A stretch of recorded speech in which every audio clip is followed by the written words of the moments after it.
The Mother Spirit slumbers to the south.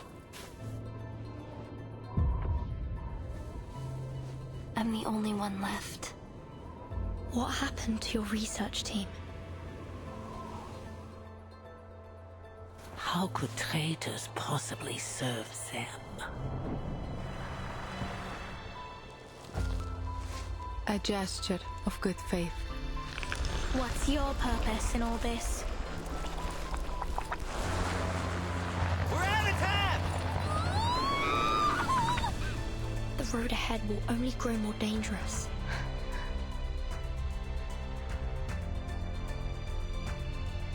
Nautica! Where are you going?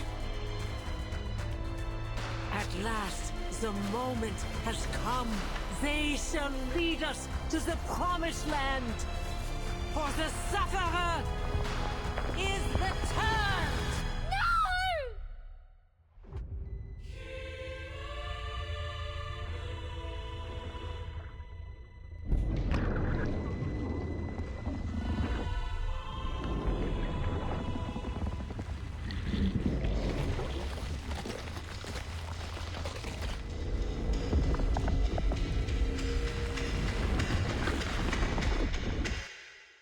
So sleep, my baby.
Liaison Creus, here's the order signed by the Pax House.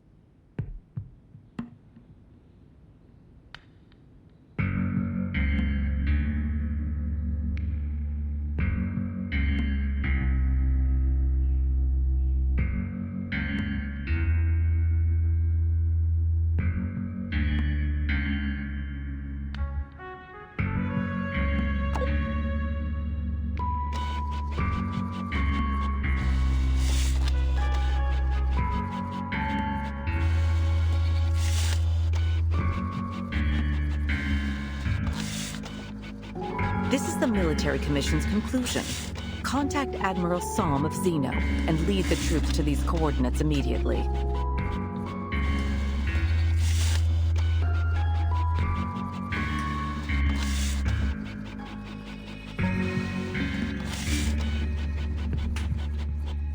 Be prepared for an all-out battle.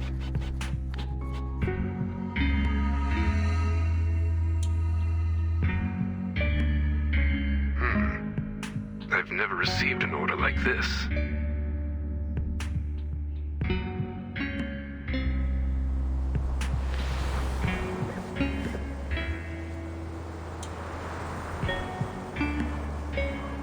Note that the designated coordinates lie in Antarctica. There you'll find Manus Vindicte's largest stronghold and the site of their ritual.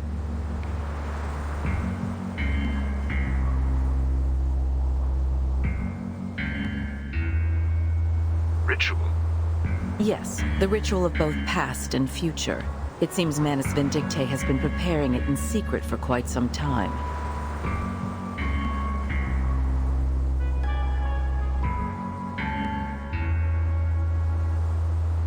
What's this ritual for, exactly?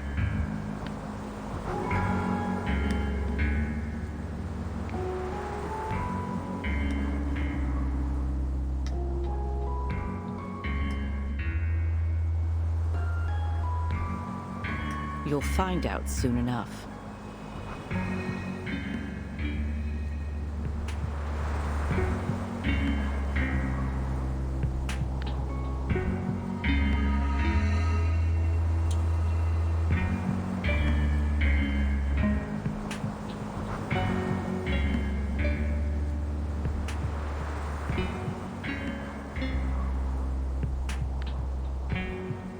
We haven't fought a battle of such scale and so suddenly since...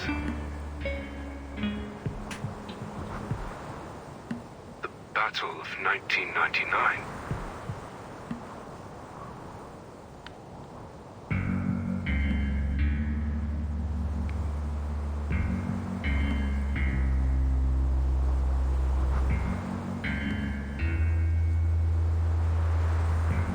History is repeating itself, isn't it?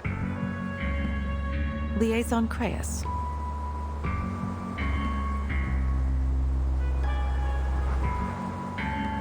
We look forward to your performance on the field. As you know, officers with successful track records are often given greater access to information. Yes, madam.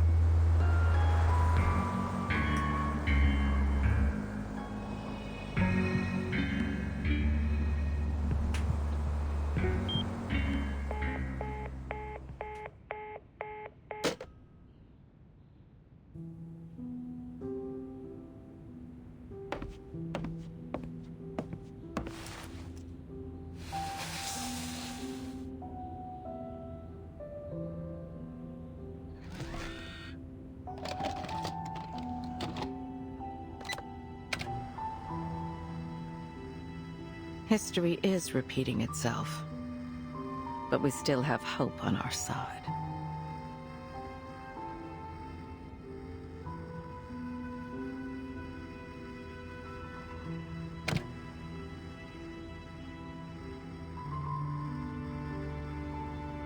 What's this?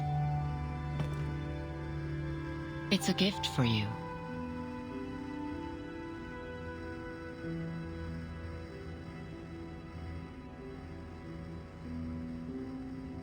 A gift? Suitcase.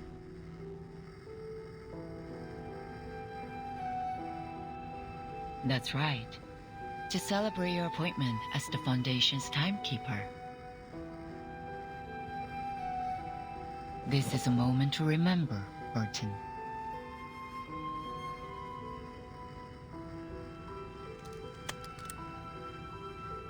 Who's it from? Why didn't they give it to me themselves?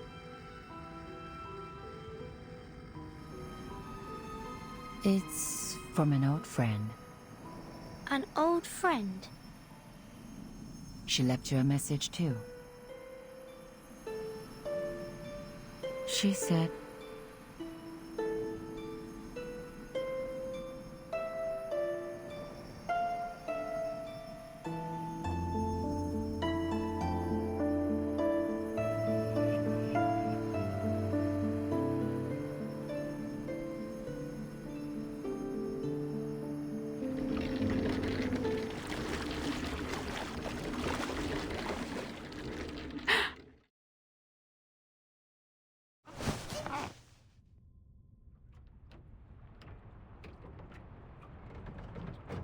Is everything all right, Timekeeper?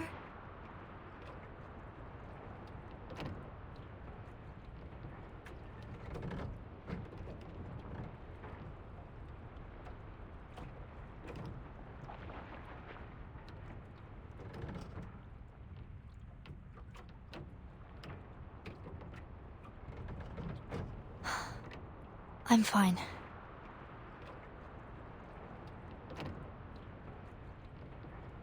A memory just came to me. The further south we go, and the colder the weather gets, the harder it is to shake this feeling of déjà vu.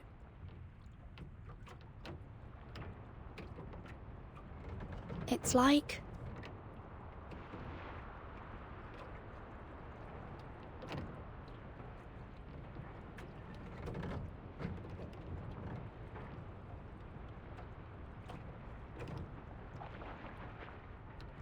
like I've been here before.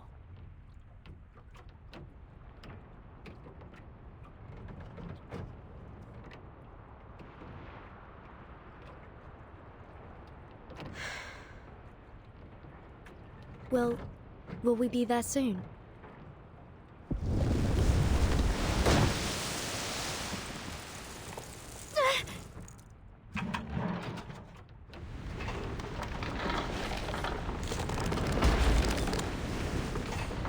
Looks like we've arrived.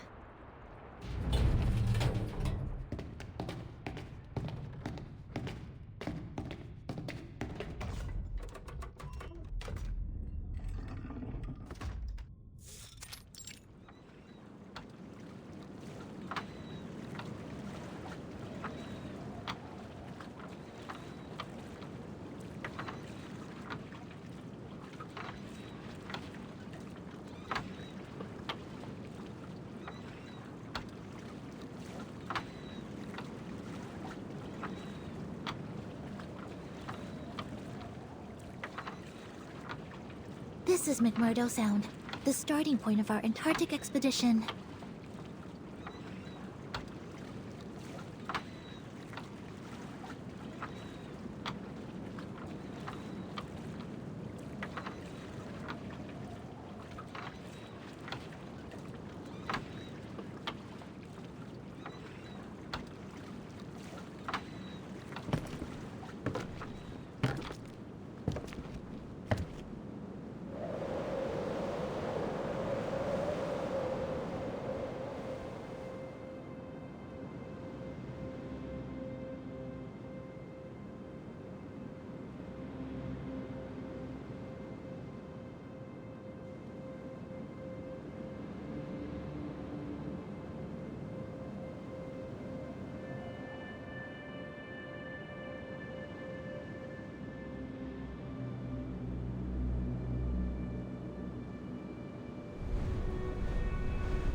You made it.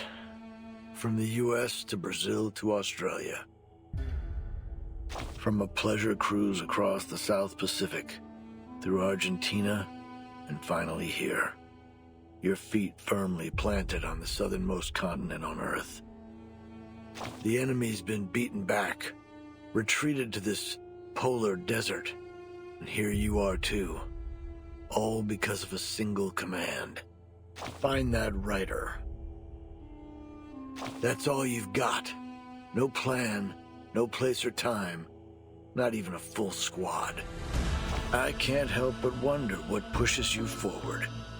What gives you the eagerness of a newly enlisted rookie? But you're not a soldier. You're not even a Girl Scout. You have no obligation to follow orders. Personally, I suggest you think twice before obeying a command. After all, you're headed straight into the stronghold of the enemy. In situations like these, those who blindly follow orders often end up as cannon fodder. So keep this question in mind. Why are you looking for that writer?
Entering the ice zone. Grab your telescopes, explorers.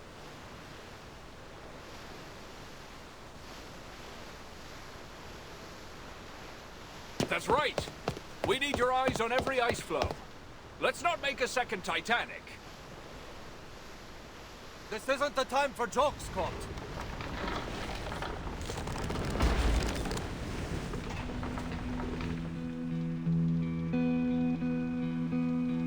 Hearts thumping with excitement, our team set off. Thanks to our courage and careful preparation, it wasn't long until we crossed the Drake Passage. No matter how fierce the katabatic winds were, our will stood firm. In fact, the windstorm we met was very similar to the lab-simulated ones. It didn't take long for the captain to find a way to deal with it. Soon, we were sailing through the South Shetland Islands. There wasn't much there but black moraine and a few groups of Adelie penguins. It was clear to us that there was more trudging to be done before we reached our destination. But every one of us was confident that a journey of this magnitude would pay off with very many ancient secrets. When the sun dawned, we saw the lichen that grows all over the Icho Islands. Crimson, green, ochre, even the land blink couldn't pale those colors. That was when we realized that rocks can move too. I can't help but recall when the famous Guvernören returned with a full and bountiful load. We celebrated the harvest very amazingly. We opened a keg of beer and sang the songs of home under the rosy sky. The harvest bounty mankind's blessing be. We children blind from maces must be free. The Mother Spirit's light with ancient glow guides us through the great current, nature's flow. Yes, we are the polar explorers. We are meant to be the challengers of the most unknown greatness. So, with this feeling in our hearts, we will continue our march into the depths of Antarctica.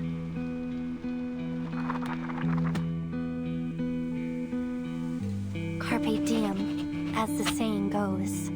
I've never felt more joyful and fulfilled and worthy in my entire life.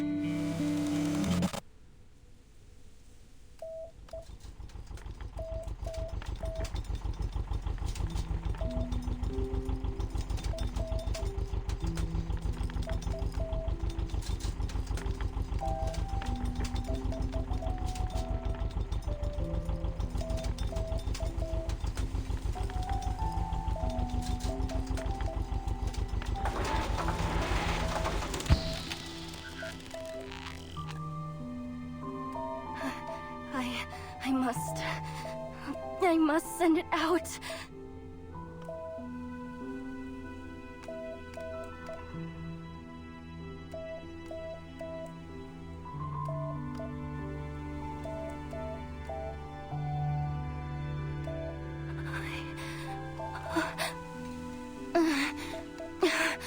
Calm down, Nautica. This is your research station. You built it together with the team. You're safe now. Yes. The Mother Spirit will protect you. You're safe now. Just try it one more time. Just one more.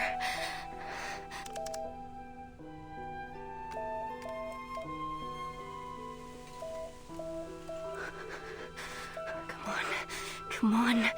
You can do it. It's simple. You didn't go crazy. You have all your brains in here in your head.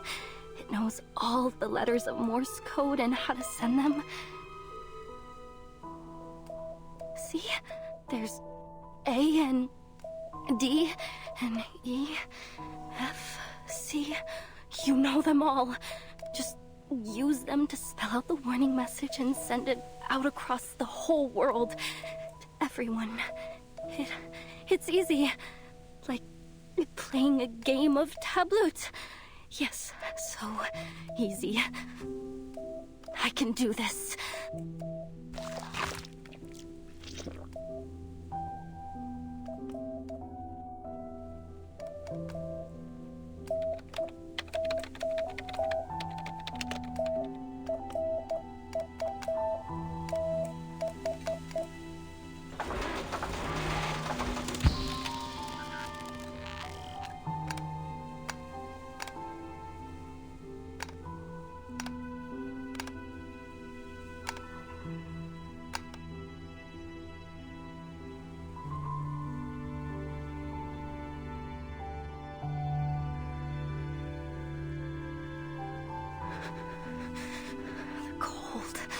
This moldy lime juice and disgusting ice algae. This damn frostbite. Nothing left to do but sit here, stinking of blood, and wait for death to take me.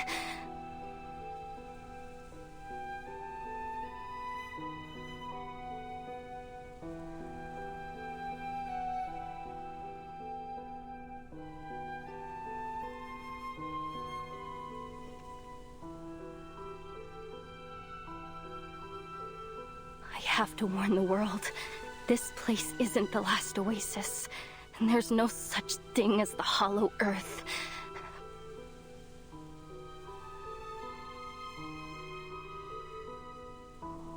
But no one will believe me if they don't see it with their own eyes. Nobody. Because I used to be the same way. Through giant mother's bones, the path is laid. In bloody pain, eternal life is made.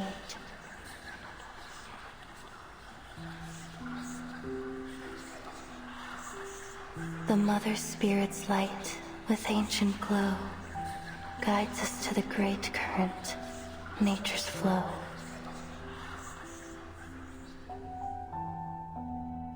Not now, little Matu. Mother Spirit, bless me. Lend me your glorious strength and grant me your protection. Let me live through this.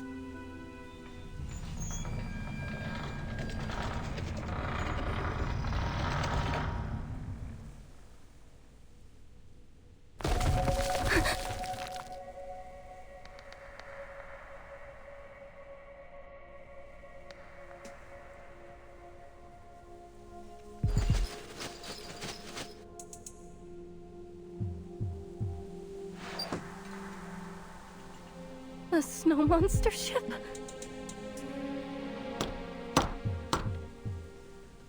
Excuse me? Is anybody...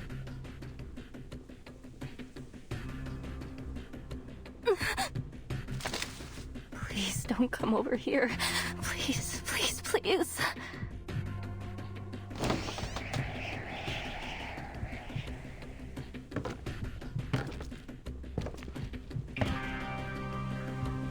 Excuse me? Is there anyone here? We just landed, and this is the only building around. We were hoping to ask for some help. I'm already half frozen to death! Don't you dare crack my skull and suck my blood! I won't taste any good! My apologies.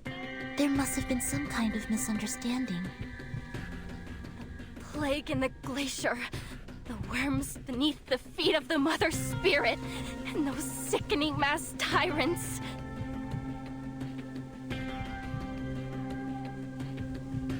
Bring it on, Snow Monster. If I can wrestle a reindeer, then I can take on you! Wait!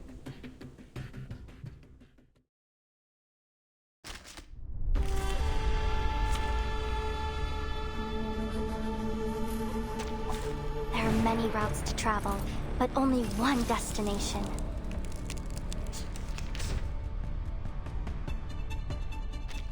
Stay where you are! I'll fight you! She's not listening to us at all. She's cold and scared. She must not be in her right mind. Do your best to calm her down. Just be sure not to hurt her. Understood. Maybe an incantation to keep her warm will help. Clearing the snow, breaking the ice, find strength and true knowledge, and embrace solitude. So long lives this, and this gives power to thee. Clearing the snow. It all began with a shut. Embrace the cold. It's all right. Don't listen to the false whispers. Sempre caro mi fu quest'erbo Don't be gole. fooled. It all began breaking the ice. Find strength and true knowledge, and embrace solitude. Sempre caro mi fu quest'erbo gole. It all began breaking the ice. Embrace the cold. I can feel my fingers again. What's going on? The heater went out ages ago. It's a magic trick to keep you warm. I'm glad to see you more calm. Please don't be afraid. We're not snow monsters. Rewards? The best reward is discovering a new fossil. Oh, or seeing a volcanic eruption up close.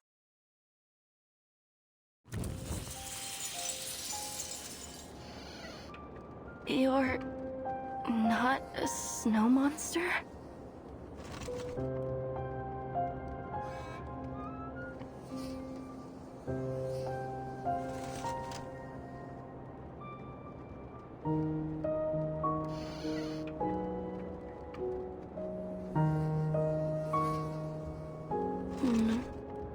Normal behavior, no mask, uses magic.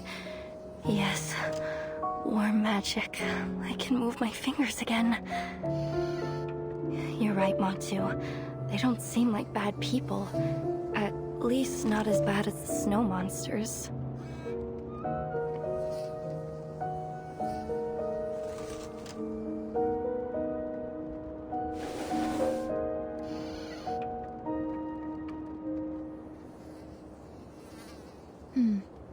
According to Mr. Olive, this should be the coast that Dr. Doris landed on. This plane is the way to the heart of Antarctica. We may still catch up with her if we pick up our pace. I see. But I didn't expect there to be a research station all the way out here. This place isn't on any map of Antarctica I've ever seen. It must have been built less than half a year ago. The facilities are quite complete. Diesel generators, snowmobiles, radio transmitters.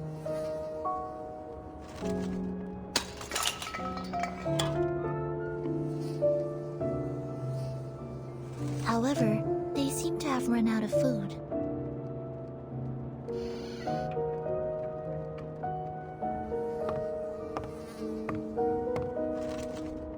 We're just passing by. We mean no harm. Is there anyone else at this station that can help us?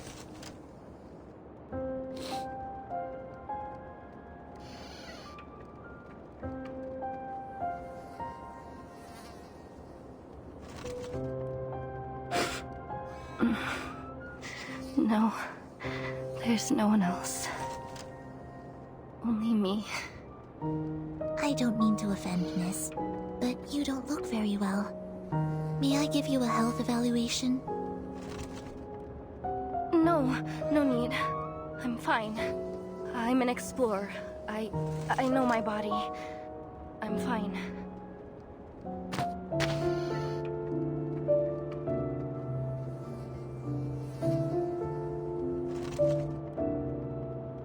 What are you eating?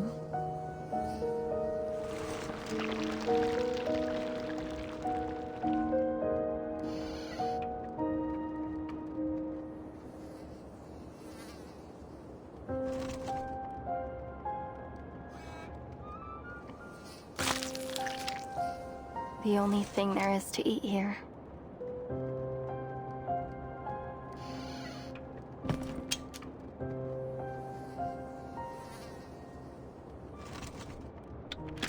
Please, take this. It's turnip and potato soup with beef. I hope it suits your tastes.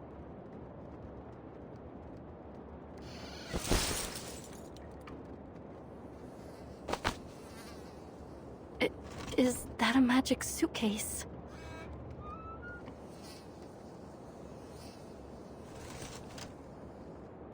Yes. It's an arcane suitcase. It's bigger on the inside. It can hold food, rooms, even arcanists themselves.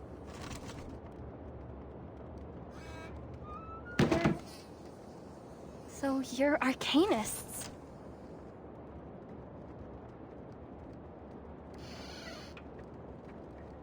That's right.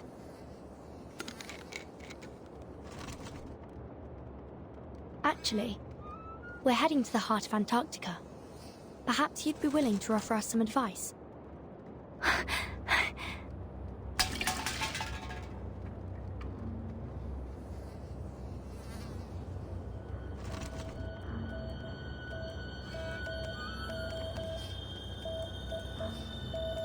No, you mustn't. Do not go into Antarctica. You mustn't go any further.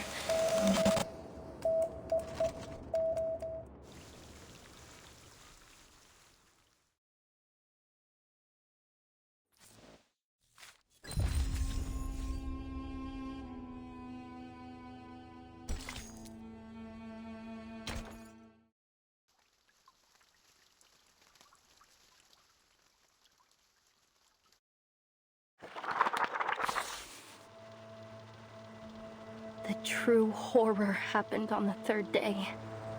When we reached the hinterland, an aurora australis appeared in the sky, in the broad daylight.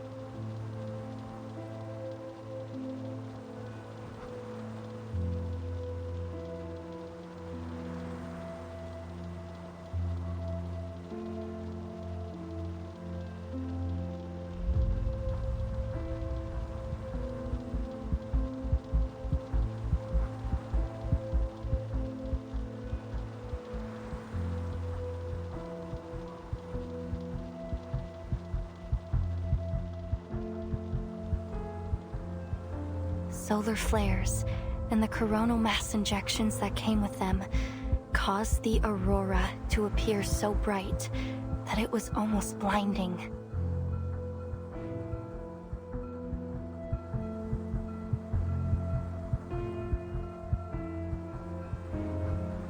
Frile saw it as a warning. She said that exploring the hinterland was a profanation of the Creator.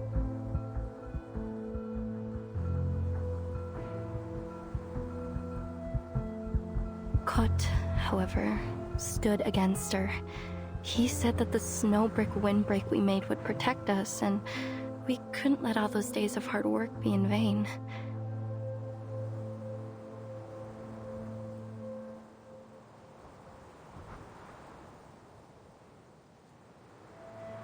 No one knew that the real terror was beneath the snow, deep below our feet.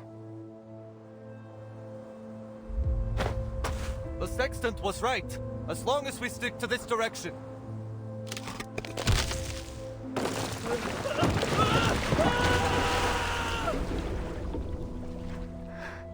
Day 5. Hyde has been left behind.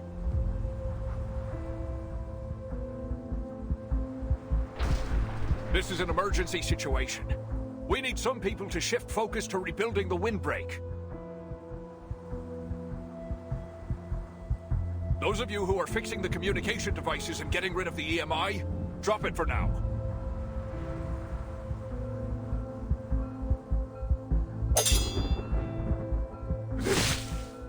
Devil! Demon!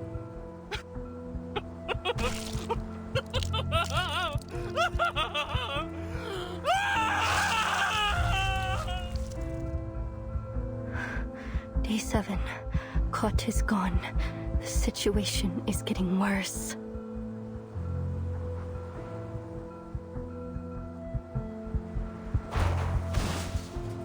Finally, this damn place has shown its claws. I told you we shouldn't have headed so far into the hinterland. We're in way over our heads.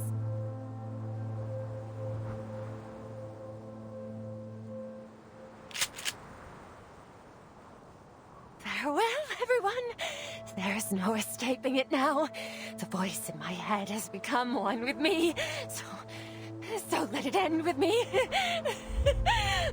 Once I'm gone, it will be gone forever too.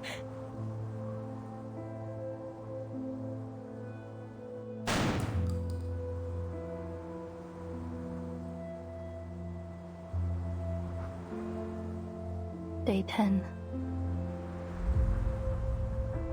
Day 15. Day 23. Day 30. Everyone is gone. Only Frile and I have survived.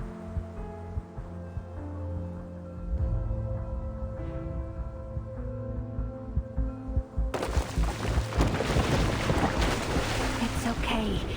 Don't worry about me. Any passing fishing boat will be able to see our distress signal. You just need to go back and wait. Here. It's a Neptune bar. My favorite. It'll keep you warm a little longer.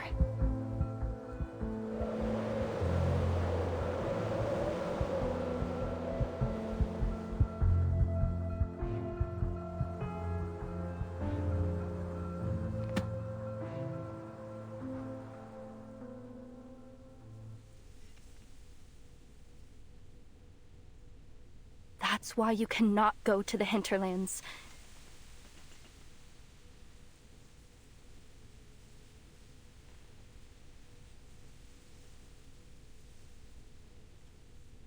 In fact, you should leave as soon as possible. I see. So this is your concern. But rest assured, we are taking every measure to ensure our safety. That said, even a draft map would be extremely helpful to us. Ah, I get it. Timekeeper? Please, take this GPS device. I've pinged its location. Help will arrive soon.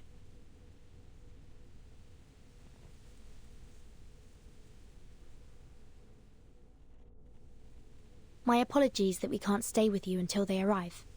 I'm afraid we're on a time limit. Excuse us. Why? Why don't you give up? Even after all my warnings? We have our reasons.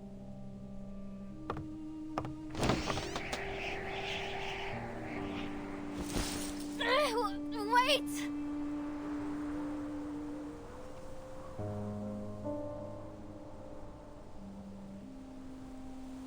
This land of ice is alive! It's alive and it eats people! I'm not lying! You have no idea what horrors lie in the hinterland! Even if you somehow escape, you'll go insane! Just like Rolf, my grandfather!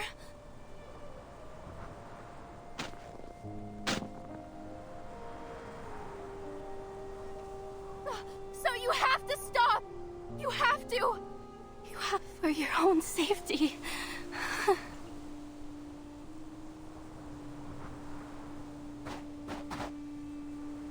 Rolf Amundsen. I know that name. What? The outstanding human explorer. His research has formed the basis for understanding many applications of Arcanum. Countless Arcanists have benefited from his work.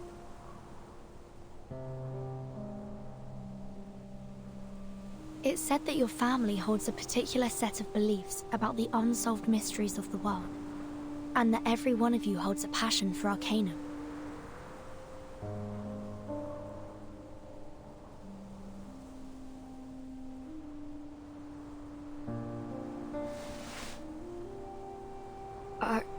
Are we that famous? Indeed. It's widely known that many members of the Amundsen family became explorers. Their passion was so strong that it's been recorded in Arcanist textbooks.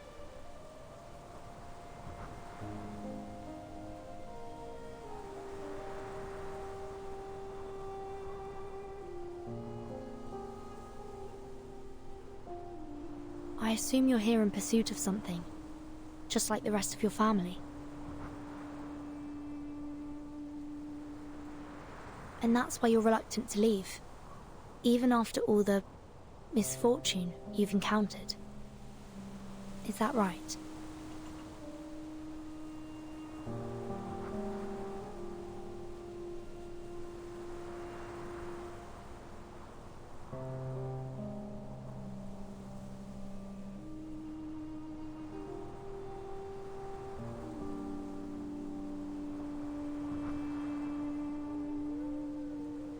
Reluctant to leave? I prayed to the Mother Spirit to take me away every single day.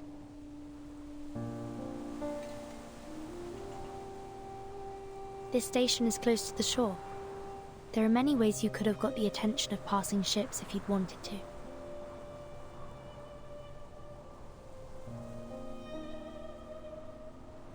We are also here in pursuit of something. A person, to be specific.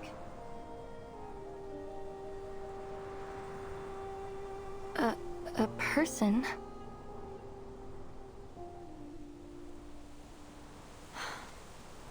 Are you familiar with Manus Vindictae?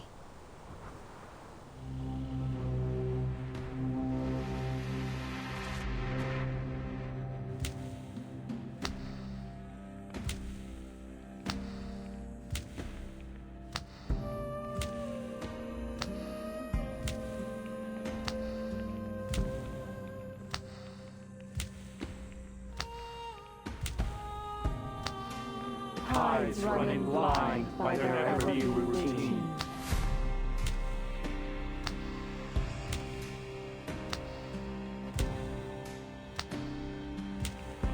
Staining that heaven with obscene calamity.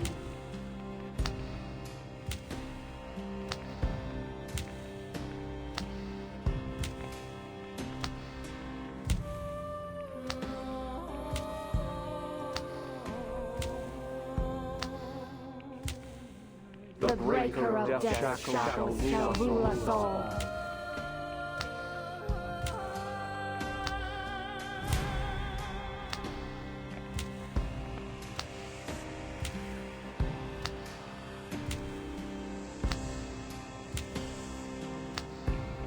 from this day forth and evermore.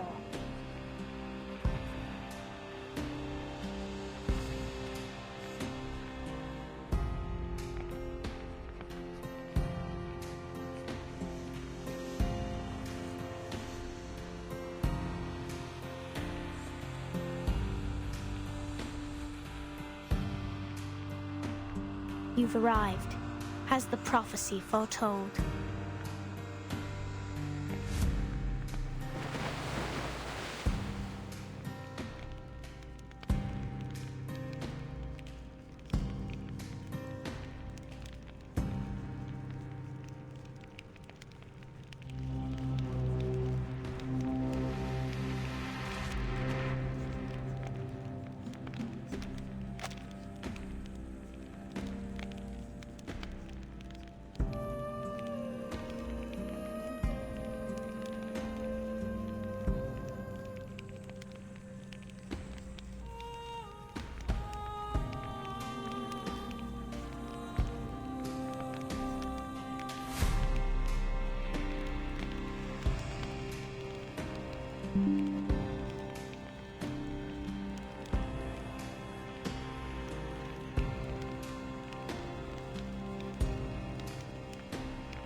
The preparation of the ritual is about to enter its final stages.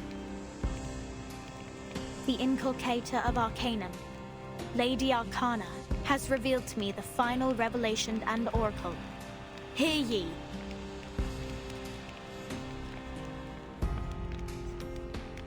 The blind visitor shall start the great ritual on our behalf.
Manus Vindictae is an extremist pureblood arcanist organization.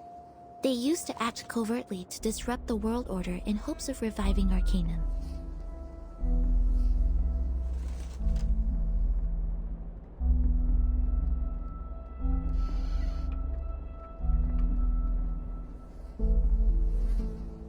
However, in the last year, they've become much more active, even encouraging ordinary people to wear their masks and endure their trial. It's suspected that they went high profile in order to quickly attract more believers. According to our intel, they'll hold an important ritual in Antarctica soon. And we're searching for someone who may play a vital role in this ritual.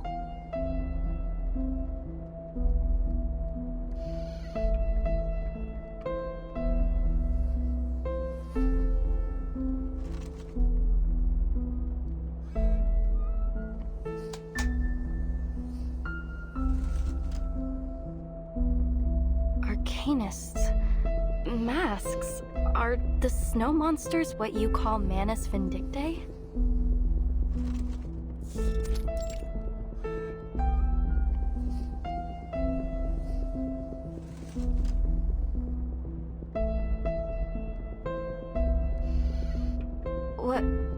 What exactly is this ritual they're holding? Sadly, we don't have much information in that regard. We're hoping to figure it out on this mission. Ritual. Arcane ritual. Wait, wasn't that one of my research topics? Draw the formation, place the offerings, and summon or invoke her spirit through a series of actions to communicate with the Mother's spirit.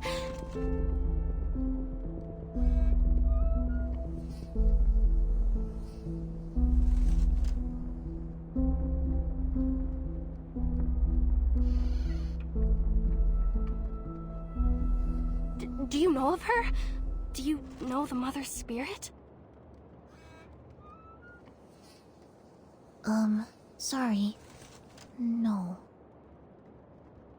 No? Please excuse us, miss. We have to leave now. Oh, and given that the communication equipment at the station isn't working,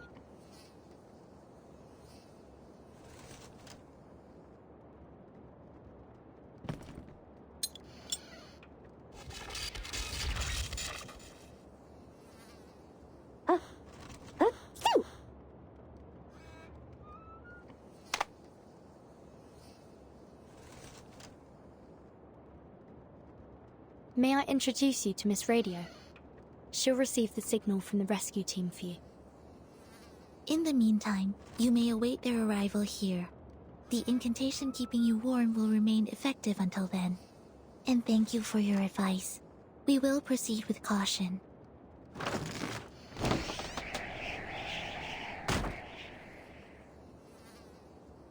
Hello, little explorer. You can call me Miss Radio, as the timekeeper said. The heart of Antarctica, an arcane ritual, a vital role. The guide appears, then fades from human sight. If the devoted journey, let their songs unite.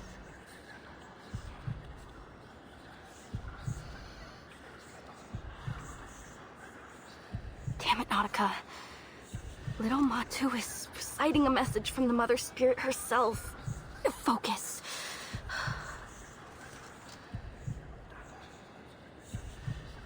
The guide appears, then fades from human sight. If the devoted journey, let their songs unite.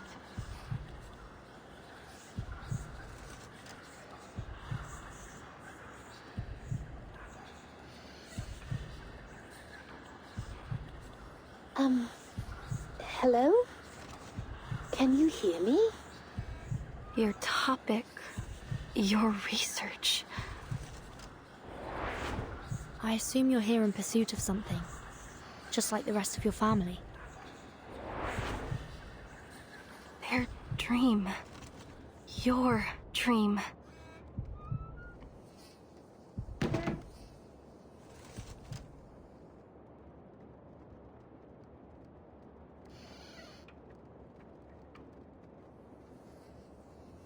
This is a chance of a lifetime.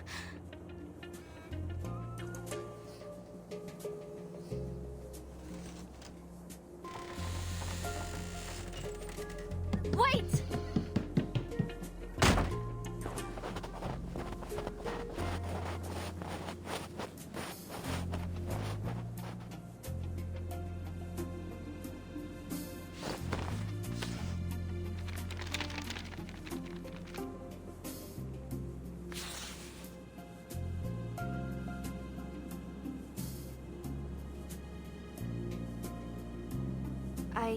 I drew this map myself. It's a draft, yes, but Well, in this situation, it is the authoritative guide on Antarctic mythological archaeology. I recorded everything I saw in Antarctica on it. See? Here's the route from the station to the hinterland. And here, the landmarks along the way. And this, I charted the topography around the ruins at the heart of Antarctica. Right here. Ruins? You mean there's an undiscovered site in the heart of Antarctica? Yes, exactly! It's never been recorded in any reports. It's a brand new discovery of our team. And Manus Vindicte's hiding place. It's highly possible that the ritual will be held there. But we've never entered the ruins. The closest we came was in its periphery, but the weather was too severe. We had to turn back. But if Matu is right, we'll make it this time. And by we, you mean? Well, if it's possible, would you mind taking me with you?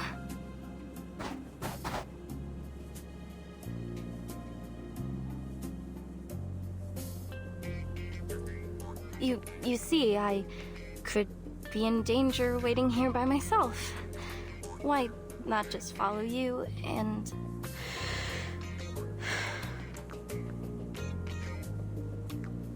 And... wait a minute. Is there really a rescue team on the way?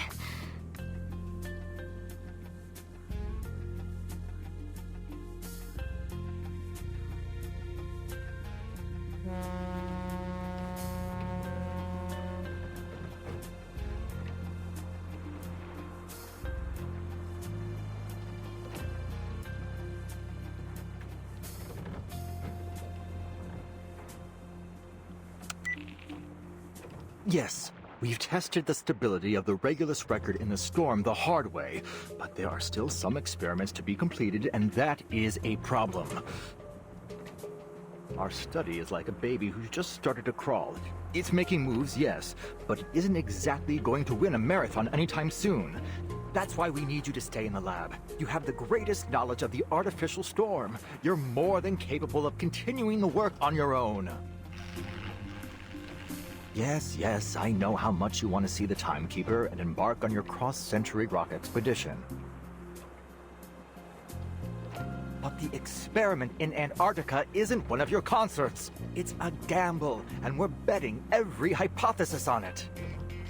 If Regulus, that is your record, is in fact the key to artificially controlling the storm and its syndrome as we suspect,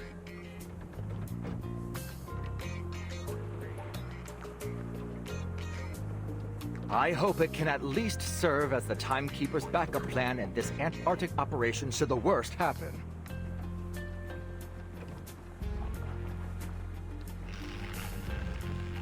You know the agreement we made with her. I take the Regulus record for experimentation and support, and you stay in Laplace to work on the artificial storm.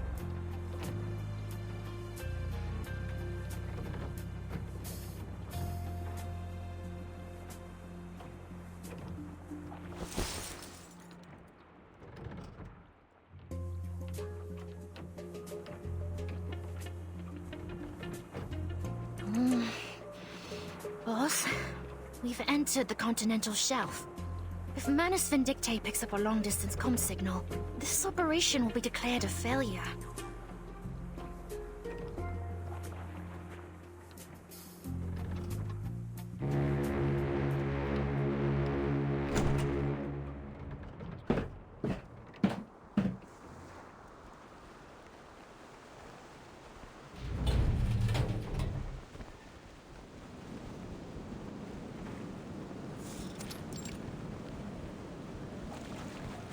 Oh, we finally met the Foundation's fleet.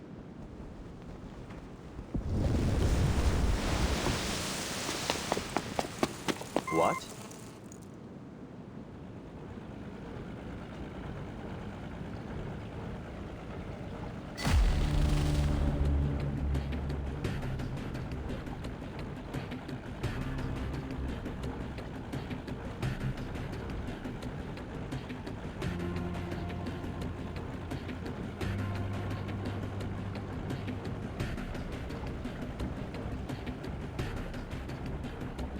What on earth?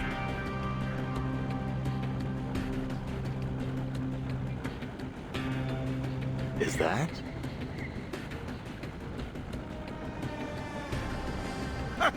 Trickle, the battleship, and Dino, the destroyer! Oh, they deployed from Petropavlovsk-Kamchatsky. Travel halfway across the world to get here. Looks like they're finally on the last stretch to Antarctica. From the north? Surely not. Yeah, that's right. Seems that Commander Kreyes and Admiral Som have struck a deal.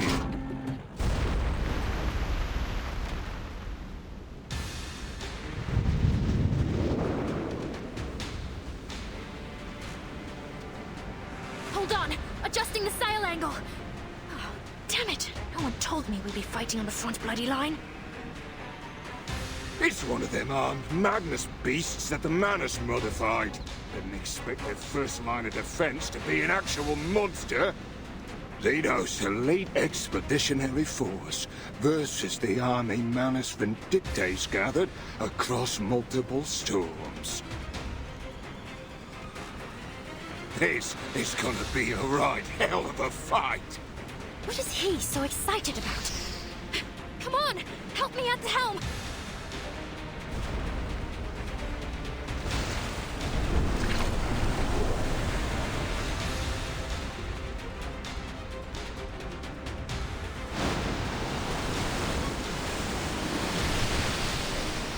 One 135T, prepare to engage.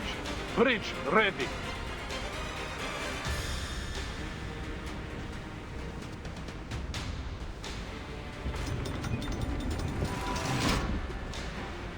Let's see if their liquid metal reactor can resist Type 65-76 torpedoes and our aerial firepower. Attack!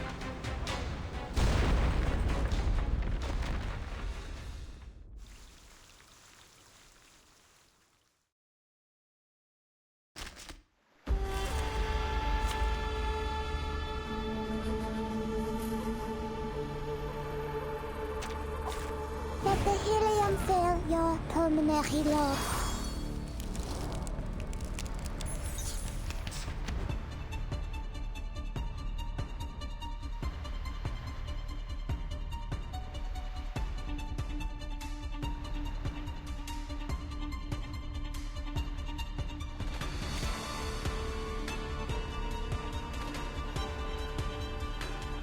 Oh look, here's another one. It's newly made this year. Agreed.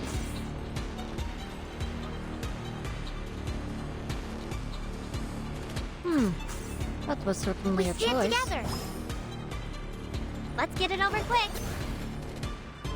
Our blood will burn. A little surprise.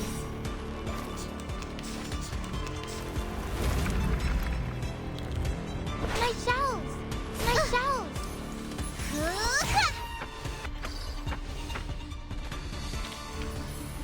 I remember it's called... lending a hand.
Nearly half.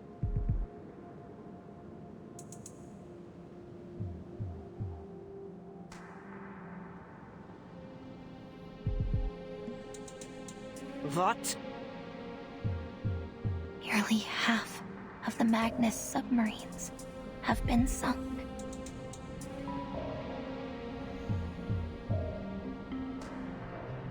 Speak up.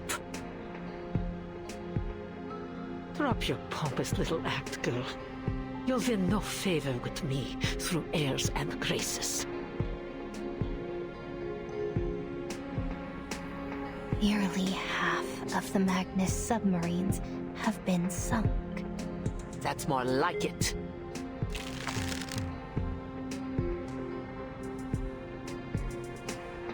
At last, those white-clad fools have levied some retaliation.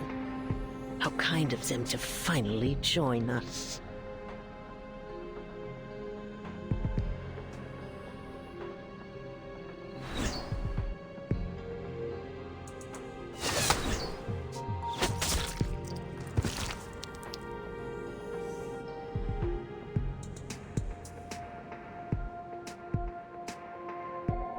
I am loath to witness any more groveling at the feet of that creature and her so-called omnipotence.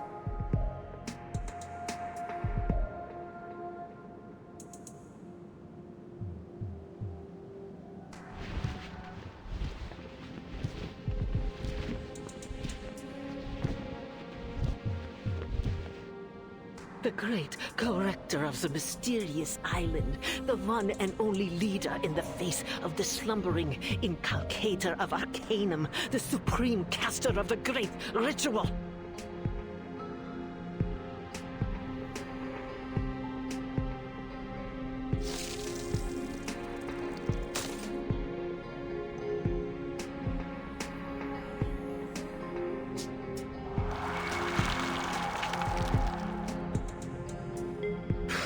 She was nothing but the wrong person at the right time.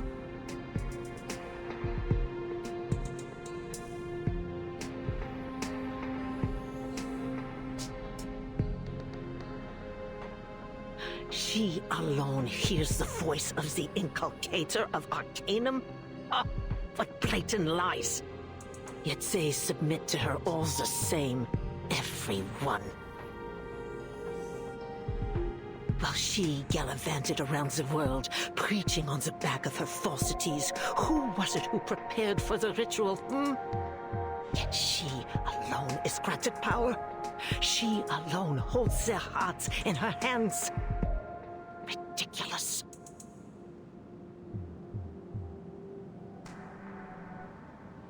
What does a little girl know about material transportation or personal arrangement? Let alone the great history of the Manus.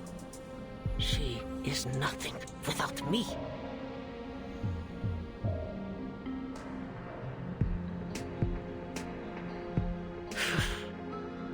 It is not you to whom I refer, girl. But you'd better keep that tail firmly planted between your legs. Your actions aboard the Free Breeze have garnered much attention. Attentions that could easily have been avoided.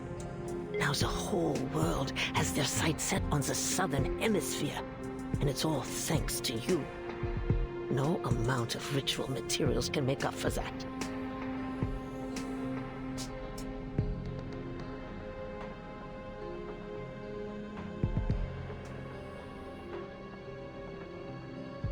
This is precisely why I was against giving power to you infantiles in the first place. Arrogant, reckless fools. There's not an ounce of self-control to share among you.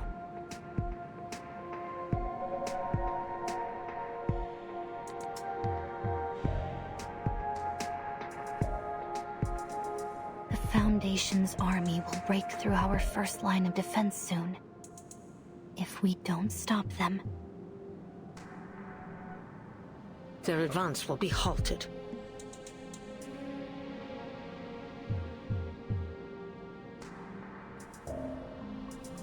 Antarctica's no place for them, no matter how many machines they send.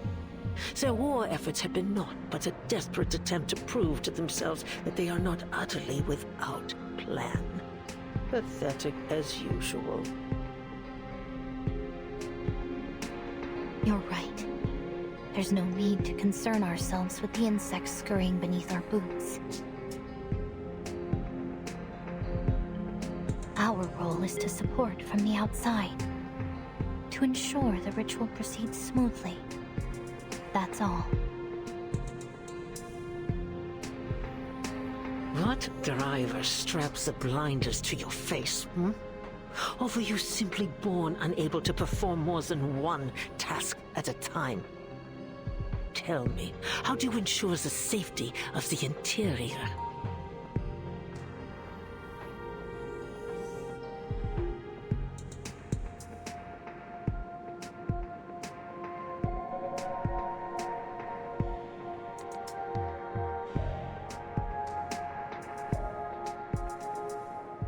I'm not sure what you mean. The Admiral's Sentinel unit. What is its status? Igor's unit? They've set up defenses in multiple locations along the coast. They're on high alert for possible Foundation partisans.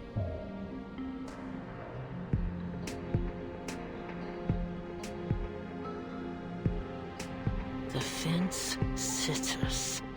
How could they possibly serve our great Mother of Resurrection?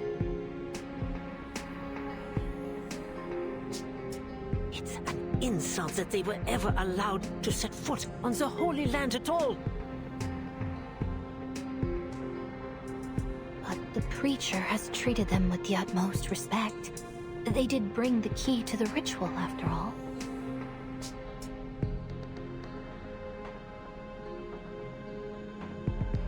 Utter foolishness.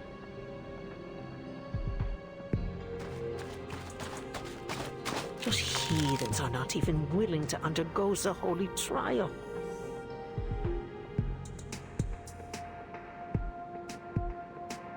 Standing among these unblessed, unguided simpletons is the greatest humiliation to befall Manus Vindictae since its inception.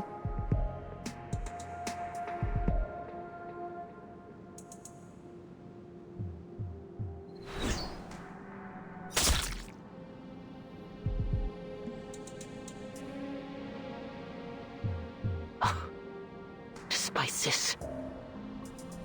It is of little matter in the face of the ritual. The great Mother of Resurrection. That is our only goal.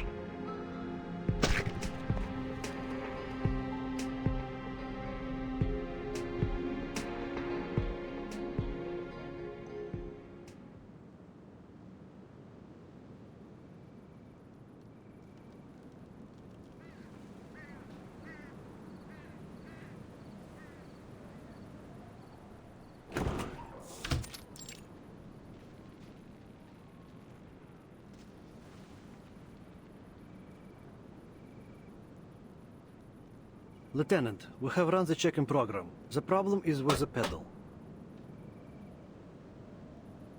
It's malfunctioning, which is somehow deviating the set UR rate. That is why we had such severe turbulence and deviation just now. I suggest we do not fly Canis Minor until we have done a complete overhaul. The weather is just too extreme in Antarctica.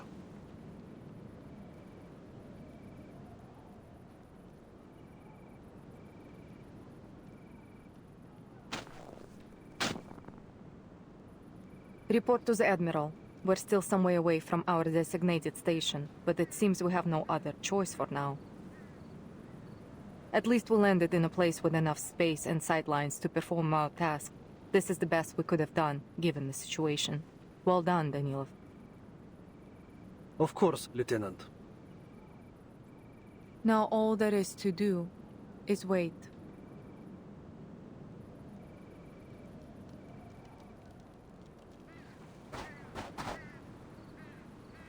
Attention! We have an order from Admiral Igor. We are the perimeter defense of Antarctica. We must be ready for any possible attack from the Foundation.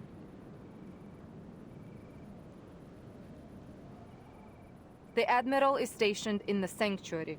From there, he will administer orders to both us and Ptolemy's infantry squad at the other port.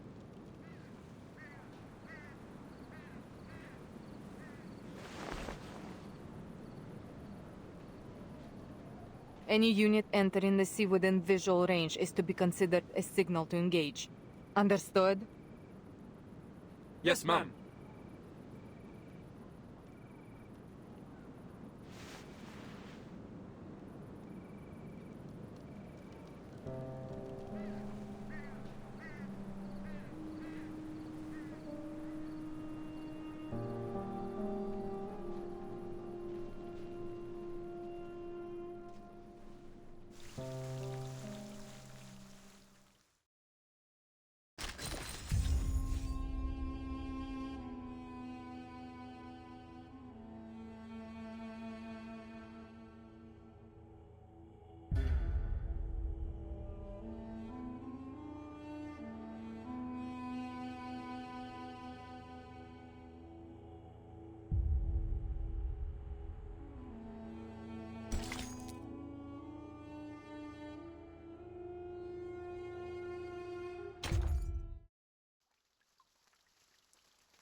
Timekeeper, are you sure this is the right direction? Please trust me and my map. This is the way to the ruins.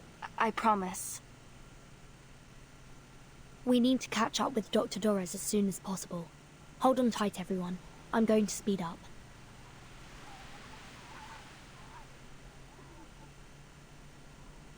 Please slow down. Just a little.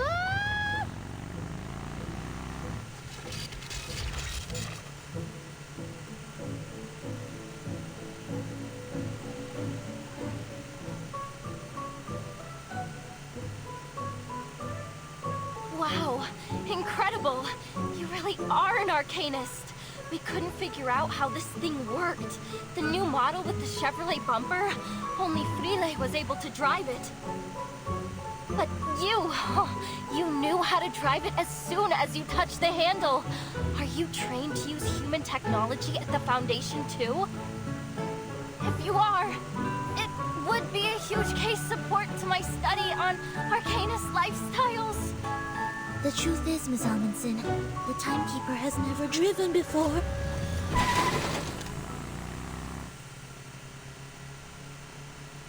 What did you say? Don't worry. I'm generally a proponent of safe driving. Generally? What are those snowdrifts ahead? Numerolic ice towers! Pull over! Stupeo Swift.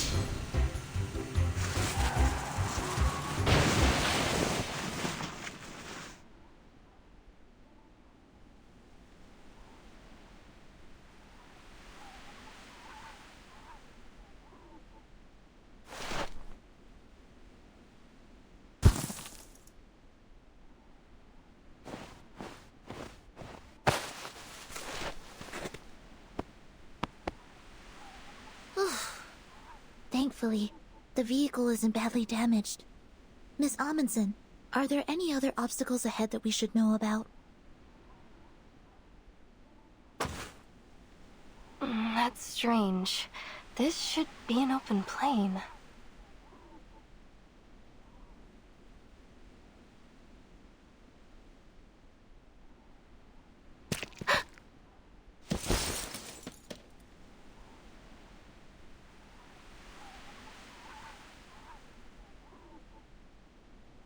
We should take a detour. This place isn't suitable for snowmobiles.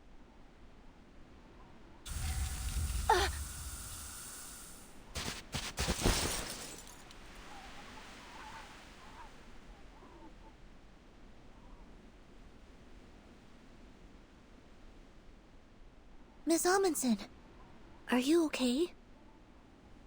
I'm fine. I'm all right.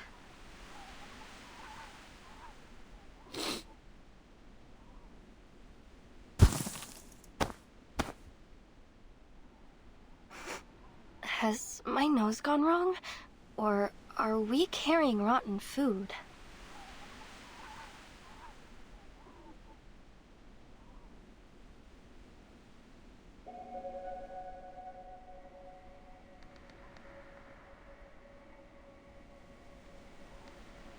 Do you smell that smell? It smells like... rotten reindeer meat. It's the sour odor of protein being digested and broken down by microbes.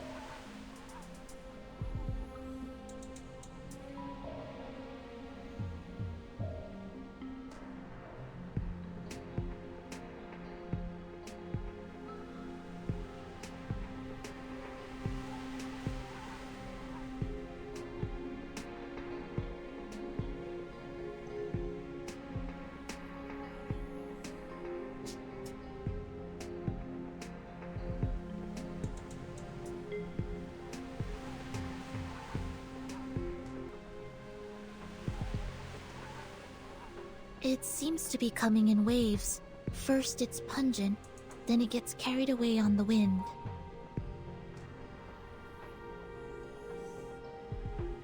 It must be coming from the ice towers.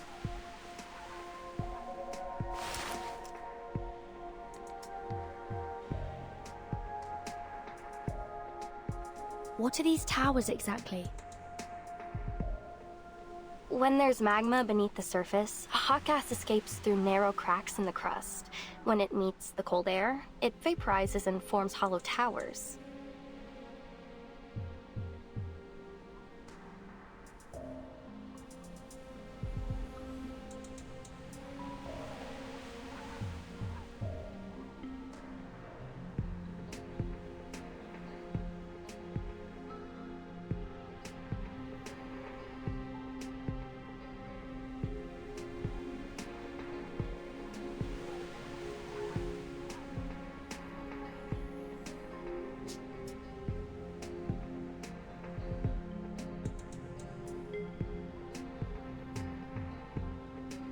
They're often seen around volcanoes.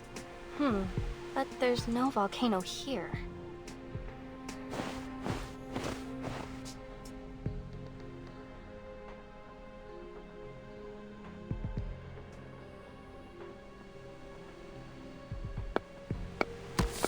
Ugh, it's so stinky. The sulfur dioxide in lava does have a strong smell, but it's not as sour and smelly as this. Besides...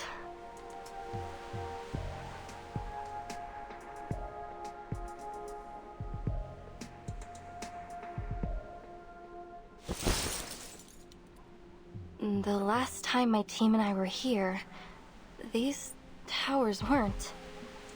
That was less than 100 days ago. They shouldn't have formed so quickly. And I've never seen towers like these before. They're so short and close together, like a beehive. It's almost like they're the pores of the continent.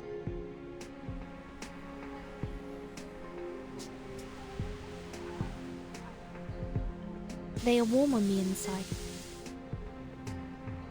Warm?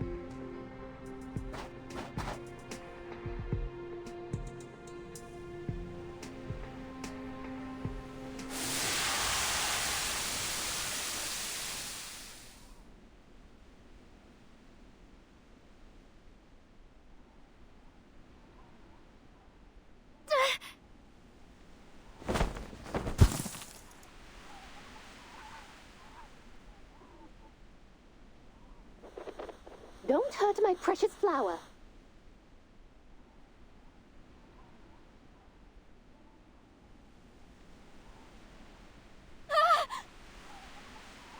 Laverton! Sonetto! Look!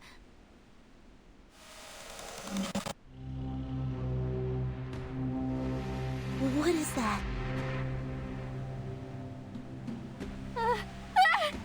The nail! It just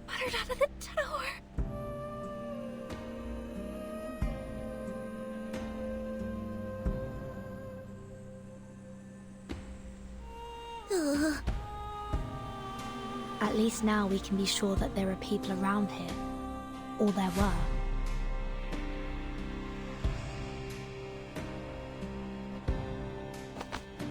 Let's head further in.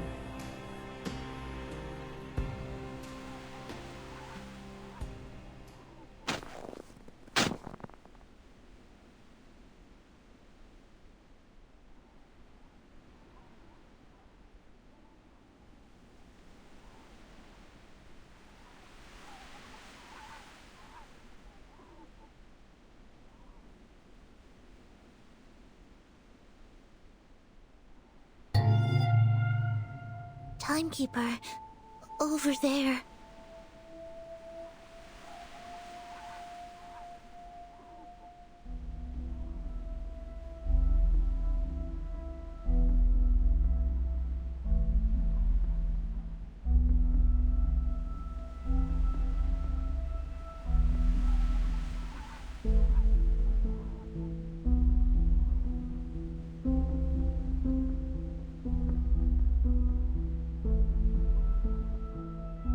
Let's take a look. Vertin? Yes? I can't go.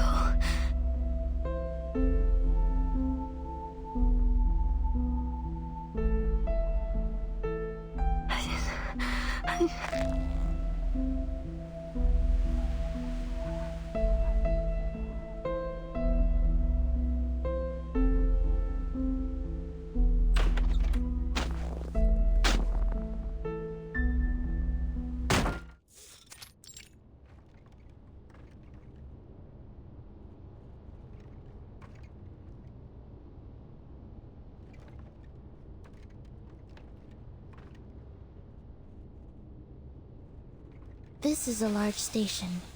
They have a kitchen, separate bedrooms, a biolaboratory, and a daylight simulation room.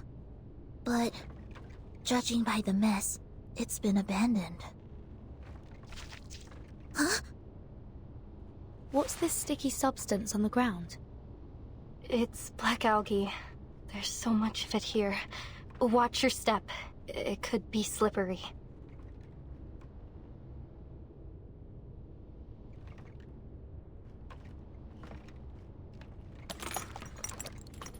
There are arcane fluctuation traces on the desks and chairs. Timekeeper, look over there.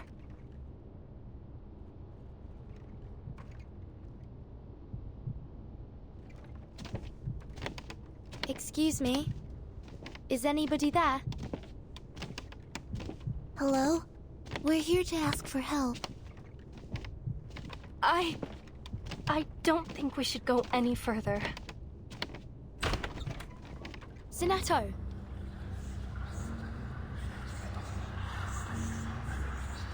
Yes? Timekeeper...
He's been dead for quite some time.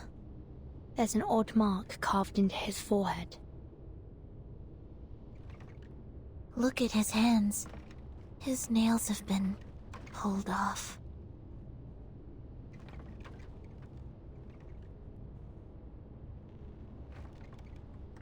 It's like some kind of sacrifice.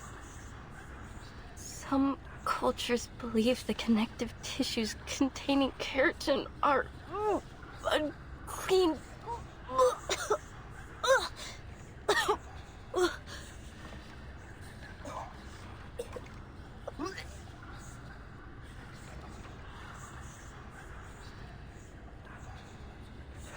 Matu, it's just a corpse. It's not the first time you've seen one. It's not the first time.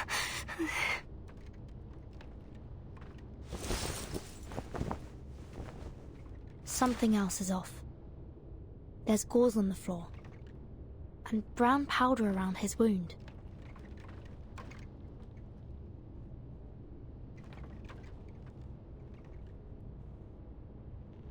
Looks like somebody gave him first aid. Timekeeper, look! What's that hanging around his neck?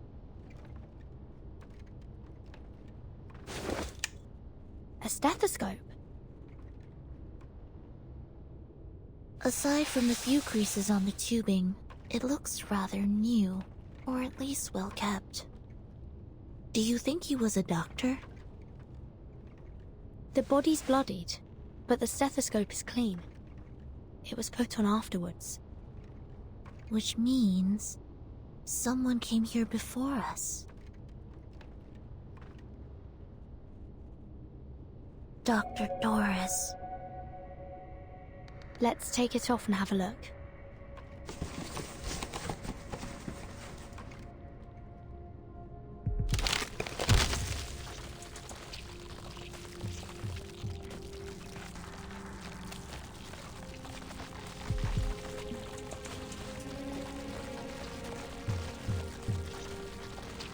Timekeeper, watch out!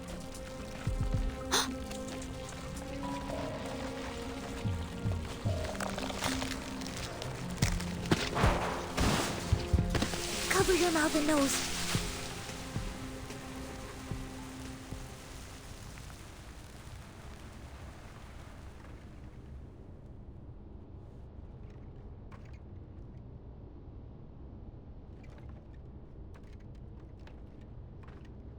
Within the great eternal mystery, even death itself shall die instantly.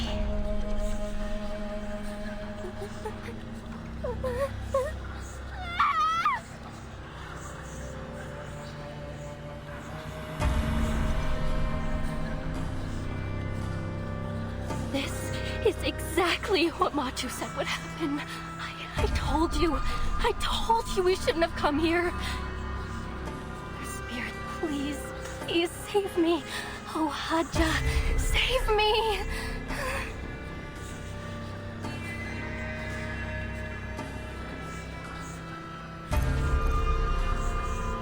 Miss Amundsen, it's okay. Just take a breath. No, you don't know what this means. Those poisonous monsters, those beasts, they hide in the whiteout. They eat people, they eat our souls. Timekeeper, she's... That's it. It's over. Everyone will be eaten and you will be left all alone.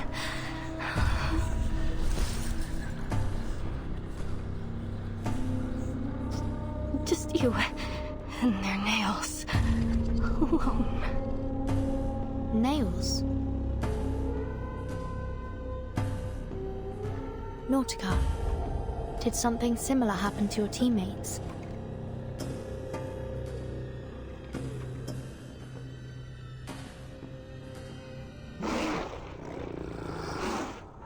Timekeeper, watch out!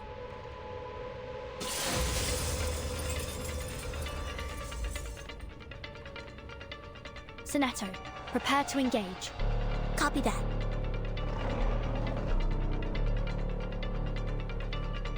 Ed subito sera.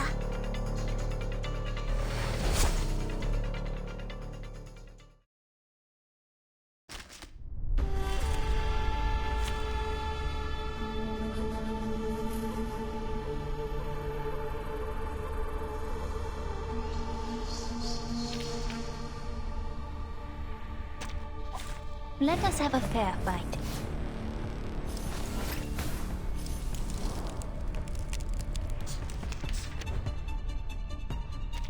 These are the biggest sled dogs I've ever seen.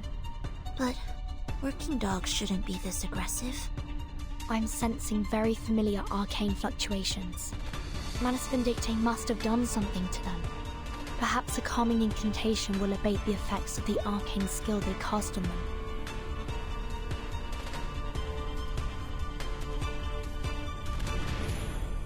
Oh, please, I'm... Guns loaded.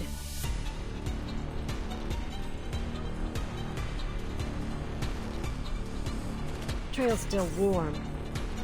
Would you care to lie down? The trail was all too obvious. Don't waste my time.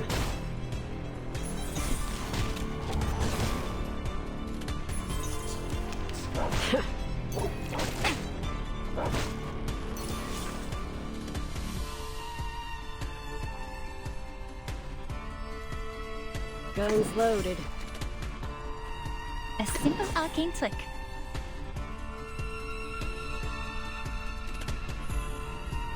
I will do as asked. Didn't see that coming, did you? Gah!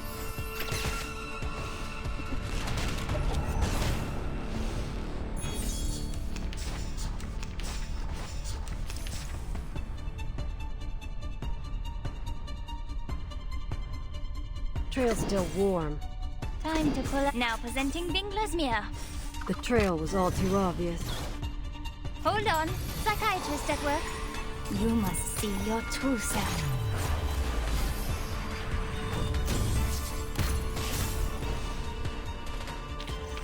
Case closed. I'll be sure to write a report and put it on your table.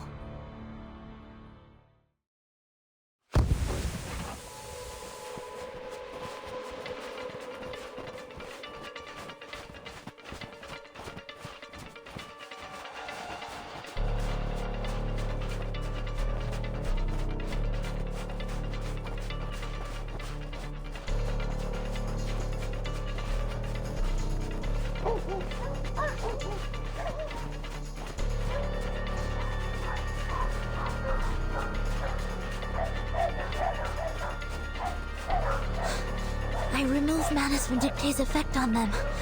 They should have calmed down by now.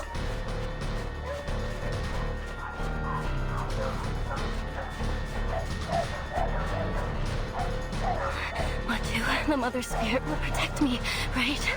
She'll protect me. Yes, she will, won't she? Timekeeper, there's the snowmobile.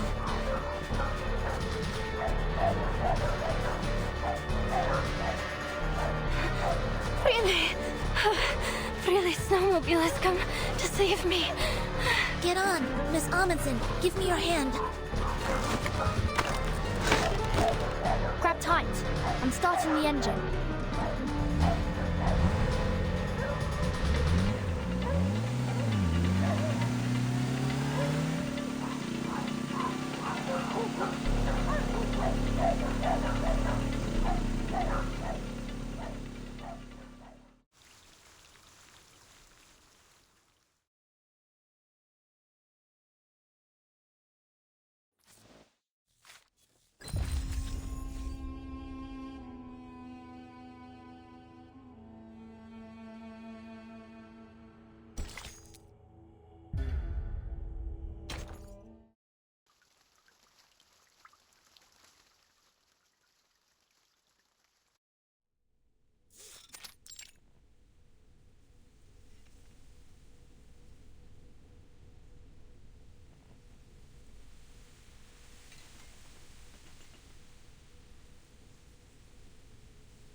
Every room has been checked. There are no hidden enemies. Thank you, Sonetto. Let's take a rest before we set off again. Timekeeper. According to the official map, the previous station we entered is called Shackleton Station. It's supposed to be the site of the largest scientific research operation in a 70-mile radius. If even they fell victim to such a tragedy, It's hard to imagine any of the smaller stations surviving it. There must be a purpose behind these attacks. Judging from the state of the corpses, the researchers were sacrificed for some kind of ritual. If we assume that Manus Vindicte did this... There is no doubt. This was done by those snow monsters.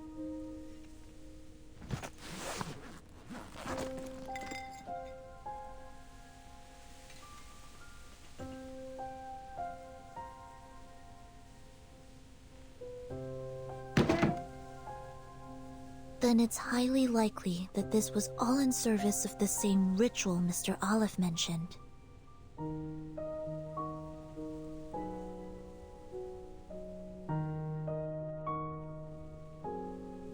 It's so cruel. What kind of ritual would require such a thing? We have too little information to piece together the truth. But judging by this massacre, they need human sacrifices.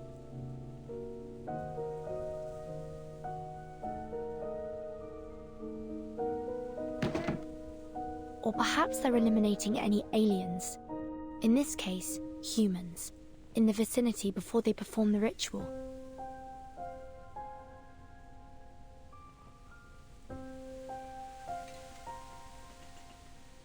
In any case, this shows how much this ritual means to them.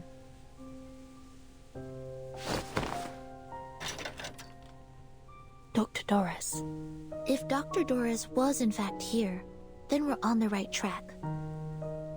According to Miss Amundsen's map, we're not far at all from the central region. We must catch up with Dr. Doris before she enters Manus Vindicte territory. From the looks of the angle of the sun, we still have some time to catch up to her before it gets dark.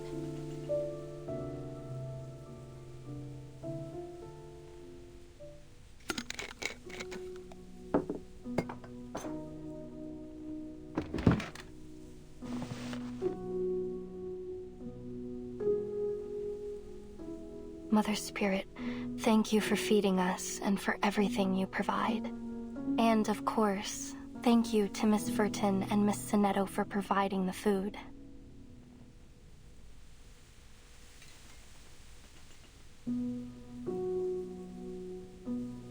I'm glad to see you looking more calm.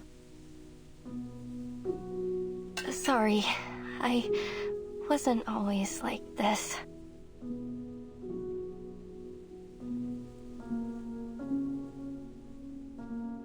I was...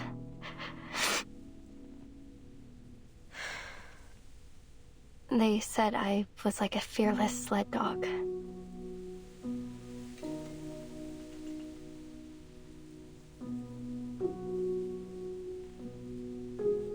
Don't worry. I understand. We've all gone through things that have scarred us.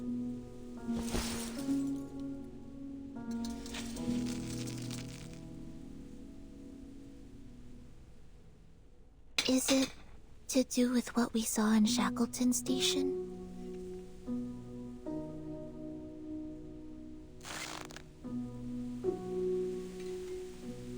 I know you need information, but there isn't much else I can tell you. Insanity, snow monsters, starvation. Death just kept on coming. Frile told me to run, so I did. I ran all the way back the way we came.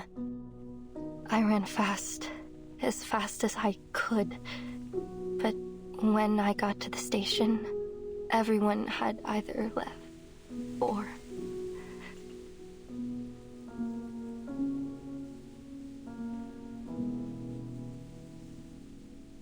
I'm sorry.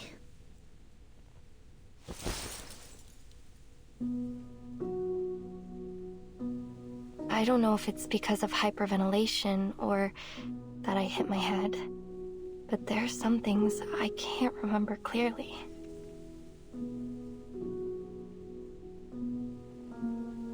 But that fear I felt, that fear still haunts me.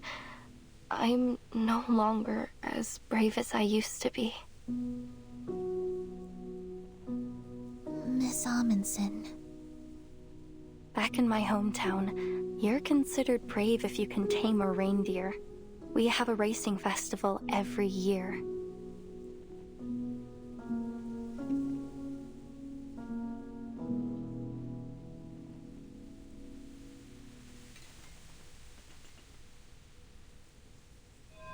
Whoever wins the race serves as the voice of the Mother Spirit.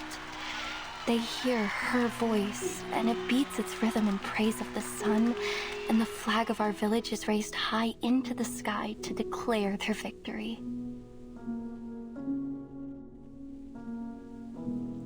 I was the best dog and reindeer trainer of my age. I always thought I would be the one to beat the drum one day. But now, even my sled dogs are gone. They were so brave to venture all the way to Antarctica with me.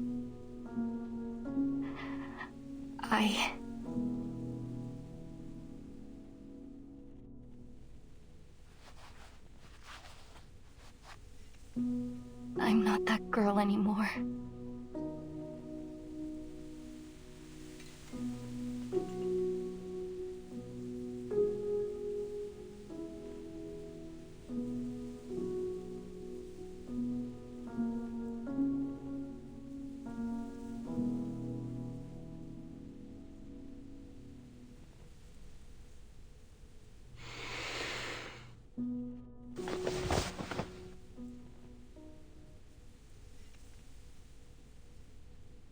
Miss Amundsen, I thought you'd like to see this. An expedition diary? Oh, did you take all these from Shackleton Station? Yes. Due to the urgency of the situation, we were only able to grab a few documents. We thought you'd have liked to look through them had we not encountered those rabid dogs, so we took what we could before we left.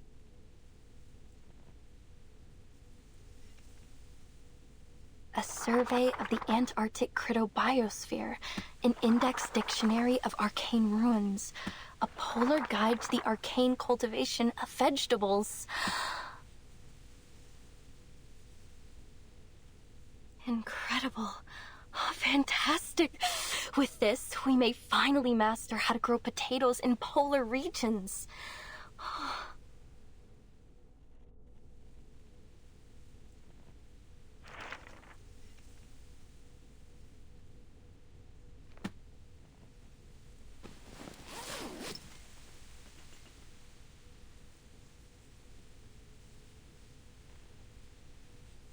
Thank you. Thank you so much.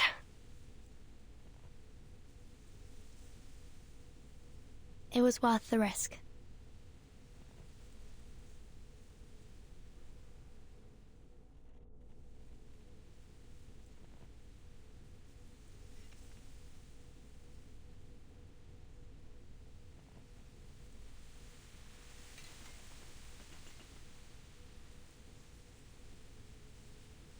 What are you looking at, Sonetto? The sun doesn't seem to have moved at all since we last calculated the angle, Timekeeper. Oh, is it the midnight sun? If only I had the eyes to see it. Technically, it's autumn in Antarctica at the moment. Polar day only occurs in the summer months. Indeed. We've seen it rise and fall several times since we left from Tierra del Fuego. And even if it were the season for Polar Day, the solar angle would still vary.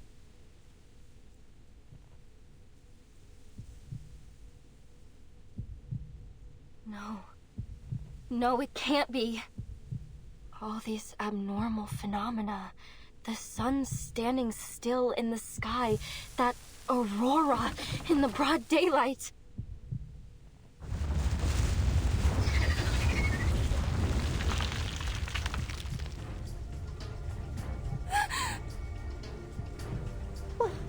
What's that sound? Are we in an avalanche? No, it sounds like the screaming of critters. Timekeeper, take a look at this.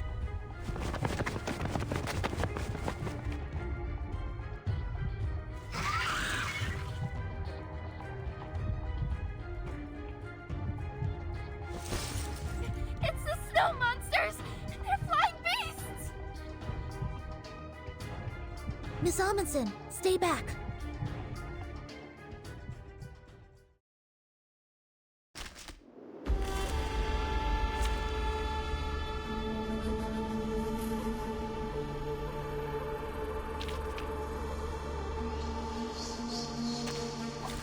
Stay behind me. I'll keep us safe.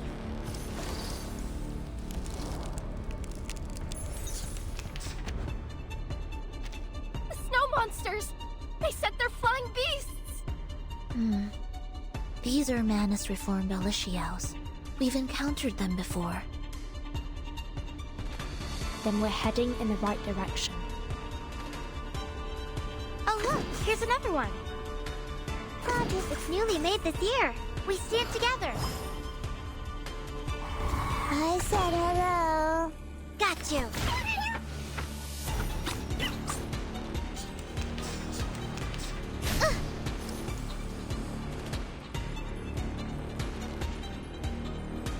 This conch should do.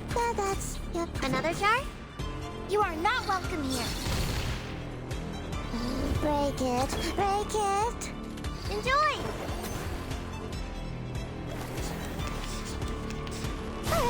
Oh, be careful.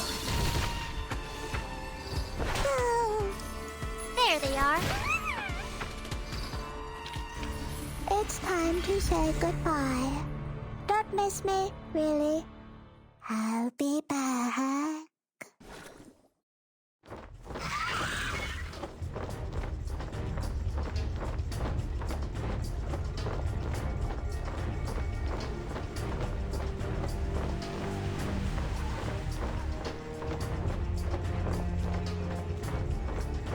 No.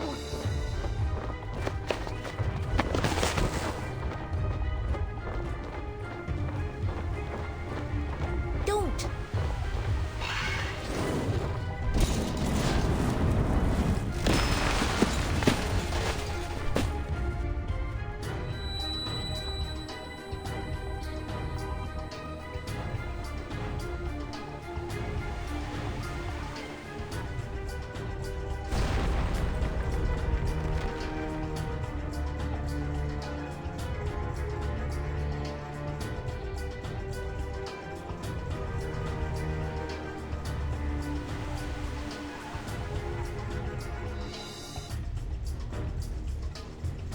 No.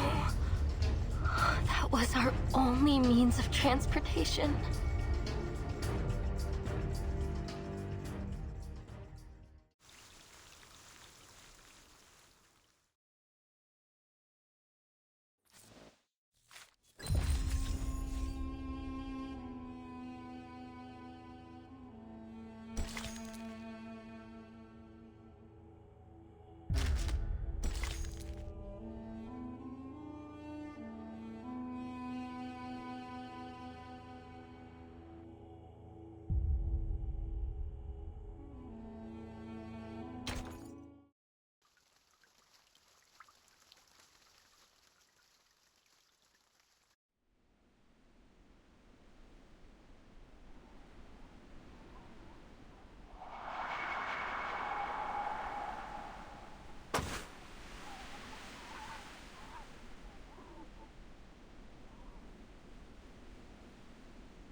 Great. Mother Spirit. I'm almost there. Just a little farther.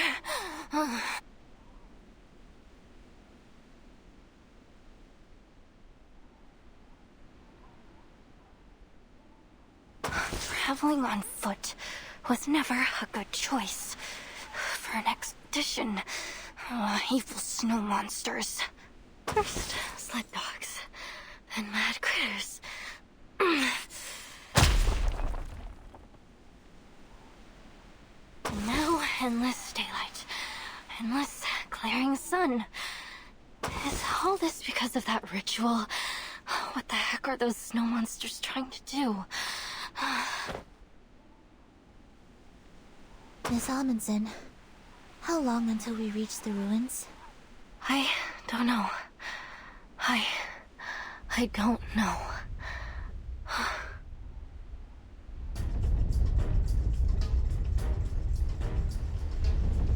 careful. Something's coming.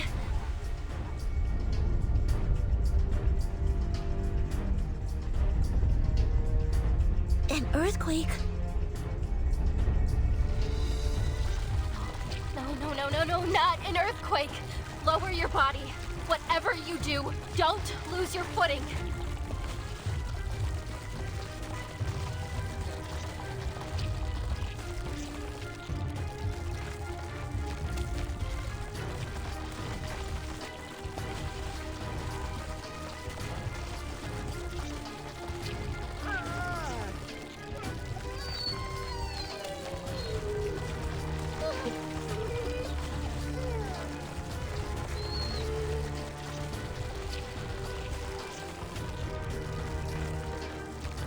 Sled dogs.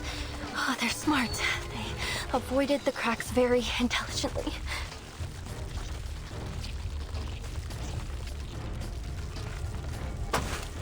Nautica, you're a capable reindeer and dog trainer, right? Huh? Oh, no. I really don't think that's a good idea. They tried to kill us yesterday.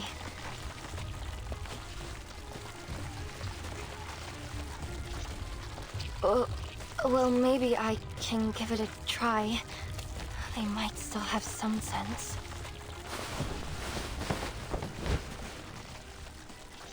But it's been a while since I last gave any orders.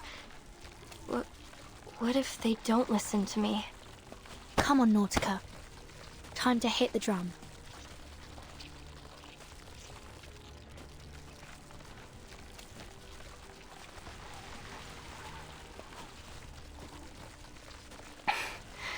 You're right.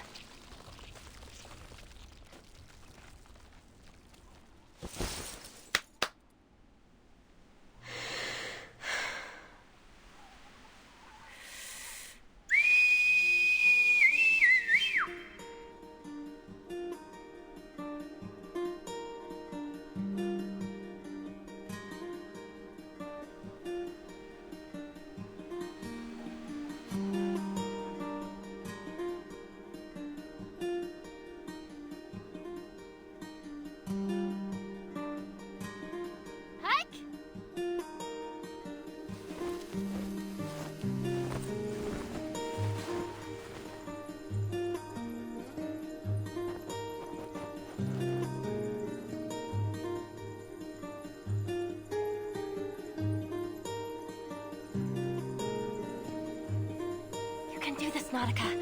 Try again.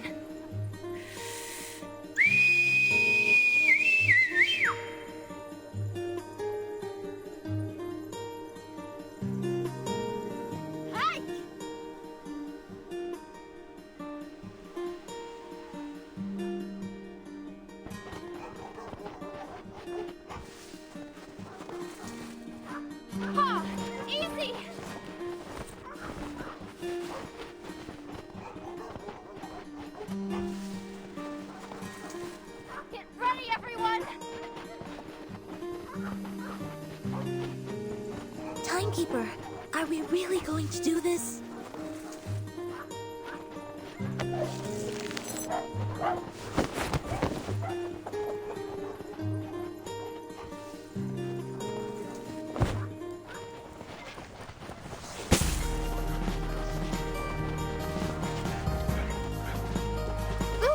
Holy mother of... What are we doing? I have no idea.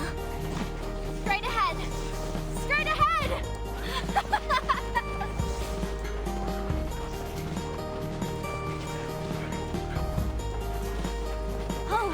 Oh, right! Pat them around the head and neck. That will help you bond with them. I suppose that makes sense.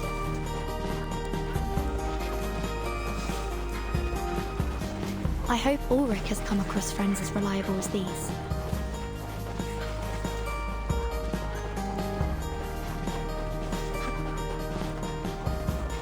I did it! I did it! These are the biggest sled dogs I've ever seen!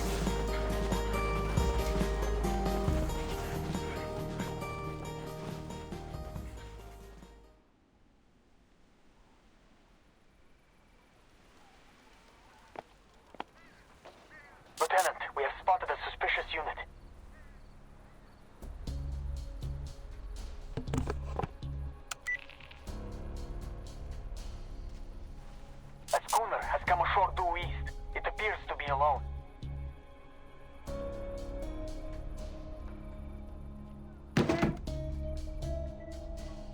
Team 1 and 2, come with me. Team 3, stay and keep watch.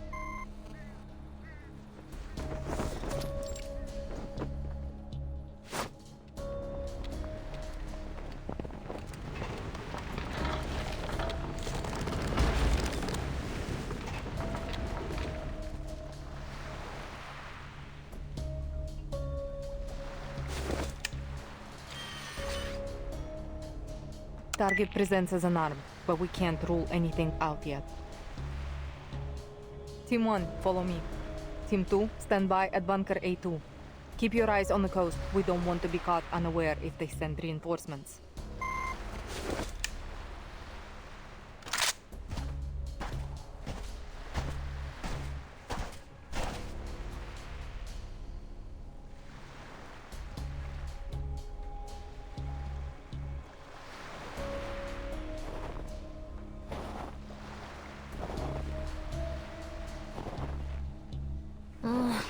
Seasickness, whiteout, and judging by the trembling compass pointer, something's messing with the magnetic field here.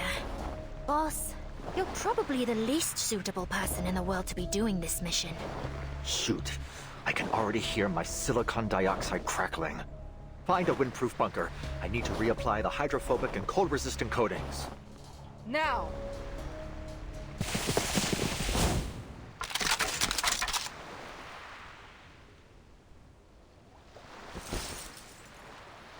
Sergeant Frickman, take 2 soldiers with you and search the schooner for any other threats. You are under arrest.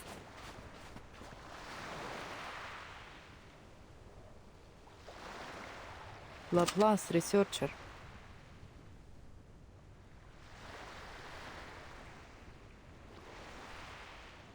That uniform. Are you from Xeno? There must have been a mix-up. We have the official approval of the St. Pavlov Foundation.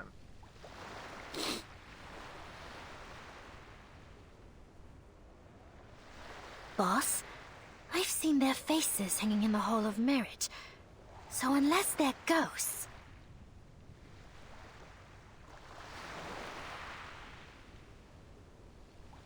we've just stumbled upon the rebels.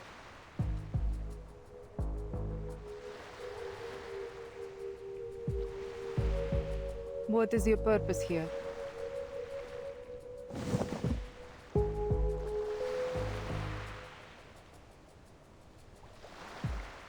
It's none of your business. All you need to know is that we're not a threat to you. We came here alone.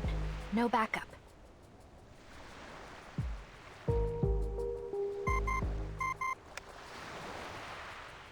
Lieutenant, the schooner is clear. Only an unarmed sailor on board. The outpost confirmed that they haven't spotted any other ships. Lower your gun, Lieutenant. We're not a threat.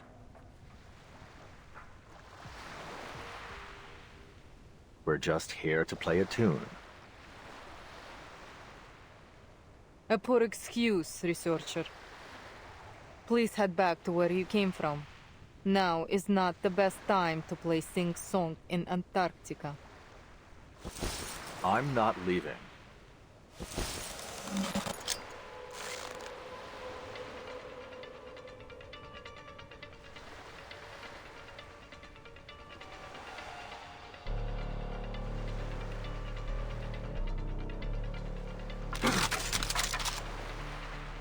Fall back!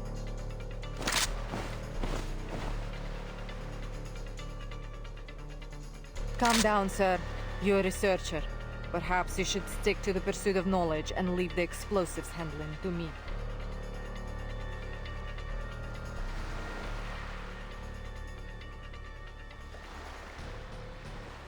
RGD-5, 72, 85, 128, Theta K, 006. I know the owner of this grenade. After the first storm, all Xeno equipment was codified under a particular numbering system and distributed among the platoons. But the number on this grenade belongs to someone special. Someone in an independent team. Someone who has a unique code on all her equipment, including her famous SU Noledin Veye flying device, Eslav. So, you've been in contact with Team Timekeeper. And what if I have?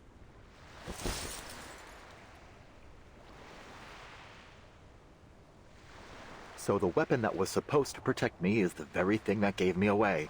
How ironic.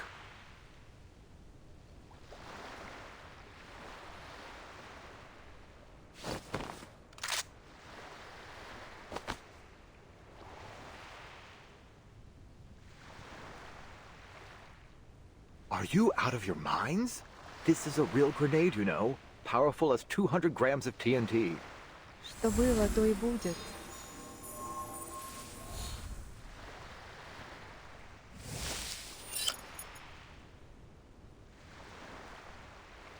Your arcane skill.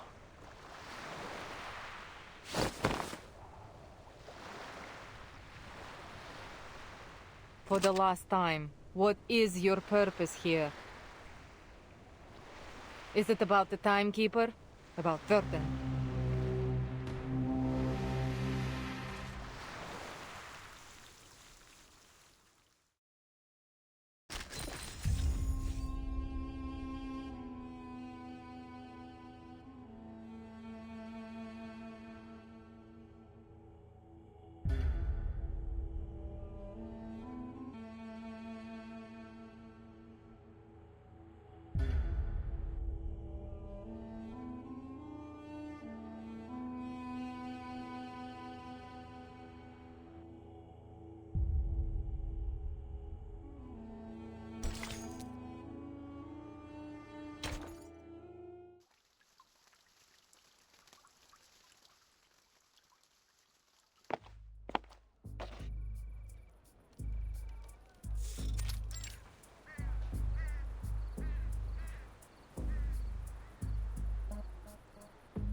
Yes, that's right.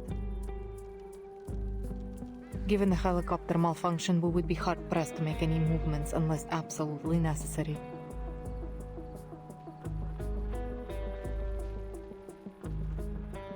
We still have plenty of resources. We're prepared for the long haul.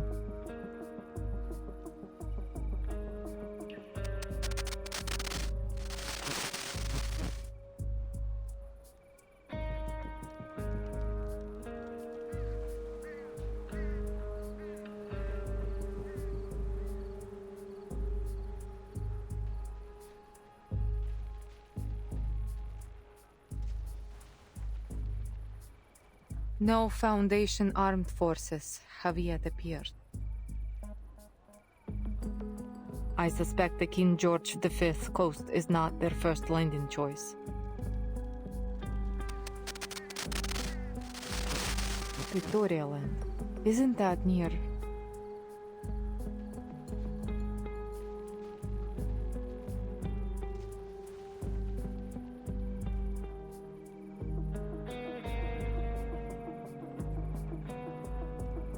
Yes, understood. We are on high alert. No suspect will be spared.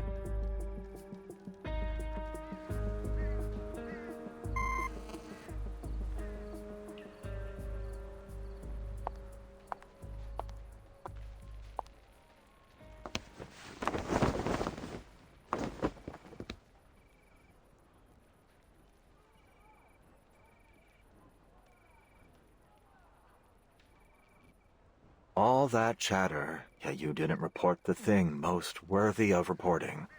Am I so trustworthy?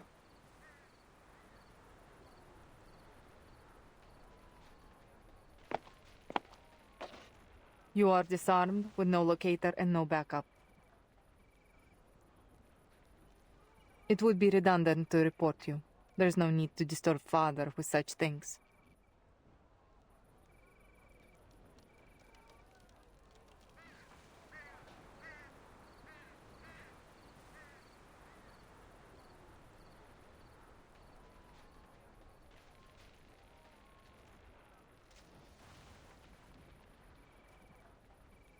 redundant, useless information, like the hundreds of millions of possible combinations of the Enigma machine that are discarded once the code is deciphered.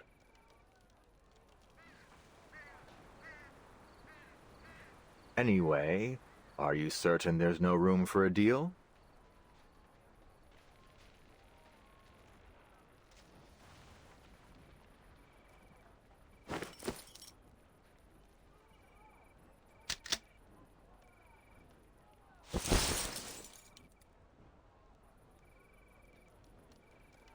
No deals for captives.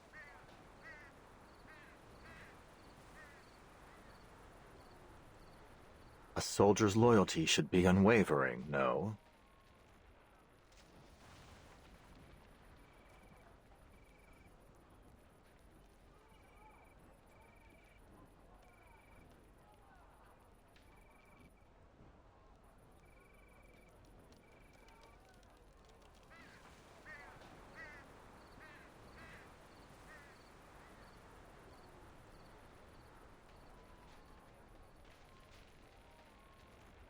Then why did you turn to Manus Vindictae?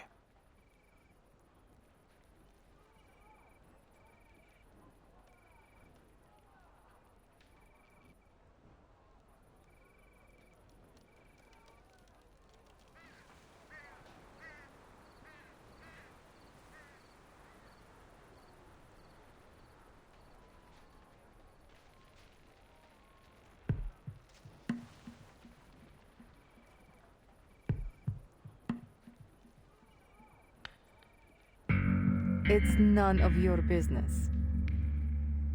Touché. Did the other soldiers agree with this decision?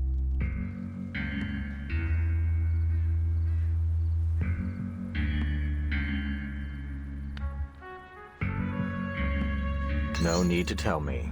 Your silence is answer enough. Those who were loyal to you stayed, and those who weren't were exiled. While I'm sure you have a trustworthy team, you must have suffered a significant loss to your manpower.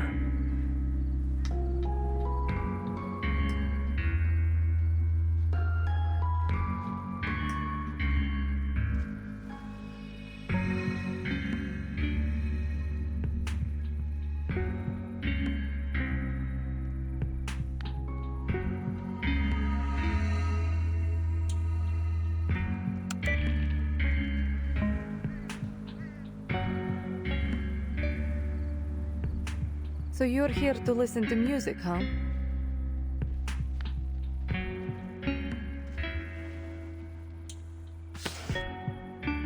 My father would appreciate this record. Given this is the only thing with you besides your expedition gear, it must have something to do with your purpose here.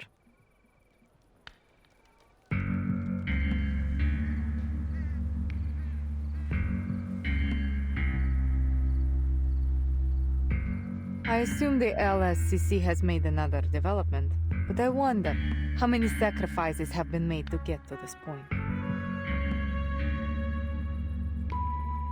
And what will these sacrifices get you this time? The expected results or an unexpected failure? I am on the edge of my seat.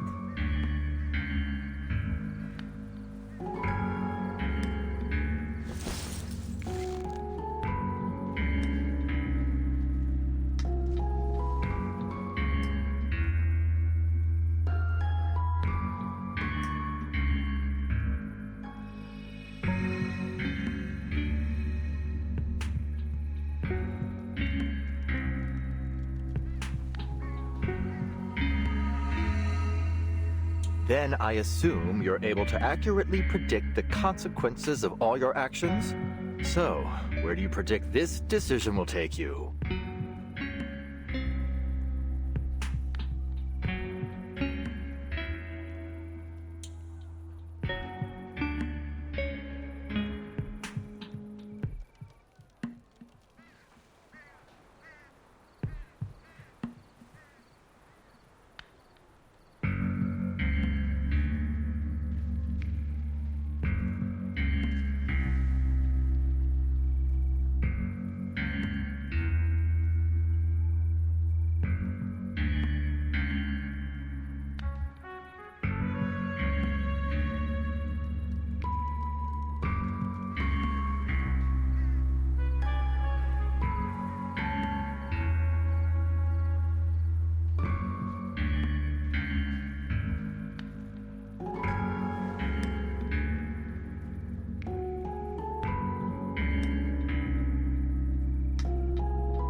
to wearing their mask and losing your sanity, to screaming and gouging your eyes out.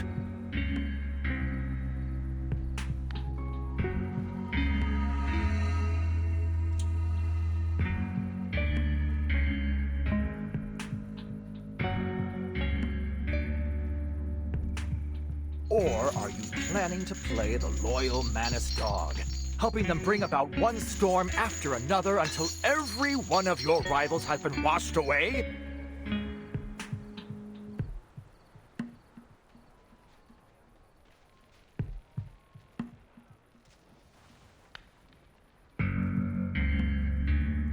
I don't think pissing off the rebels was on the mission brief. Boss!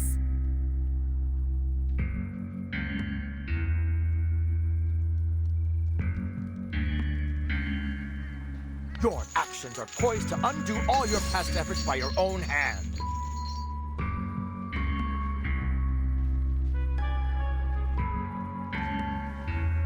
I'll admit, I'm no tactician, but as a researcher, I can see the logic in this choice. Were my experimental method to be proven wrong, I wouldn't simply give the entire project up. I'd adjust the variables and change my method.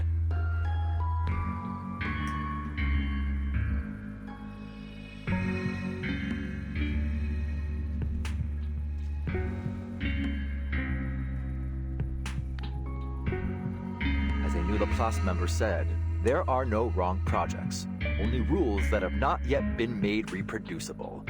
Every researcher will inevitably experience many failures. We just brush ourselves off and get back on our feet. Or are you hiding behind your military orders to absolve yourself from making decisions? Is that why you're hiding here on this coast right now? Well, guess that ship has sailed.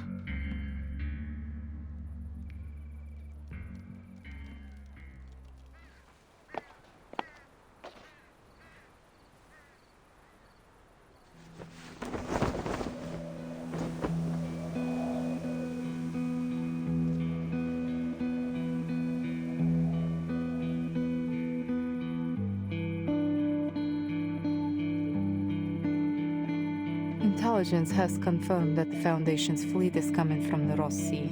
Presumably, that's the area of operations. There is only one transport helicopter, but the journey is traversable for a well-trained team.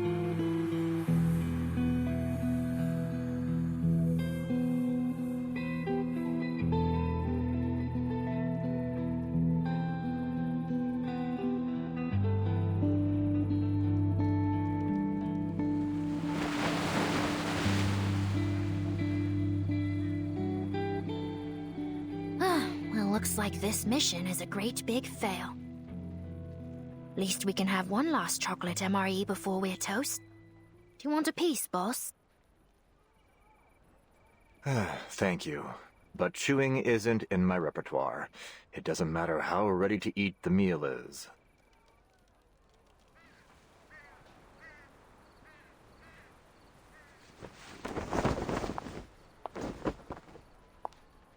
Mr. Ulrich.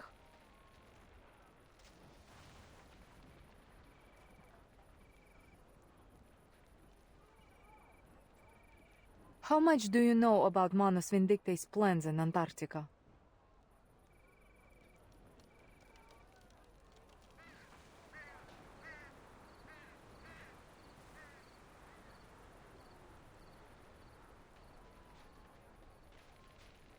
No deal made, and you still want some info.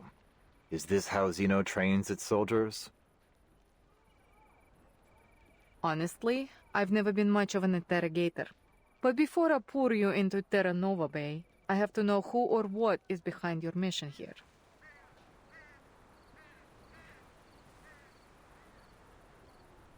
Wait, what?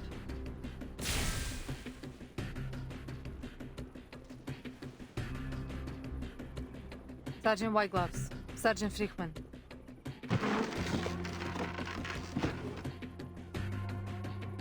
Take him back to the old building in the station. That will be a more suitable location for interrogation.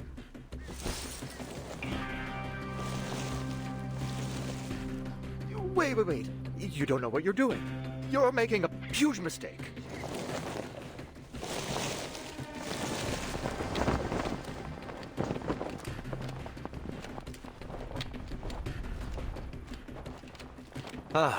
Improvised speeches never really were my thing.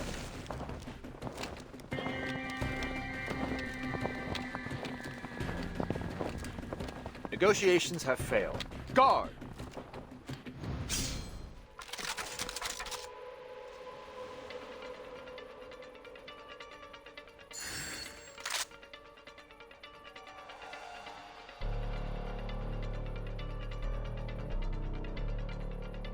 Watch your step!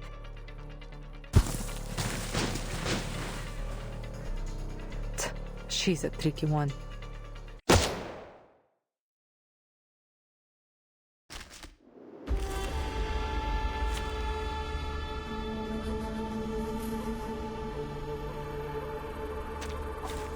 Let the helium fill your pulmonary lobe.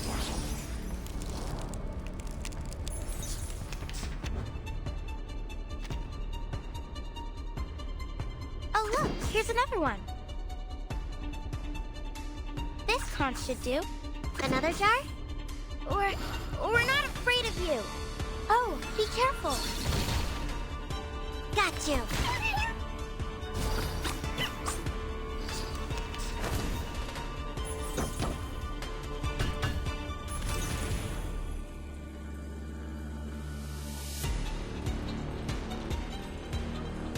It's newly made the That's party planner.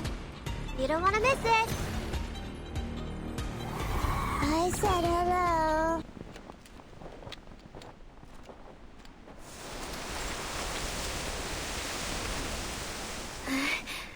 Boss, the situation's critical.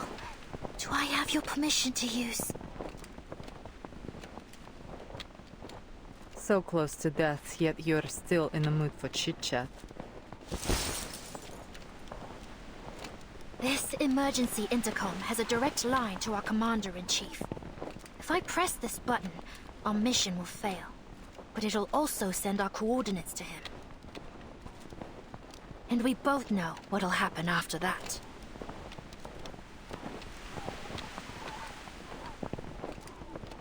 What are you waiting for then? Press it. We're ready.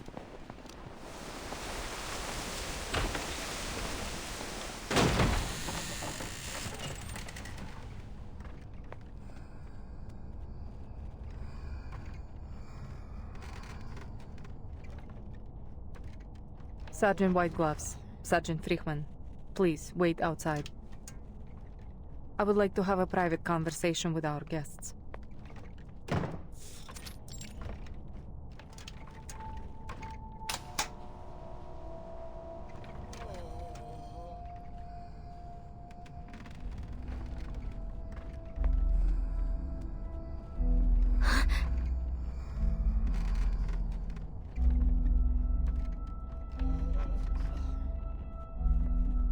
This is...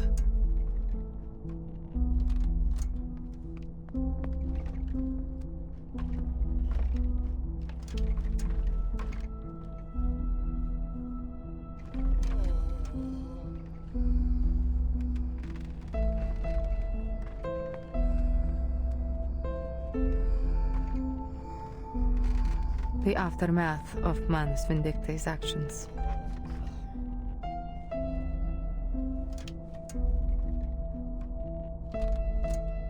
They have slaughtered researchers from stations across Antarctica. Most died immediately, while others were taken to their base. They didn't tell us why.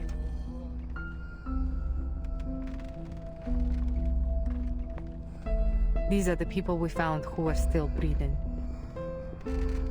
Are they all humans?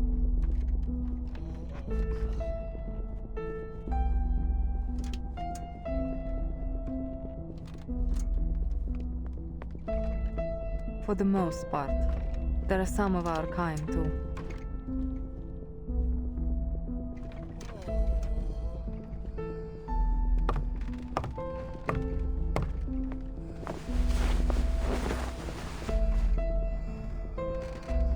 When we first arrived in Antarctica, we were hit by a blizzard near Manus Vindicti's base. We lost some of our men in it. By the time we found them, they had all suffered serious mental breakdowns.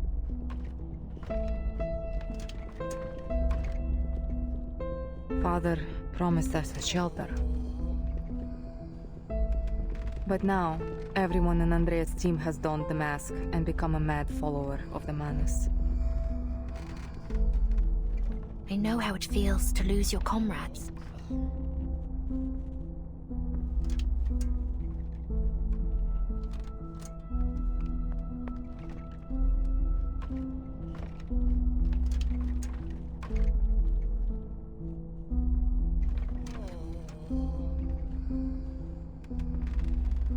Alright, I'm putting all my cards on the table.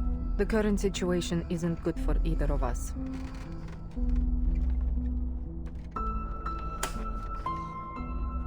We need to trade information if we want to stay in the game.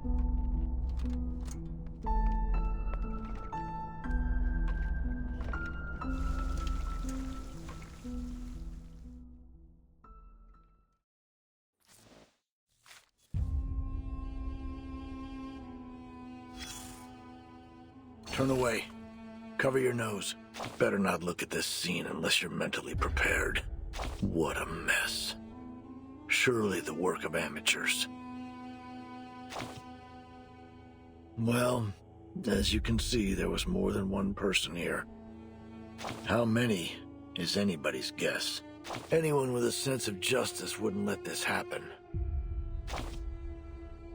I'm just a soldier, a brainless follower of orders. I have no grounds to make judgments on morality. But loyalty, that I do know about. Anyone can pledge their allegiance to an undefeated commander. It's a no-brainer for most soldiers. But give that commander a few heavy losses, a couple of misjudgments, and that loyalty becomes a whole lot harder to give.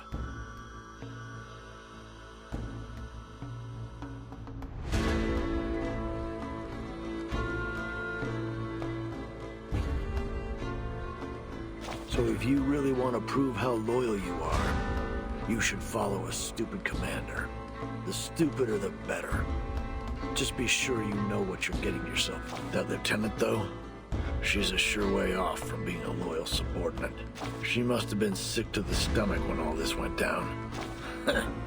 Just a kid.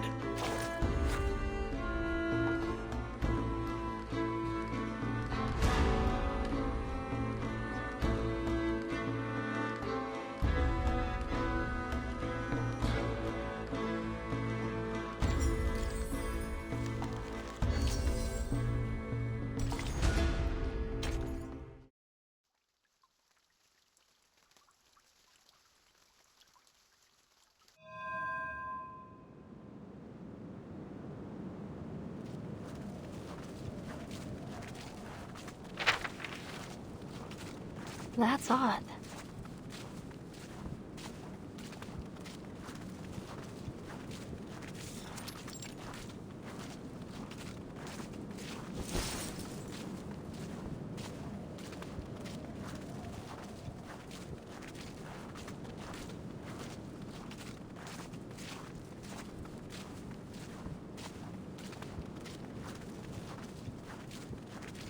Are we lost?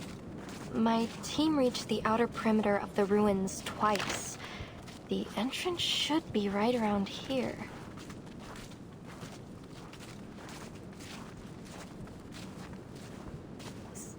Sorry, Merton. The terrain here is nothing like I remember.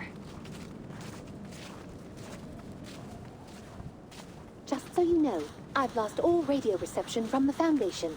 No signal, no landmarks, no working compass, and the terrain doesn't match what's on the map. What should we do now, Timekeeper?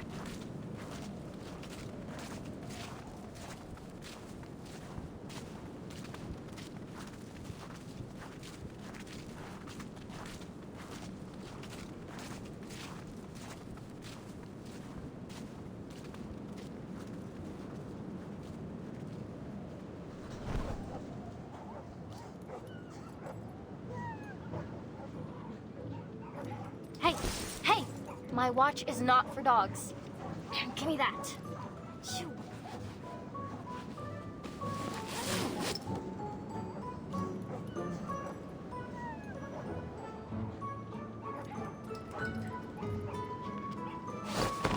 I have an idea. In fact, the answer's right in front of us. Shh. Watch. Dr. Doris's stethoscope? Huh, you're right. It's been staring us right in the face. The sled dogs are canines after all. They should have a sensitive sense of smell. Yes, if we give them a moment to smell the stethoscope, they may be able to track down the scent left on it. Let's hope it works.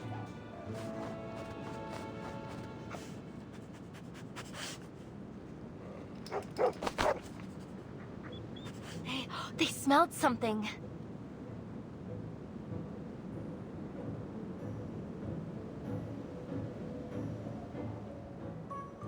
Hop on their backs.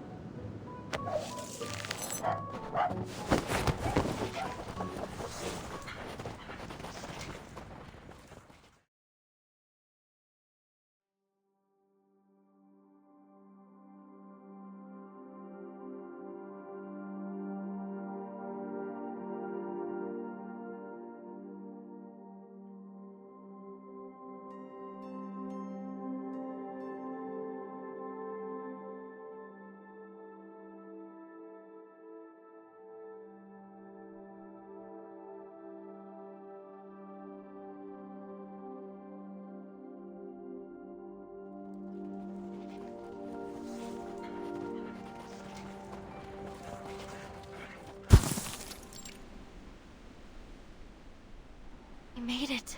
This is where my team went before.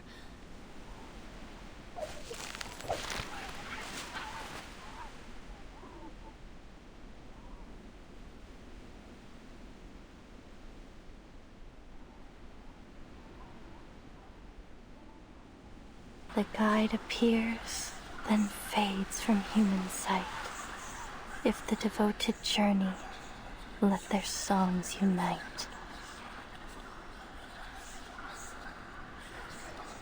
Matu was right. The Mother Spirit was right. Oh, it was the right decision to join you.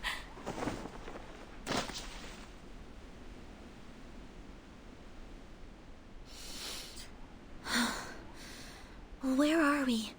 A labyrinth in a valley? Relay believed that these were the only outskirts of the site. She said that if we pass through the valley, we might even find the real ruins of a temple, or a city even. Look at this stone wall. There are excavation marks on it. We ran into an abnormal whiteout last time. It was too dense. We couldn't make out any details.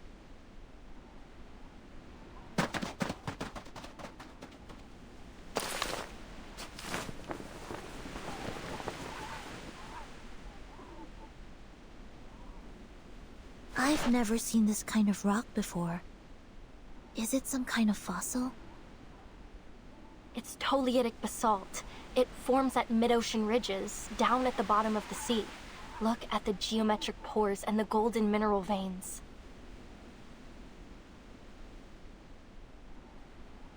If Frile were here, she'd call it a miracle.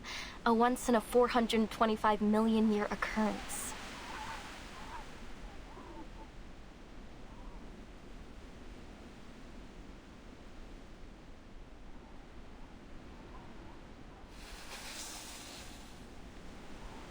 Frile. She would have been so excited to see this, even if it is only the size of my palm. That's why she joined the expedition.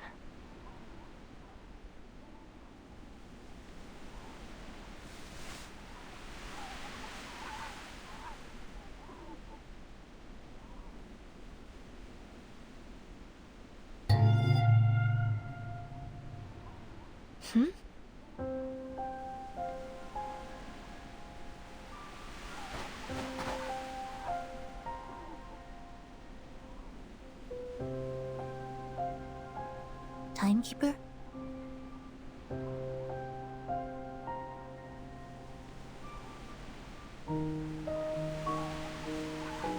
not an illusion.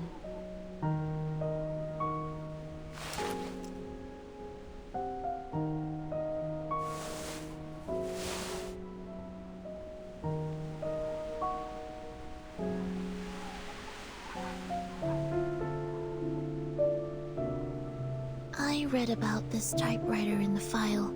Miss Whiterum and Nala also mentioned it.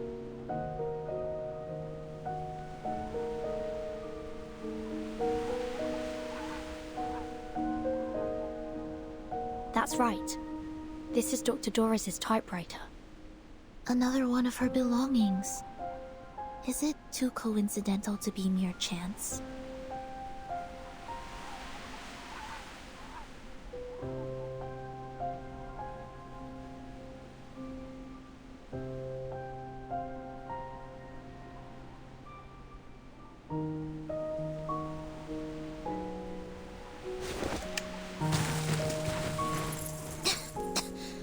What's this all over it?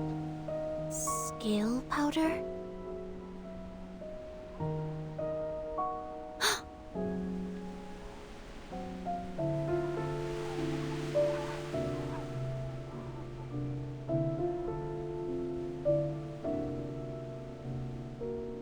Blood. It's dry.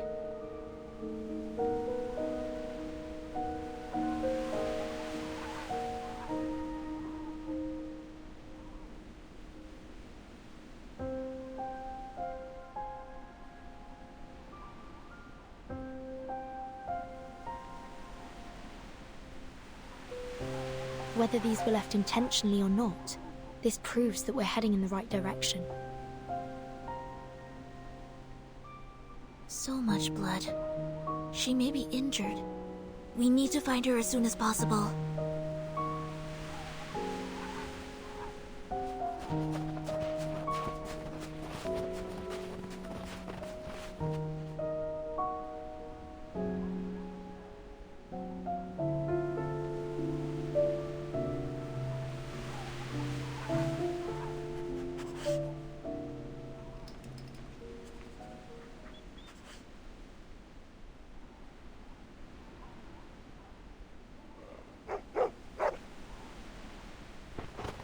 Wait! Holy, where are you taking me? Stop! Ah!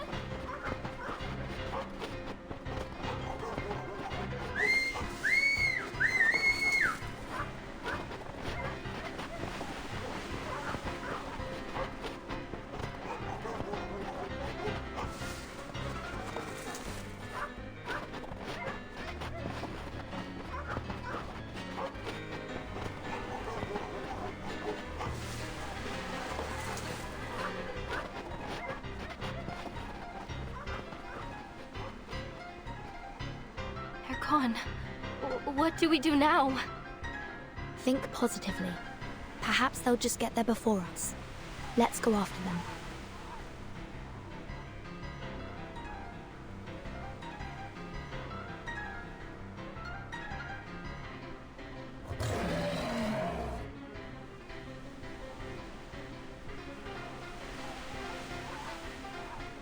Wait!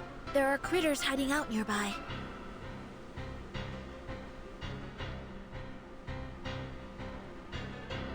There they are. Timekeeper, watch out!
Guys?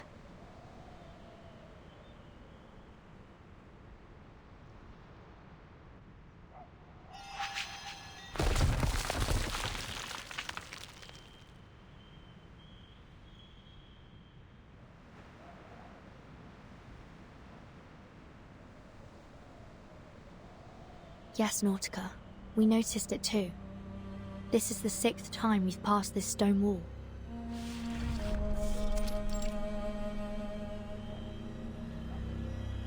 It might even be more than the 6th time. We walked for 15 minutes before we realized we were going in circles. I'm afraid we have to face the fact that we're trapped in this labyrinth, Timekeeper. Just like in the legends. The Black Forest, the Demon of the Crossroads, the Twilight Loop. Well, wait, Miss Amundsen. We need to think dialectically. Let's not jump straight to evil spirits. It could be the result of some kind of arcane skill.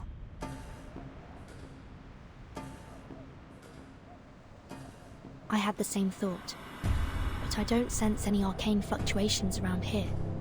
That said, Miss Radio and the sled dogs couldn't just vanish into thin air. There must be a hidden exit, or something else at play here.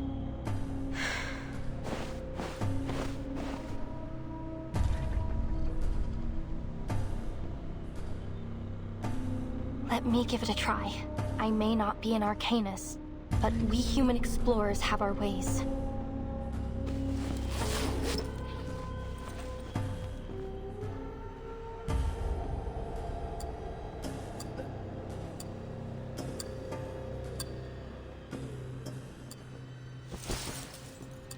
My grandfather taught me how to tell the directions using a watch and the position of the sun. I have his watch right here. I took it with me.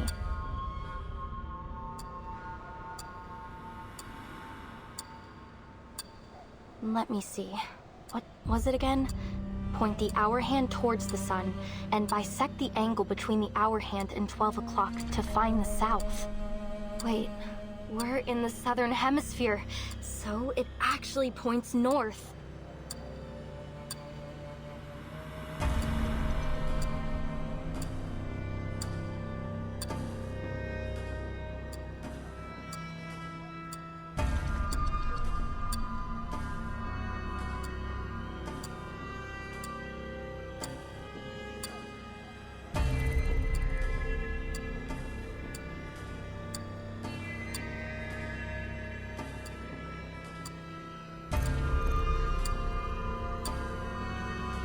Thankfully, we aren't in the polar night yet. We still have the sun in the sky.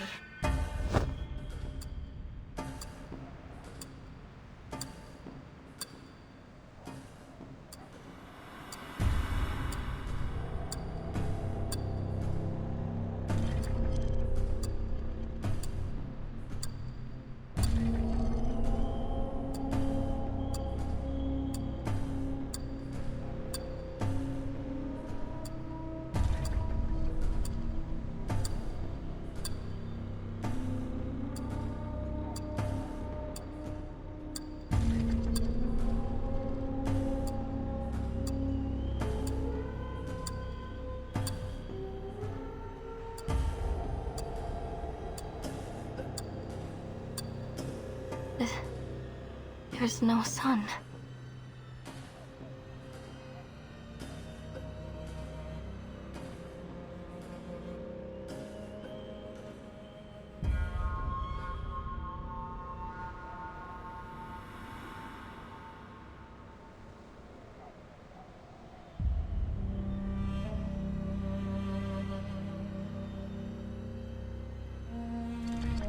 Manus Vindictae's ritual is affecting the day and night cycle.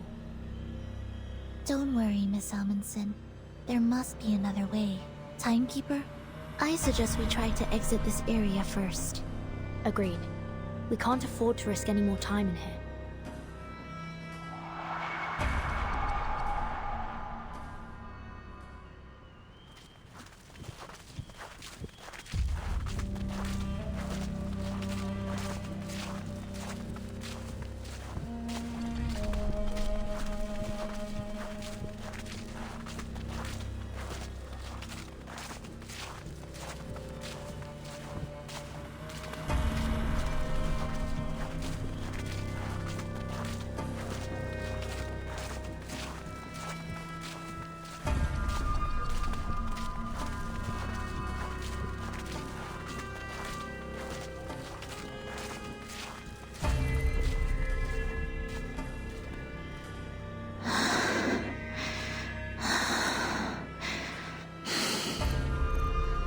We're back at the beginning again. I've been keeping an eye on the sled dog's footprints. We've been following them all this time, yet we still seem to be going in circles. How did they disappear, along with Miss Radio? Is this a trap? A trap that only lets dogs leave? I don't want to be stuck here forever. The ruins are just behind the pass. They're so close. Is it really impossible to get there?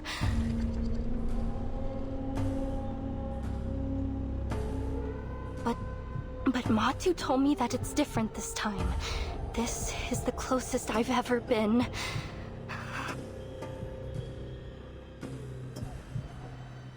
Across this land, the Mother's light is sown, and through all things, her spirit clearly shone. This is what I came for.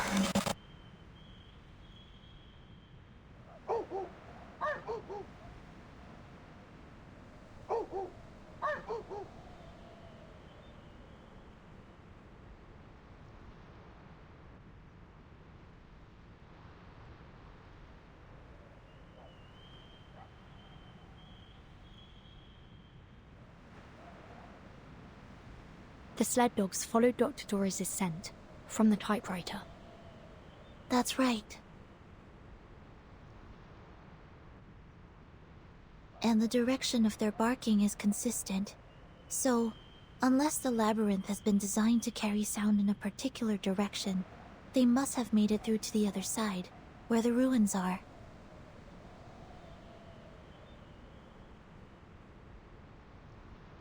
Which means Dr. Doris must have made it through the labyrinth, too. Exactly. Although we can't be sure whether she was guided here. Let's assume that she was alone. Then, despite the fact that she's blind, somehow she didn't get trapped by these stone walls. This Dr. Doris you're looking for, she's blind?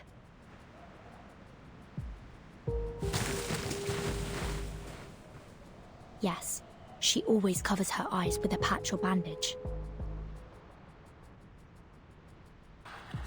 Through Giant Mother's bones, the path is laid. In bloody pain, eternal life is made.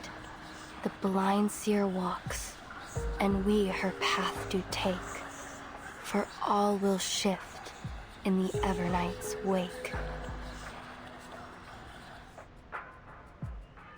Are those proverbs from the legend of the Mother Spirit?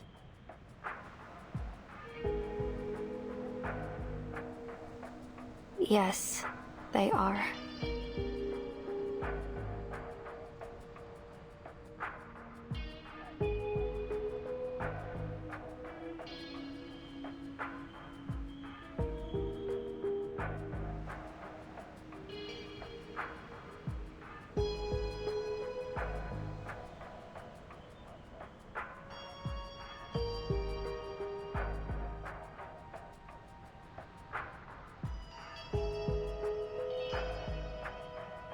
Could this folktale from your hometown actually derive from reality?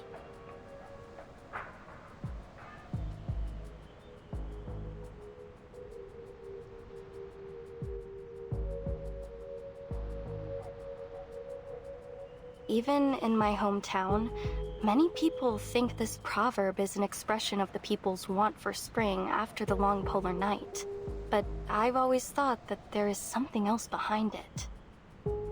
You see, the blind Dr. Doris wasn't trapped, and the dogs who followed their noses also made it through the labyrinth. We looked around this labyrinth. We looked for landmarks and for clues. We even looked for the sun to guide us. We looked. That's the difference between us and them. We've only been using our eyes. Are you saying that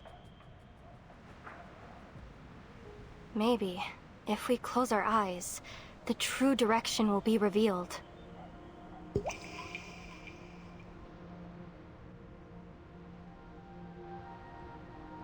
Close your eyes, Vertin.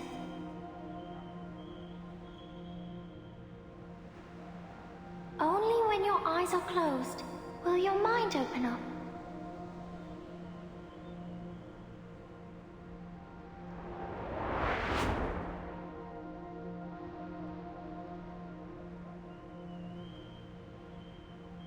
It's worth a try. We don't have any other ideas at the moment. We trust you.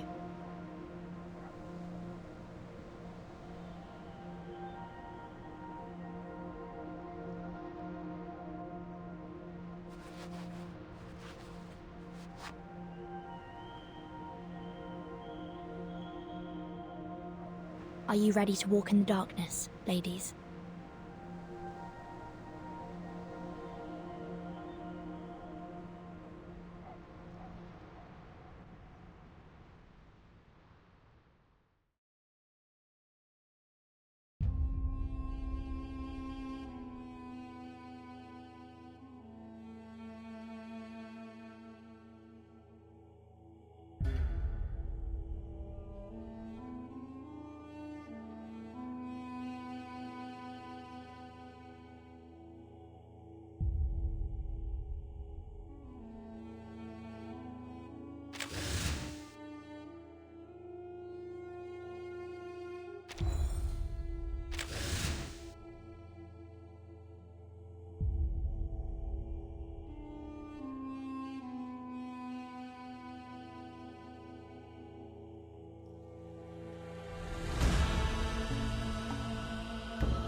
The snow here feels different.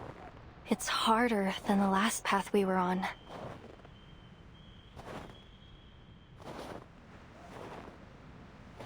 I don't think we came this way when we were following the dog's footprints, did we? Basalt, stone walls. A path that can't be found with open eyes. I see it now. The designer of the labyrinth used these stone walls to create an optical illusion. We missed this entrance over and over again. Right. Even if the dogs hit into a wall, they could still follow the scent. Of course! The Mother Spirit is always right.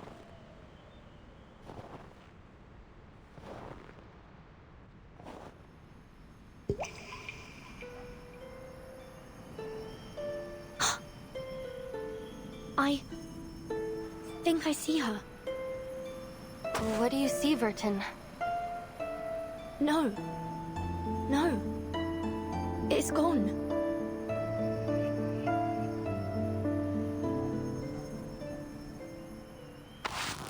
Take my hand, Timekeeper.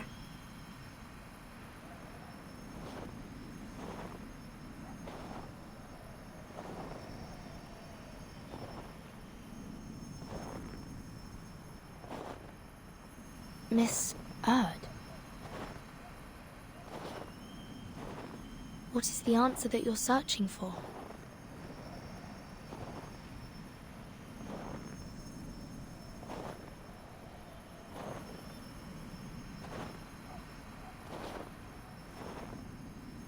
Footsteps?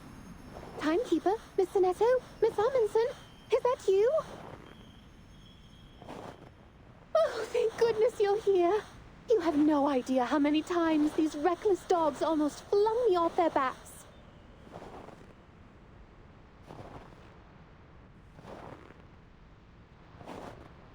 Miss Radio.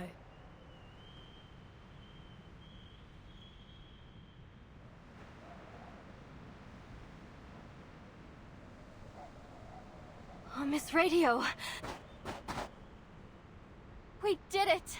We made it out of the labyrinth!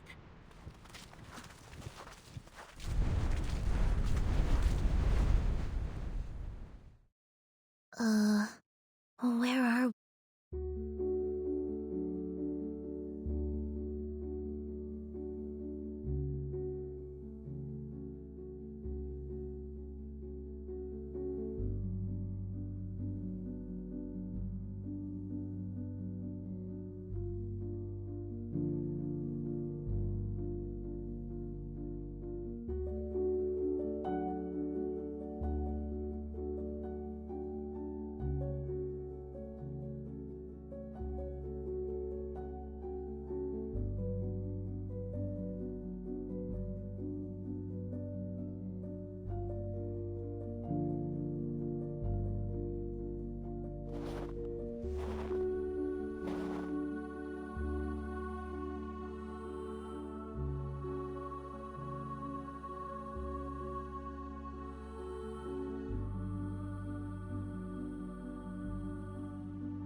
Friday.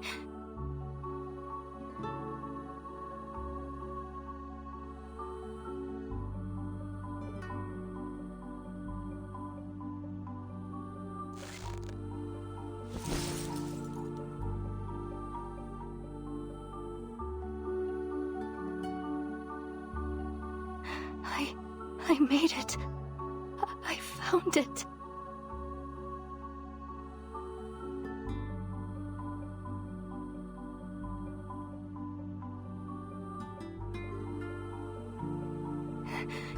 It's real. The Mother Spirit does slumber far to the south. The legends are true. And I found it.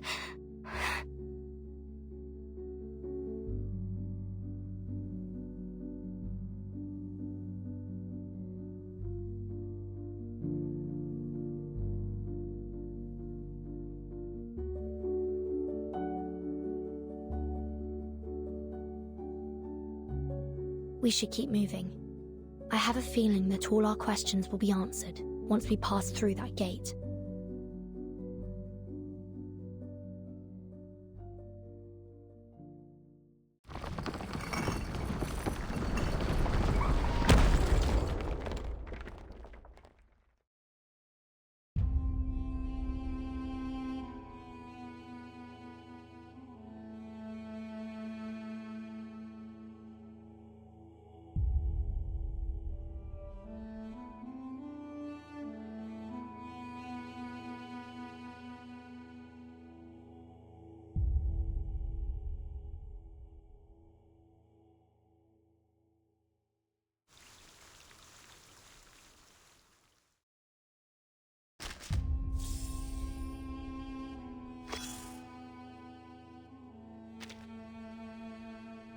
Congratulations, you cleared the stage.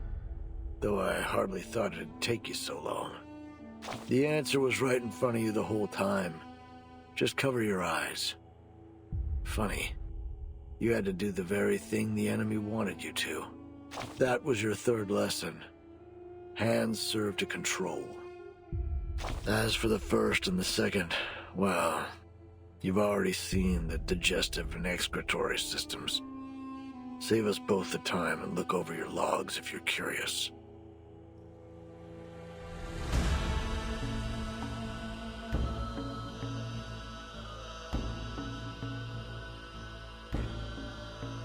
Back to the topic. You almost died in there thanks to the false intel from your eye scouts.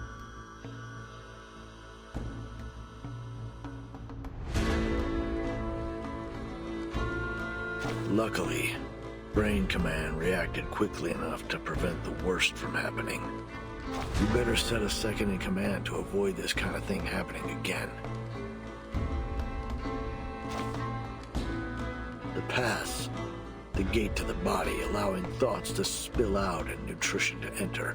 And the Minister of Foreign Affairs. But don't let it take too much charge. Otherwise, disputes and disease will fester in.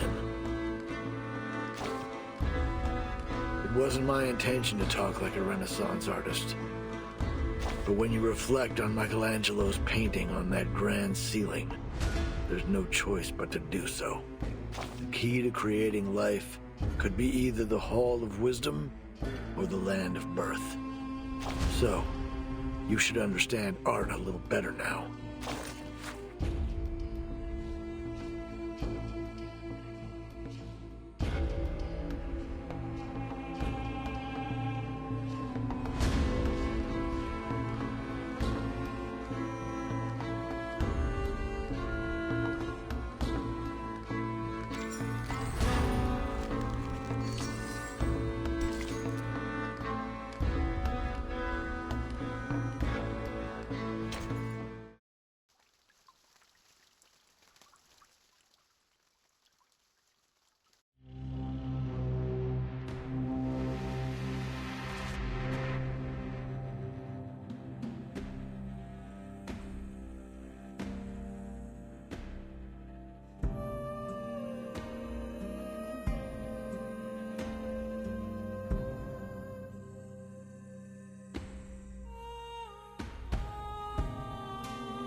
Raiders out. No solar contact. Targets eliminated. We got them.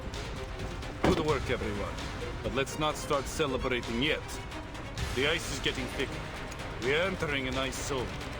Notify all bridge personnel to reduce speed. Engineer, what's the damage report? The Magnus hit our port side propeller. We're down to about 20% thrust on the steering, sir. Sir! Visual on an iceberg at 12 o'clock! It's closing in fast!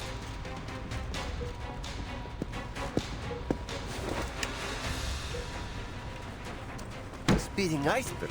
Really? What did I tell you about staring at the snow too long? It messes with your vision.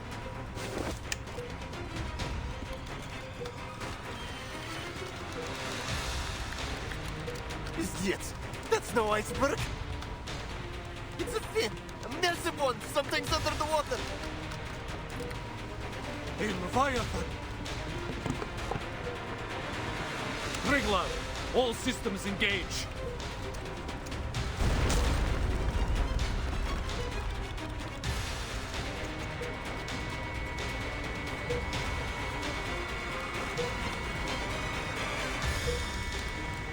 All units, report your status.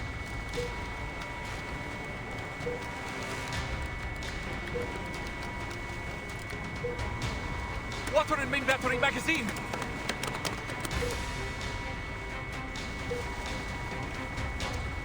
All watertight compartments are under pressure. Captain, we're going down! Understood.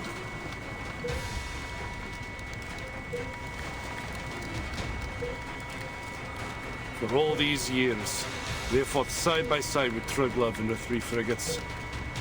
Not once have these old girls let us down. The menace must be desperate to stop our landing. Sending a Leviathan after us of all things.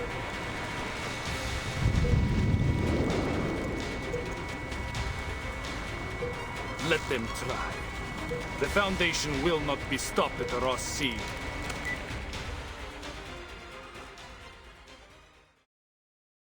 Triglav to operations. Initiating detonation of the onboard array.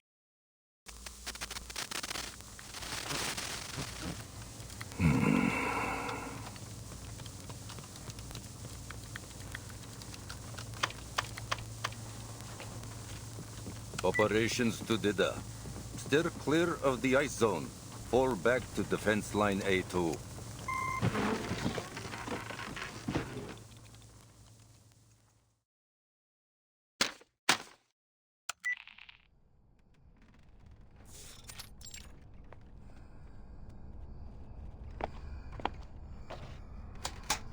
You made your way here, through the Ross Sea.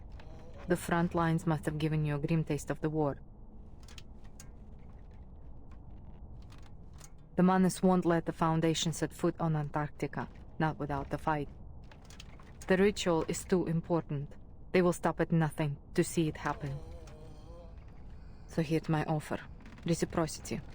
As a gesture of good faith, allow me to share some intel on their movements with you first. There's a ruin of an ancient city deep in the heart of Antarctica. That is where the ritual will be held. A ruin? Here? Against that mountain, yes. But it isn't just any ruin. It's Manus Vindictae's stronghold. Rituals, preparations, high-level meetings. That is where they all happen. In order to secure the continent, they have fortified the coastlines, covering every possible landing point. The Order of Enlightenment is stationed at King Edward VII Peninsula. The Apostles' Brotherhood controls Mary Birdland. And the former Xeno Sentinel unit has deployed its forces. The terrain is already a natural fortress, but that wasn't enough for them. They have deployed a number of arcane-modified beasts, several Magnus and a Leviathan, if my intel is correct. Oh, no way! A Leviathan? I heard you could sink Australia with one of those things.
Not anymore.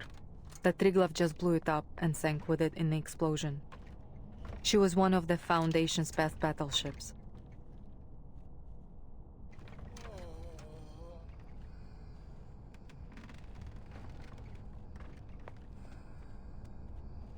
A heavy price to pay to only reach a stalemate. If I were you, I wouldn't count on support from the Foundation forces.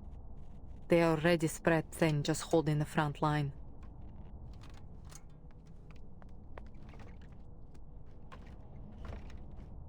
You need a plan to complete your mission without their help.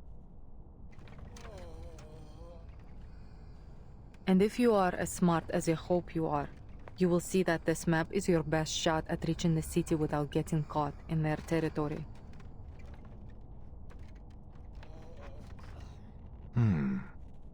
It all sounds too convenient, boss.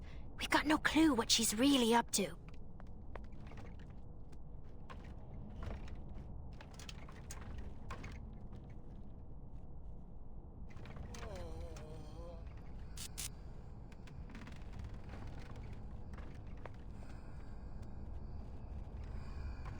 Fair enough. But know that the Admiral has ordered the coastline be sealed. I can't let you pass, at least not without a deal. Whatever your purpose is, you won't make it further without some assistance. Fine. Seriously?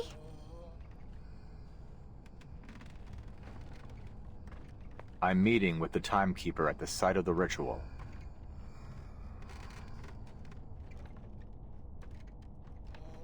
Ah, brilliant.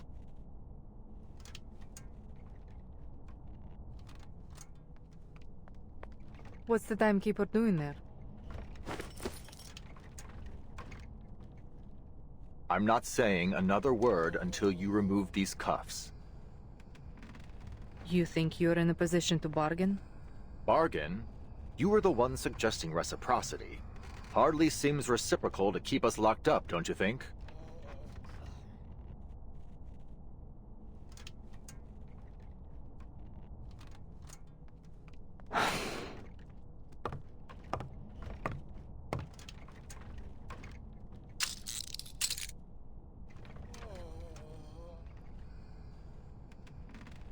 We really are here because of a song. The record is the key to everything.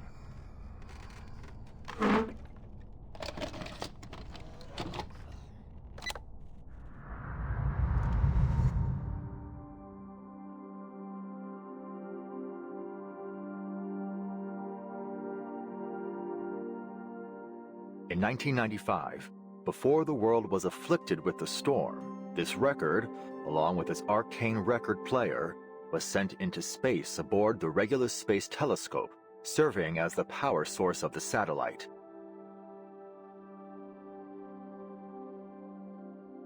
For 12 years, it took pictures and transmitted them back to Earth. Then, in 2007, the satellite crashed near Aldeburgh, destroying everything but this record in the process. 2007. That would have been 1966, right after the Sixth Storm. Precisely. A rock music enthusiast from that era found the record and later brought it to Laplace. She is now a member of the Timekeeper Squad. The last image transmitted from the satellite was time-stamped April 16, 2007. Even after the storm sent everything back, the satellite's timeline kept moving forward. Are you saying that the satellite crossed the storm? How? We believe it's because of this record. It's the only material that has been proven to be immune to the storm. In our previous experiments, it reduced the severity of the storm syndrome afflicting one of our researchers and slowed its progression on me. Wait, what? But those results were from small-scale isolated tests. We've never tried it in a real storm. Since replicas of the record haven't demonstrated the same immunity as the original, we've developed an upgraded amplifier system for it. Now, when played on our upgraded player, this record can create an immunity zone with a 2.5-mile radius. but the immunity isn't permanent. We found that the element Regulus in the record is consumed every minute it plays. At best, we're looking at 12 minutes of protection with this original copy.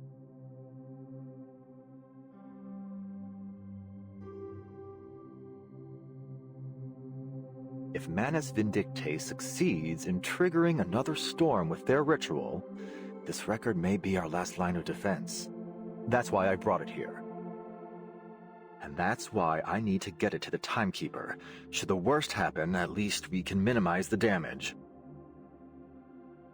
And I'll be able to see how it works during an actual storm. An invaluable boon to our research. Sounds like Laplace has made remarkable progress since the Equilibrium umbrella. I have to say, I'm impressed. So, there it is. All my cards on the table. What have you got for us?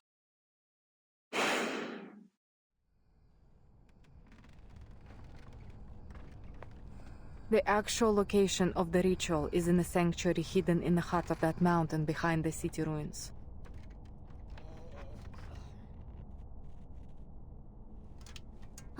First a city, now a sanctuary. Boss, she's got to be messing with us. I am telling the truth. There is a tunnel in the city that leads into the mountain. Only the chosen are allowed through.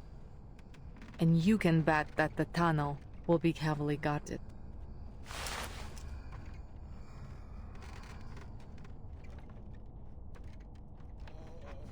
"2.5 miles of immunity, you said? That's right. I'll need to know the size of the city and the length of the tunnel to figure out the best placement for the record. I have an idea. The mountain's interior is hollow. The sanctuary sits right in the heart of it.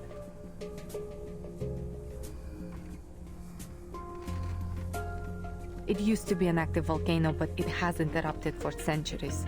The elevation of the volcano is 11,616 feet. That's just under 2.2 miles.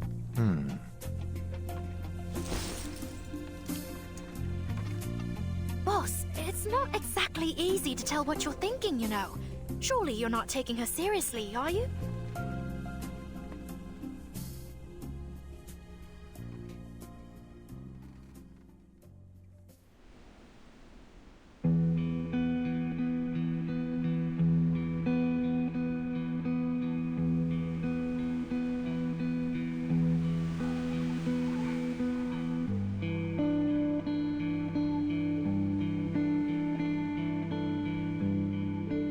Scaling the mountain isn't going to be easy.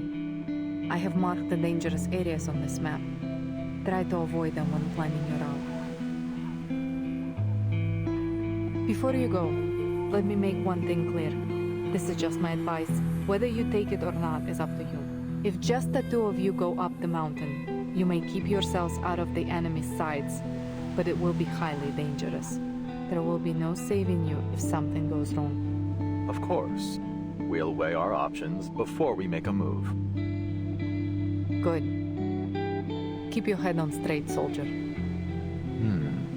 So, just like that, you're letting us walk out of here? With the record and a map? You call it reciprocity. But what's in it for you?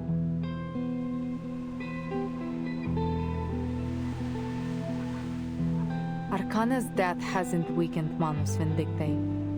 In fact, they have kept the Foundation very busy, taking different names and causing chaos around the world.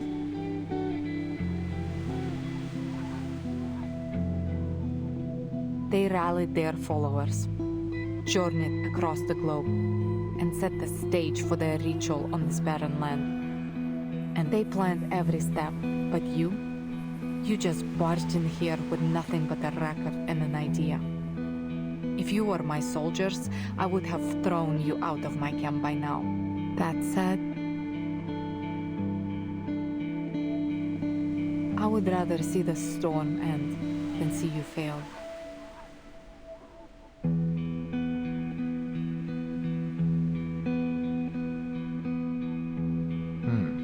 Well then, thank you.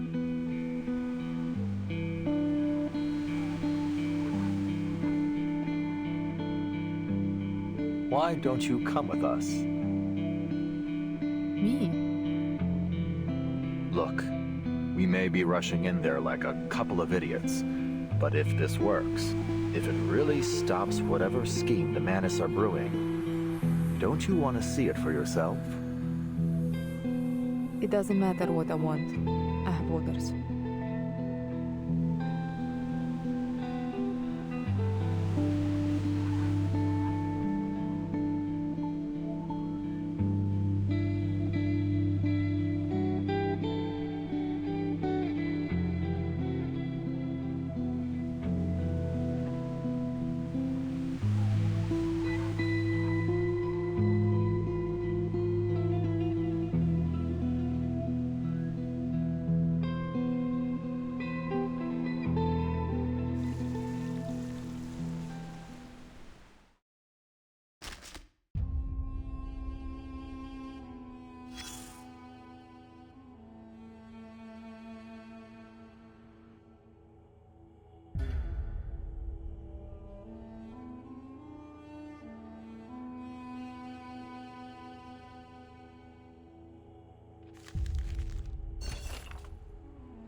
Oh, I knew this wouldn't exactly be a Sunday stroll.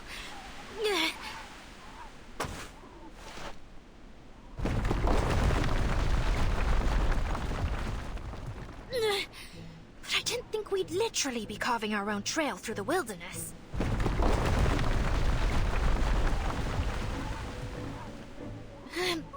Boss, at this rate, the world will be an absolute bedlam by the time we reach the top. Hold on. Let me check the map the Lieutenant gave me. Lieutenant Mordia.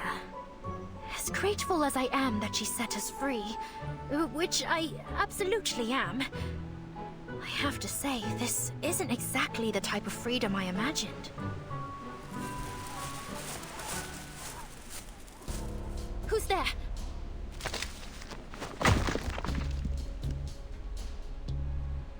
Ouch!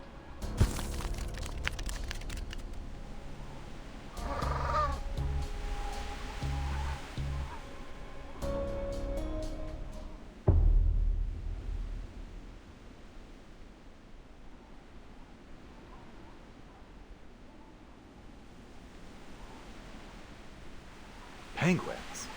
Here?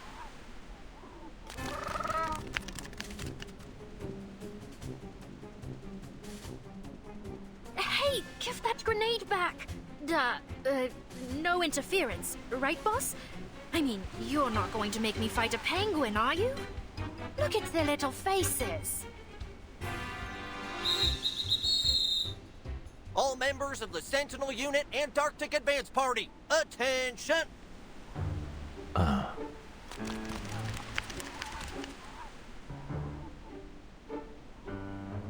Alrighty, let's see what we got here. Rookie guard, check. Awakened researcher with a fish tank for a head, check. Mr. Ulrich, allow me to apologize for the shock my jits have given you. They're jumpier than a spring cricket at the moment. A lot of them just lost some dear friends of theirs after getting back from Florida. Brutal, really.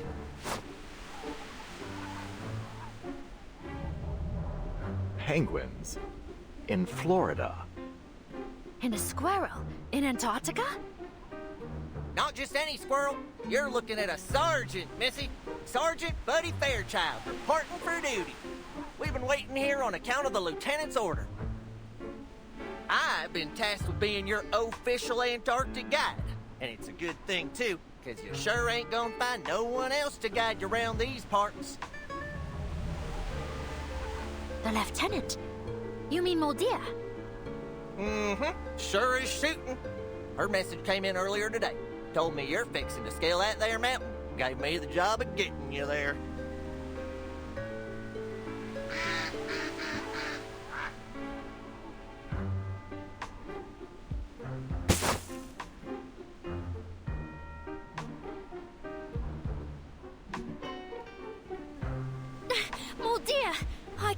miss you. So, Sergeant Fairchild, you and these troops are under Moldir's command.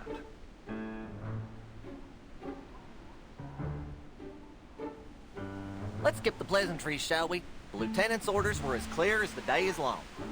If you really want to help your friends and save the world, then we better get your behinds up that mountain quicker than a cat on a hot tin roof and get that record playing. Now let's get moving before the Manus get their ritual going. Save the world? I had no idea she thought so highly of us.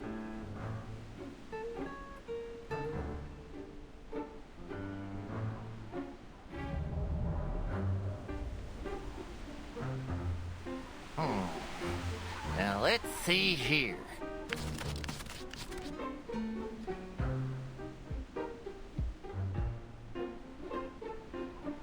Mountain ain't no Everest, but it sure is a storm in July to be a tough climb for y'all big and tall ones.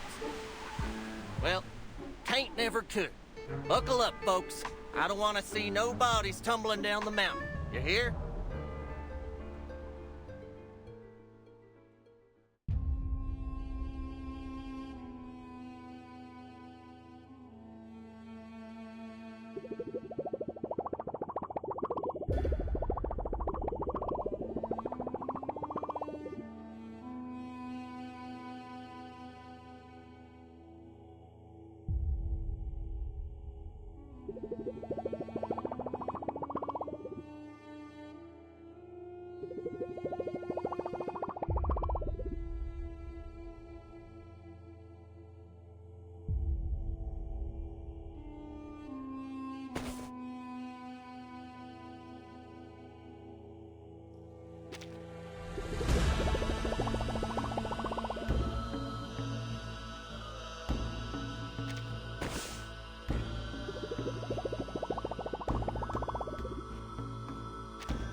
Battles can be just as informative as codes. You just have to know how to read them.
What took the Foundation so dang long to introduce me to?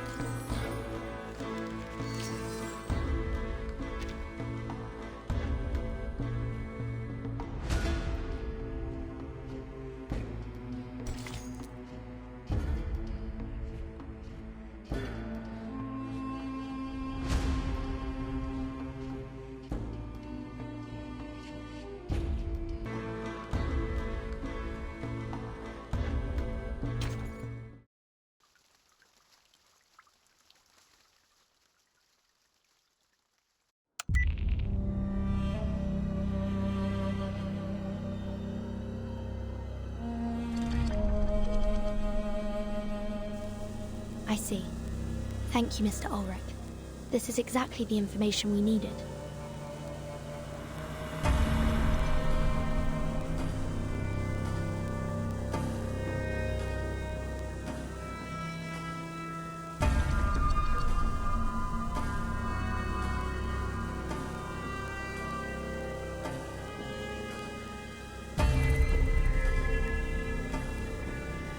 If everything's gone to plan, the Foundation spy should already be in Antarctica. But they haven't made contact with us yet. It seems we won't be getting any more intel on the ritual from them anytime soon.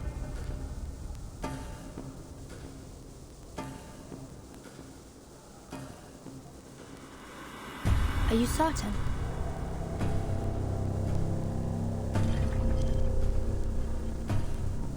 All right. If you thought it through, I won't stand in your way. Just be careful, Mr. Ulrich.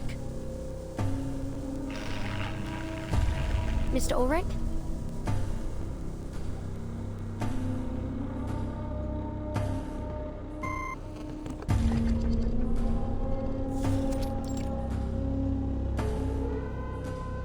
Signal's gone. I can't tell if it's an issue on his end or ours. Still, we got what we needed. The ritual will take place in a sanctuary, hidden in the volcano at the edge of the city ruins.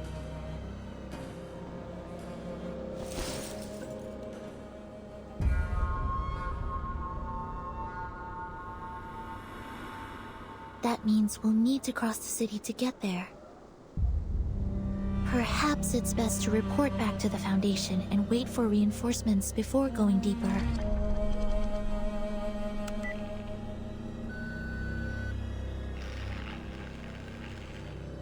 I'm afraid comms are down. Could be another trick by Manus Vindicte, like the unnatural day-night cycle here. Timekeeper, maybe we should fall back. Get out of here, fix the communicator, and call for support.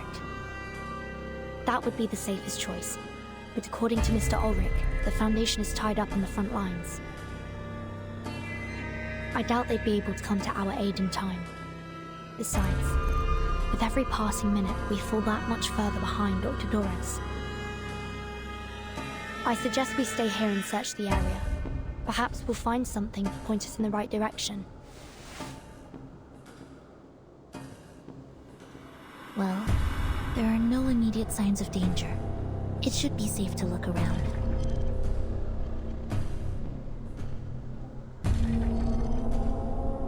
But before we proceed, should we escort Miss Amundsen back to the research station? There's a high probability that we'll come into conflict with the Manus now that we're so close.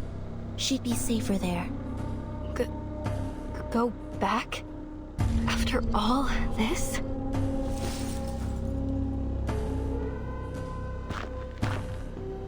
These ruins, they're the only thing that has kept me going.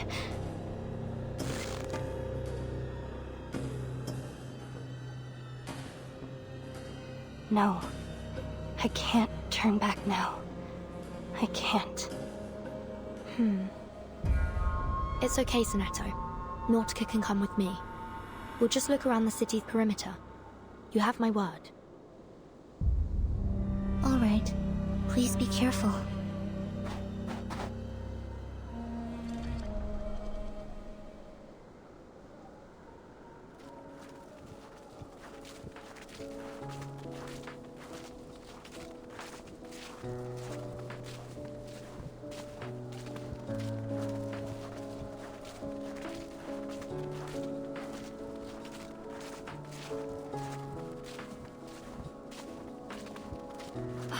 Then I can take some samples, right? Maybe even dig a little?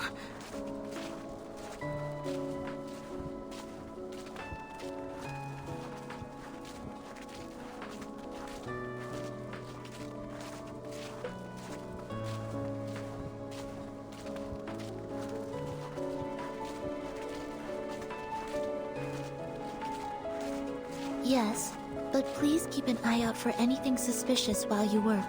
The Manus might be closer than we think. Oh, and before you go, let me enhance the warming incantation on you.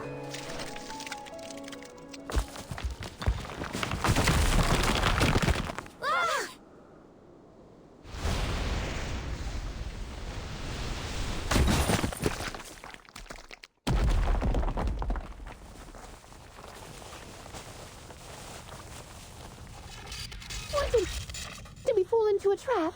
Is everyone all right? My arm. Timekeeper, are you injured? I'm fine. Don't worry.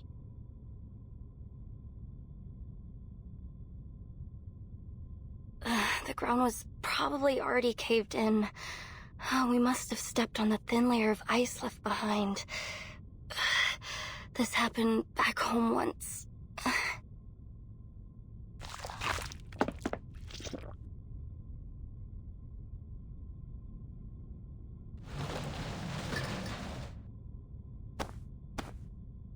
Looks like we've fallen into some underground part of the city ruins. No signal here either. We need to get back to the surface and contact the Foundation as soon as possible.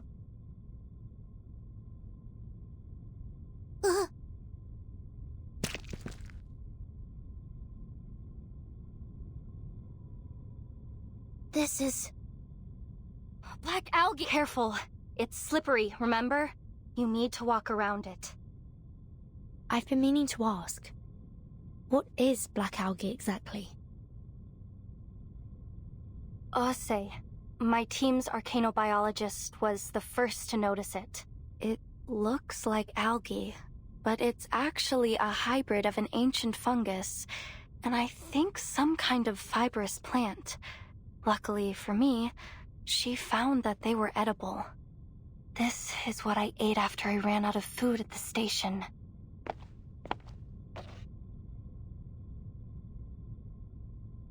But there's so much of it here. Look at the pattern. It looks like they've grown all the way from the foot of the volcano.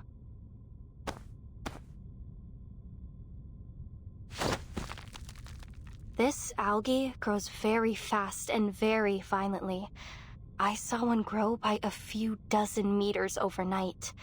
It's no wonder they can crack open ice and make those earthquakes happen.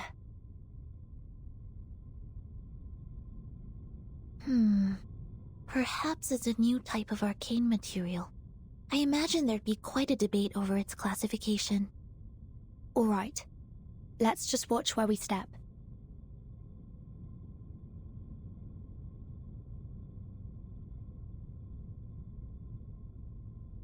Nautica, do you have any idea where we are?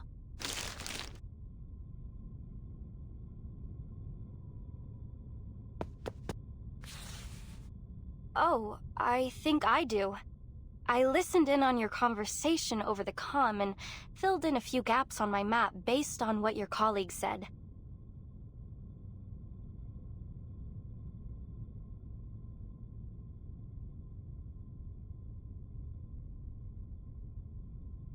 Let's see. The ritual sanctuary is here, at the far end of the city, inside the dormant volcano. Manus Vindictae will surely have that area heavily guarded. And outside the sanctuary entrance, there's this. A kind of circular clearing. Probably one of their daily ritual sites. And this is where we are, at the outskirts of the ruins. Just look at it. This ancient city. From here, all the way up to the foot of the volcano. It's incredible. Just imagine all the secrets and answers hidden away within these walls. If we're going to find out anything about Manus Vindictae's ritual, the answers will be in this city. Stay close, everyone. Let's head back to the exit of the labyrinth first. Vertin! Vertin! Come look at this!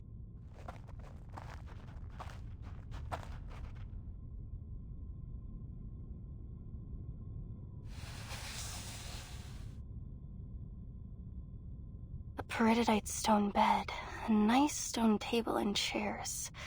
Someone used to live here.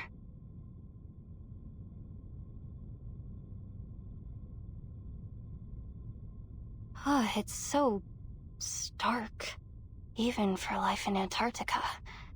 Do you think this is where those masked snow monsters live? I can't say for sure, but the owner wasn't exactly subtle about their interests.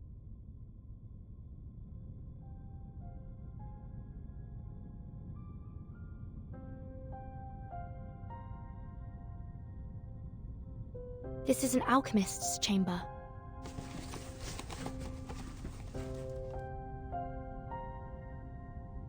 This manuscript was written by the great Paracelsus, whose river of verses quenches our thirst for an endless life, and whispers the secret of the fountain of youth.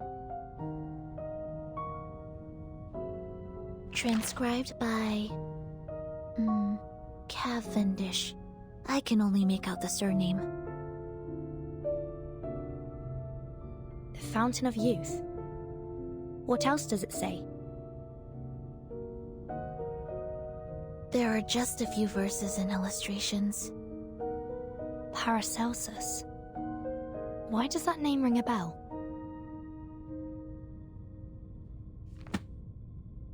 Sixth grade, second semester, History of Alchemy, Week 1. The Life of Paracelsus. He was a pioneer in ancient alchemy and medicine. Legend has it that he invented a potion that could revive the dead.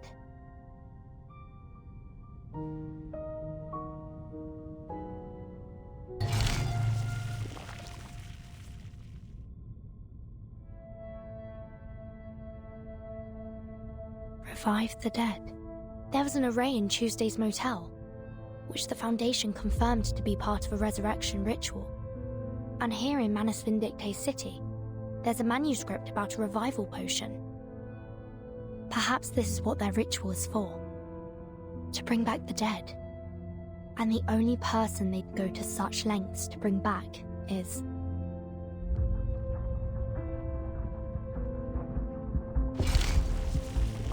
Arcana.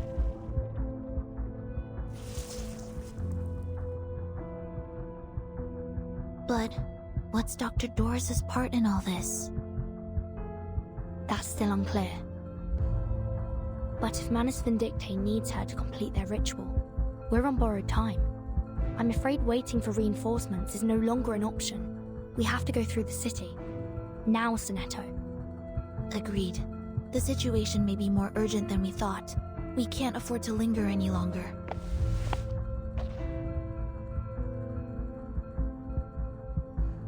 Miss Amundsen, there's been a change of plan. We're entering the city. We'll do everything we can to keep you safe, but there's no guarantee we'll... Miss Amundsen?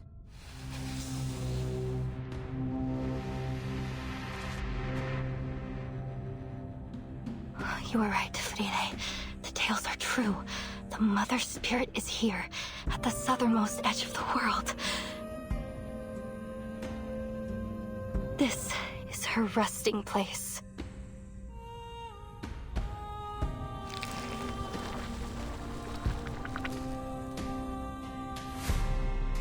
The first age ends. The tolling bells are rung. Before the last, a mournful dirge is sung. Alas, where will our bones be laid to rest? O Mother, let us lie upon your breast.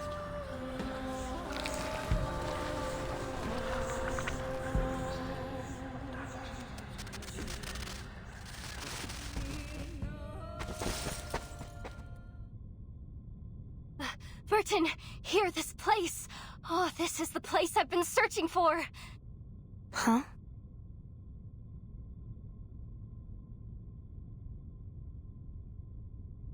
Look, here, beneath the surface of this rock.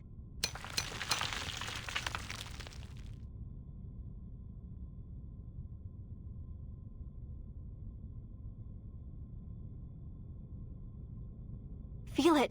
It looks like chalcedony, right? But it's much heavier. This rock is totally unique to Antarctica. It's never been seen anywhere else. We call it Rock of the Blank Era. This is the exact same rock Frile and I studied. 3 years ago, we ran a carbon dating test on the rock samples my grandfather brought back from Antarctica. When we ran the test on this rock, we found something strange. It was pointing to an era that didn't exist in any geological record. None of the other samples matched that strange era. We looked for other evidence, but we found nothing. No fossils, no minerals, no records. But then, when we couldn't think any longer, our folktales suddenly came to mind, and it all started to make sense.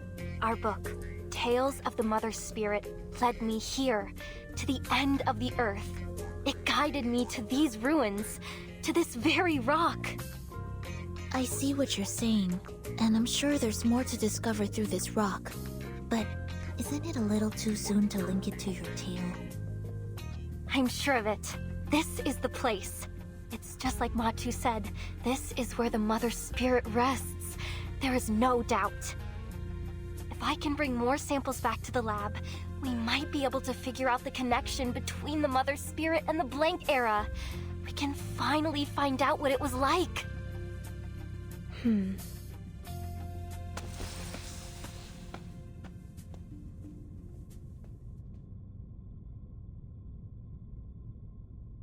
Sorry to interrupt, but may I point something out?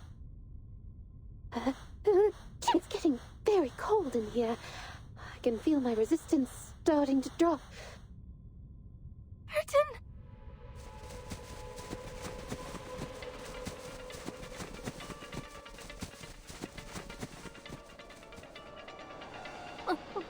Monster!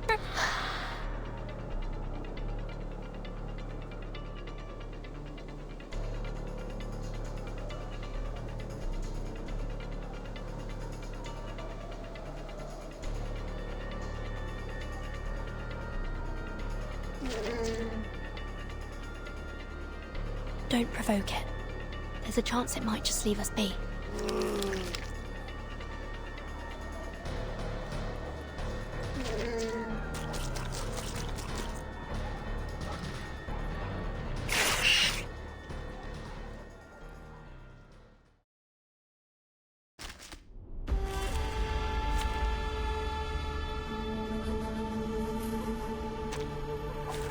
Let the helium fill your pulmonary lobe. The ground! It's opening up! Watch your step. I remember it's called... lending a hand.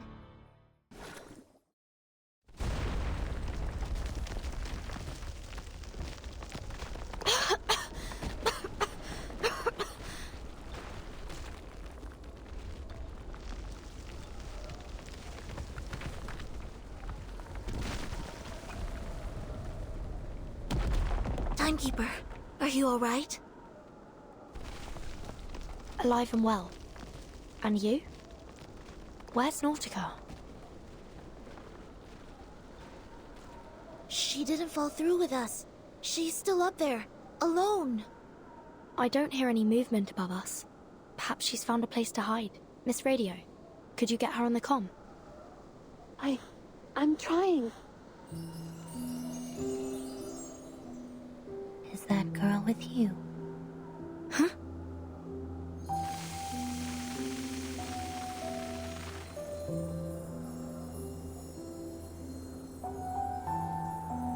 You're a tricky one to track, Timekeeper. I'm ever so glad you've made it this far into the continent. I'll admit, I'd be more than happy to welcome anyone from the Foundation here.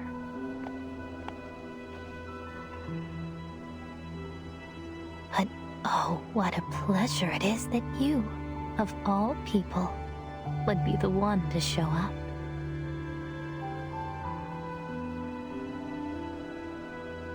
Grace? Is that you?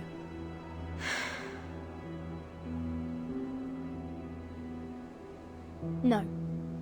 Who are you really? Kayla from the ranch? Captain Grace of the Free Breeze? Or just a familiar stranger. Who would ask a common moth its name? Who would even notice if it weren't drawn to the flames?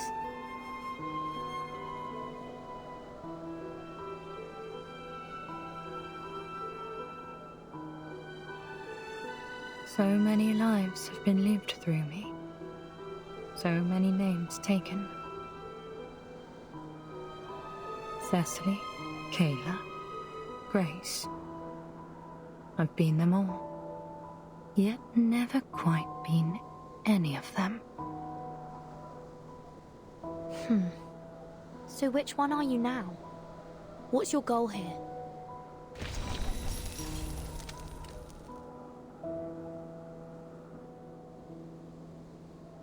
No need to get worked up.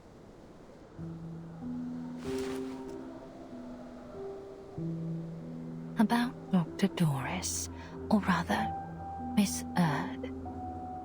I have the final piece of the puzzle that will lead you to her.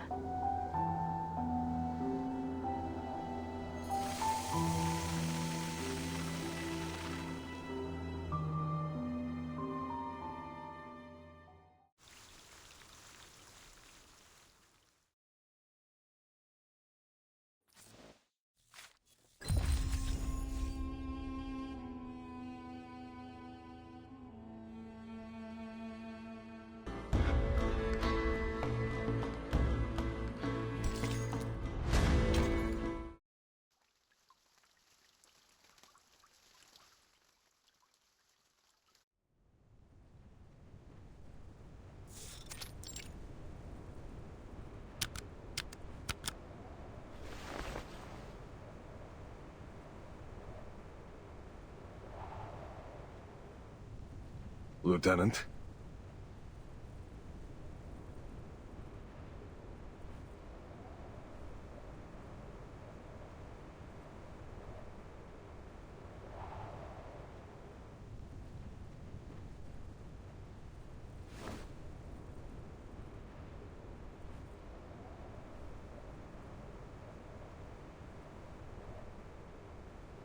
What is it, Sergeant? With all due respect, what are we doing here?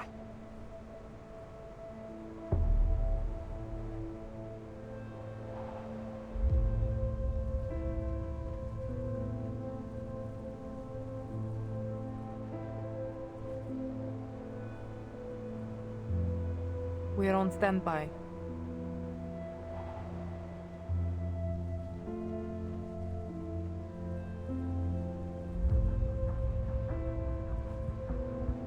Stand by for what?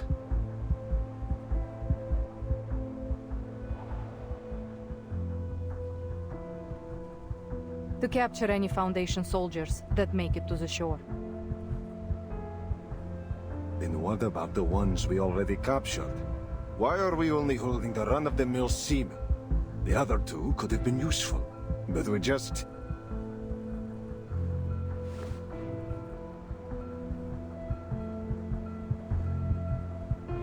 Those two? Hardly. What can an awakened researcher and a rookie guard do in Antarctica? Holding them would be a waste of resources.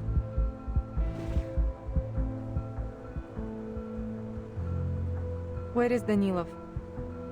Tell him to meet me at the helicopter.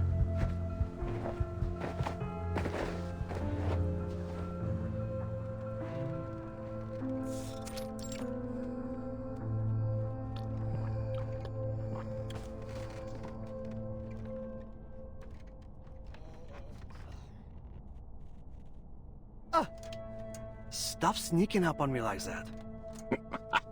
Gotcha. Some things never change, huh? Still as jumpy as you were when you were a kid. Come on, cut it out. I'm a captain now, you know? Not some kid.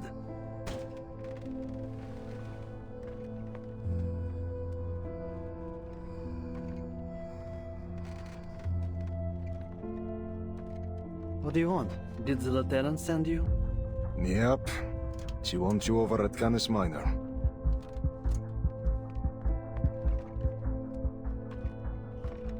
Lucky you. Getting to stretch your legs while the rest of us have to sit here, idling away the hours.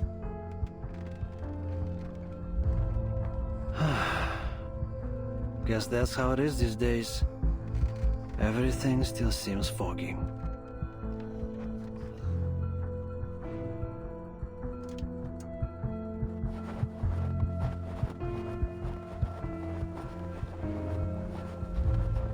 Tell me about it. I thought Brazil was tough, but this feels worse. Sometimes it takes more courage to stick to a choice than to make one. I think someone might be struggling with that.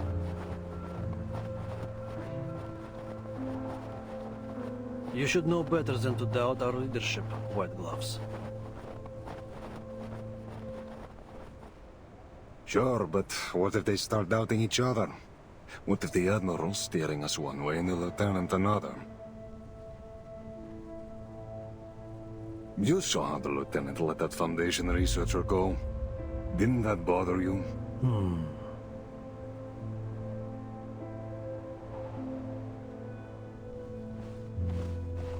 I trust them both, no matter what.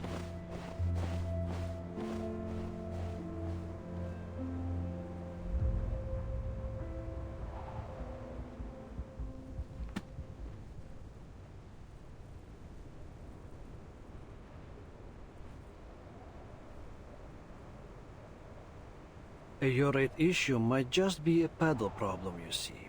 In this case, either the rudder pedal has loosened, which is affecting the responsiveness of the tail rotor, or the tail blades were damaged by the impact. I see. Let me take a look.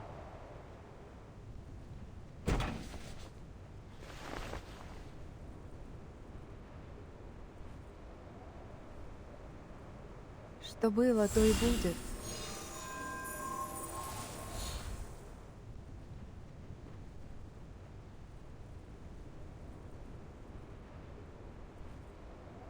This is more complicated than I thought.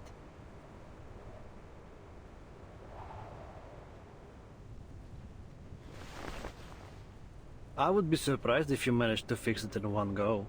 Aircraft can be tricky. Took me 2 full years back at the academy to pass theories of flight mechanics, and even longer to really get the hang of it.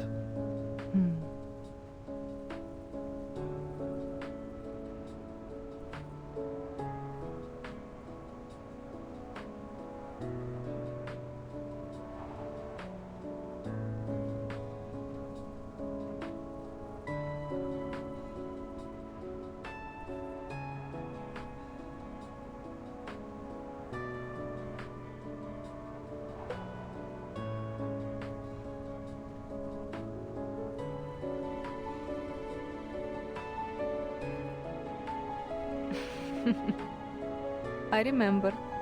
Your teacher called me in 3 times because of the extreme frustration and concern about your grades.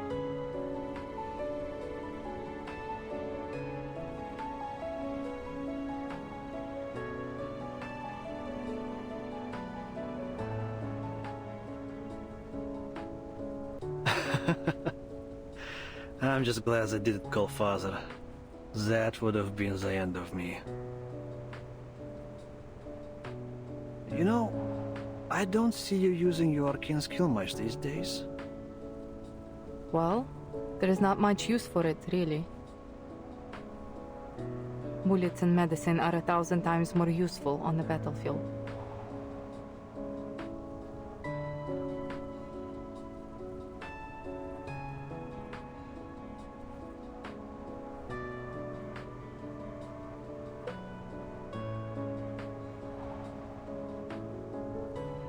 Oh, I didn't mean it like that.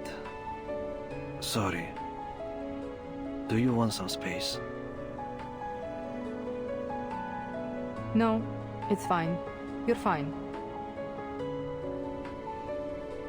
We just need to get this helicopter fixed as soon as possible. Can you run another check? There was a blockage in the system that stopped my arcane energy from flowing through. Maybe the issue isn't as simple as just the pedal or blade. Got it.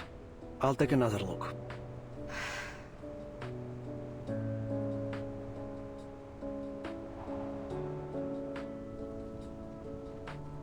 That blockage. I just couldn't push past it. Did I follow the wrong circuit? Or did I just do the whole thing wrong?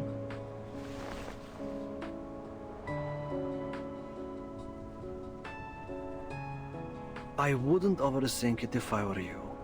And stop underestimating your arcane skill. It saved us more times than I can count.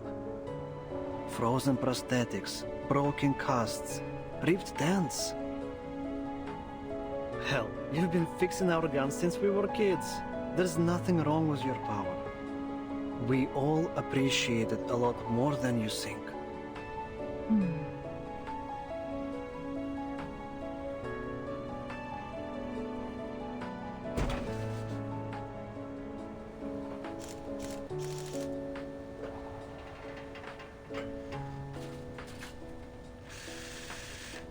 Did you get the adoption form when you were little too, Lieutenant?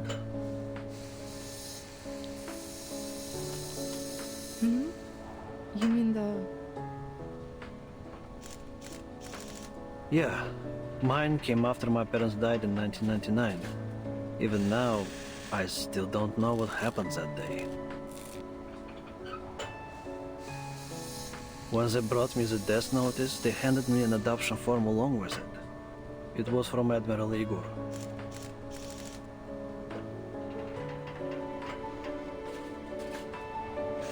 At first I hated the idea. I didn't want anyone to take my father's place. But you signed it. Otherwise you wouldn't be here. I did. Because I needed to know what my parents gave their lives for. And the man they fought beside.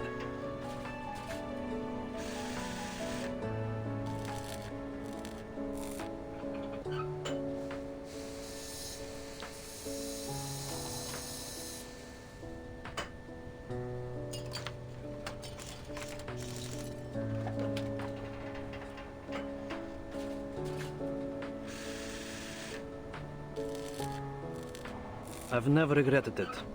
I'm proud of where I am, proud of everyone in this army.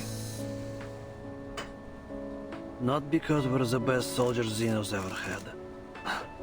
I mean, I'm sure they definitely don't think that now. No. I'm proud because we're more than just an army.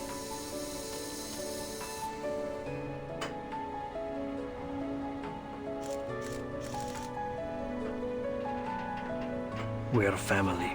We Storm Orphans grew up together, trained together, fought side by side. We trust each other like we trust ourselves. Hell, maybe even more so.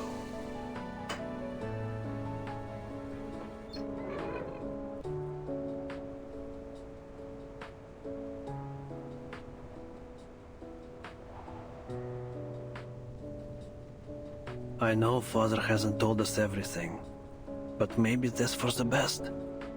The less everyone knows about his plan, the better. But no matter what, I will follow you and the Admiral to the very end. Whether it's flying a fighter into the Foundation headquarters or waiting here until the spring. I believe in him. I believe that he can take us home. And I believe in you, sister.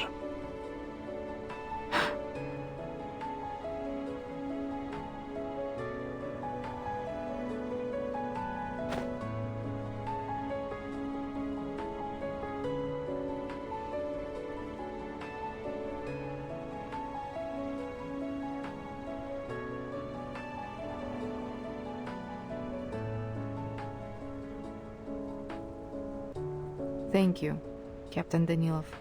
Our current mission is to wait here.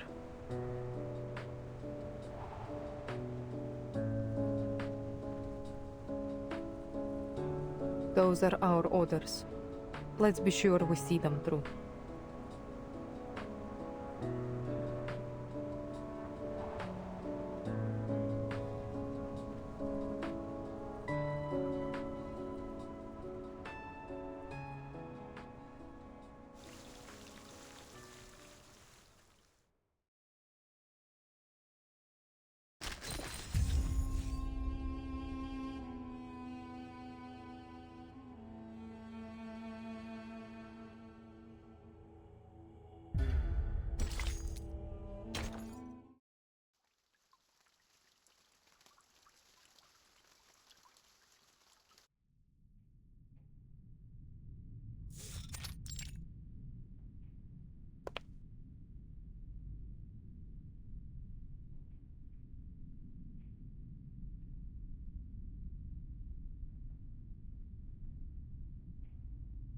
Miss Grace, you're a Manus Apostle.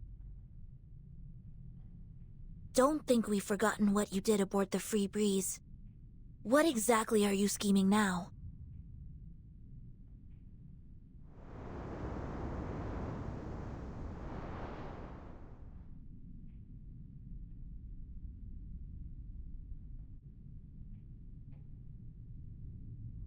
Ah, the Free Breeze. My lovely little cruise ship. Like you, I often find myself missing those serene days on the water.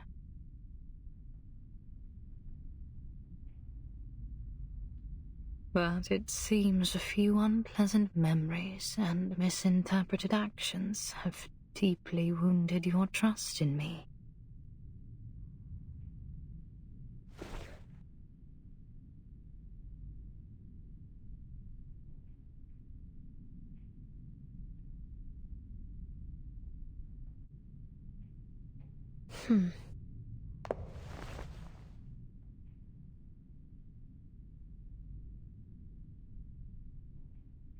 Timekeeper?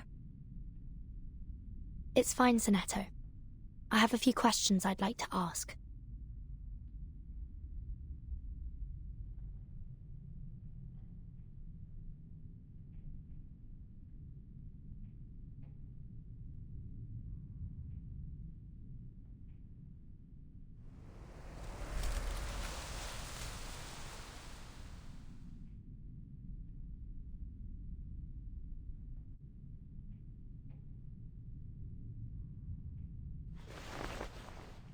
On our way here, we discovered a couple of items that I believe belonged to Dr. Doris.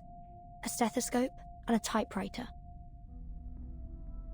It seems they were intentionally left behind, like a series of signposts pointing us here. You wouldn't happen to know anything about these items, would you?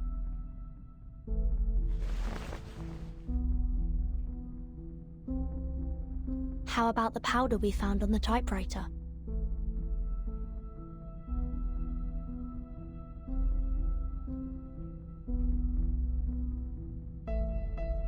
It's finer than snow and reflects the sunlight differently. It sticks to the skin and is bitter on the tongue.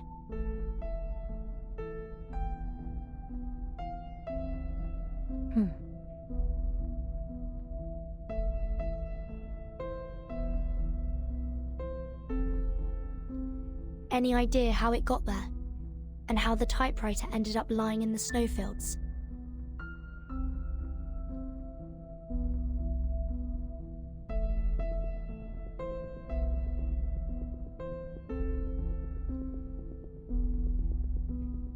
Did you leave it there?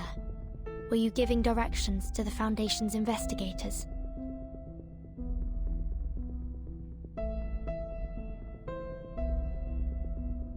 Come to think of it, that powder looked like the scales from a Lepidoptera wing. A butterfly. Or a moth.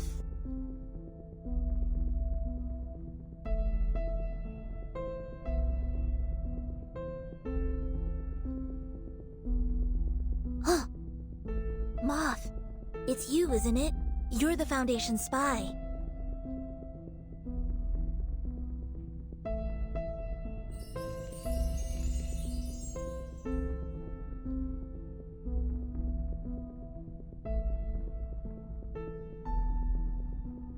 I could provide you with a detailed account of the Foundation's phototaxis experiments if you need further proof of my identity.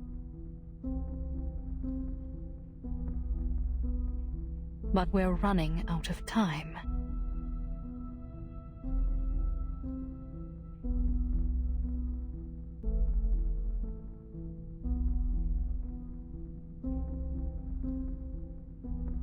I'll lead you to the sanctuary. Dr. Doris, Miss it's already inside.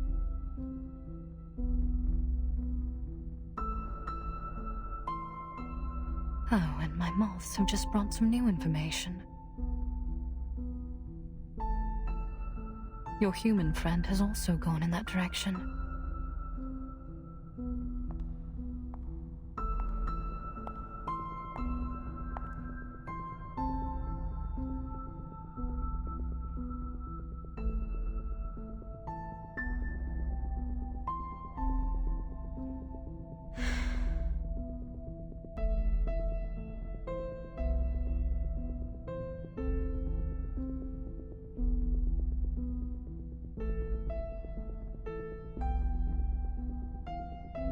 The gate to the sanctuary won't stay open forever, Timekeeper.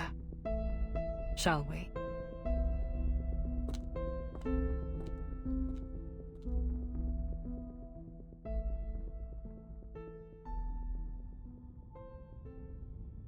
No. No. This can't be real. This is how it ends, isn't it? Oh, I can't do this. I can't do this alone. Martin, Sonetto, Miss Radio.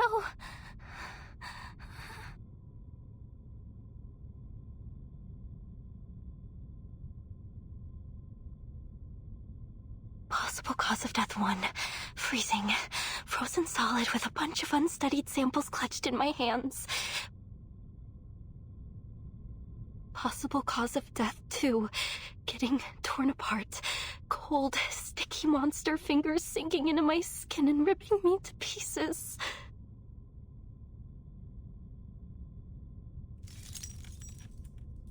Possible cause of death 3. Killing myself before 1 or 2 can happen to me.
Who was that?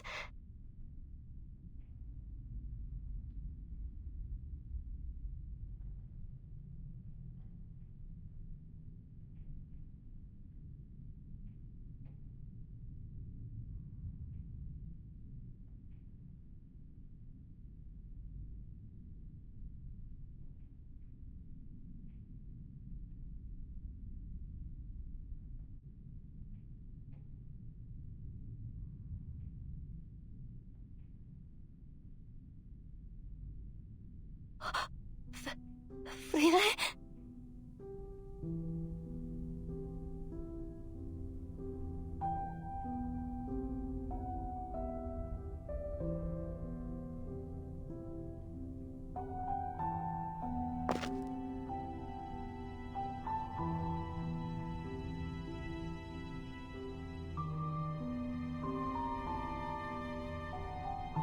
Frida!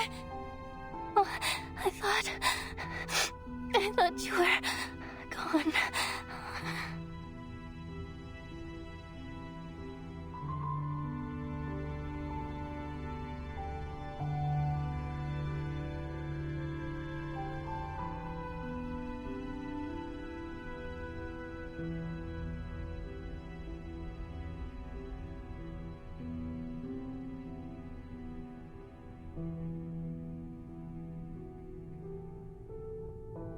Oh, thank you. Thank you, Mother Spirit. Thank you for keeping us both in one piece.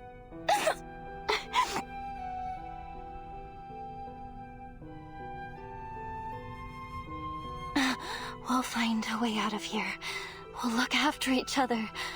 Oh, goodness, Frile, you're a sack of bones. I met 2 Arcanists. They'll help us. I would have never even gotten here if it weren't for them. You should have seen how they chased off those snow monsters. You can trust them. Come, Frile. We have to find them.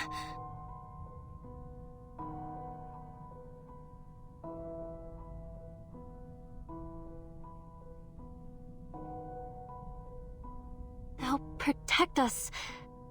They'll get us home.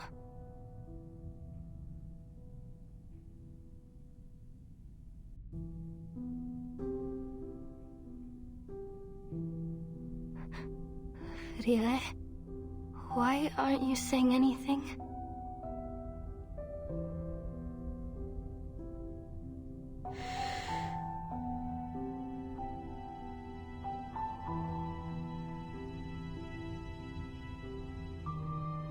Can't you speak? It must be the cold. Yes, once we get back, you'll feel better. I promise.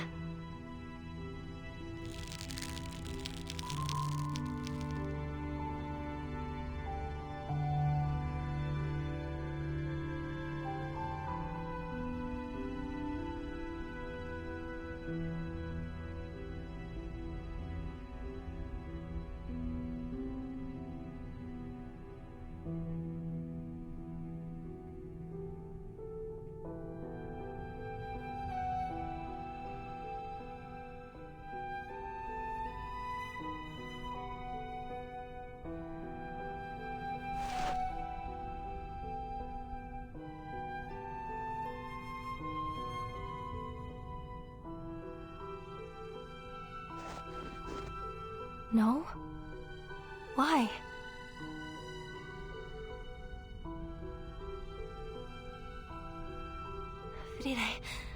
Frile, listen, I found it. The resting place of the Mother Spirit, and the Rock of the Blank Era. Remember? I found lots of it. I found everything we came for.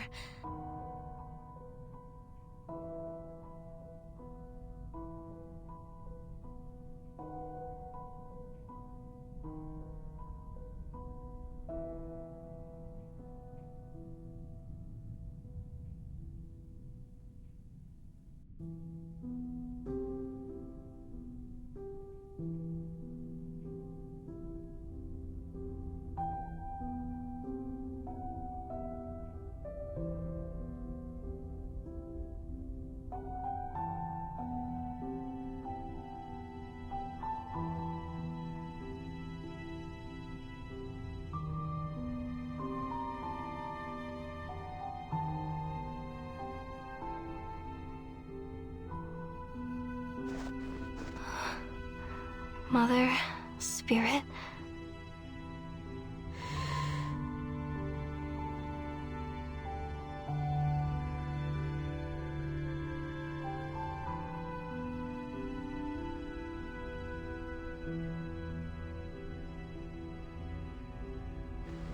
Will see me soon.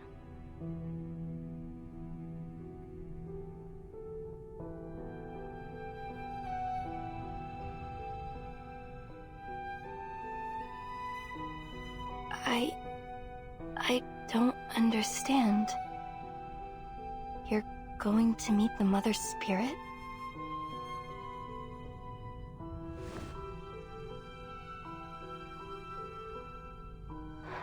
But...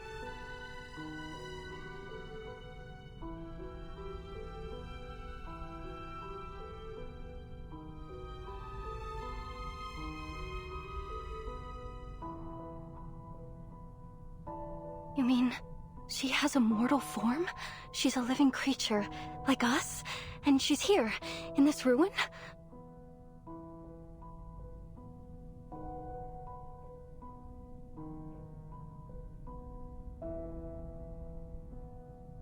But how?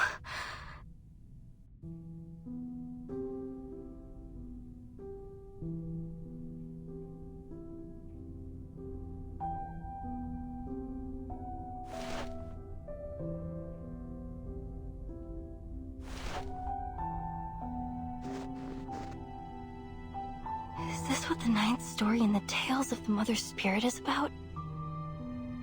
Mother and child, their heartbeats both align in joyful union through the womb of time.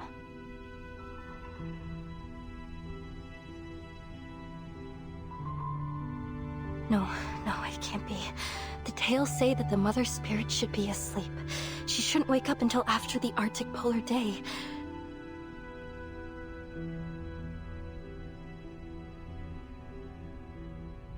So if she's asleep, then who are you going to see? Frile, I really don't understand.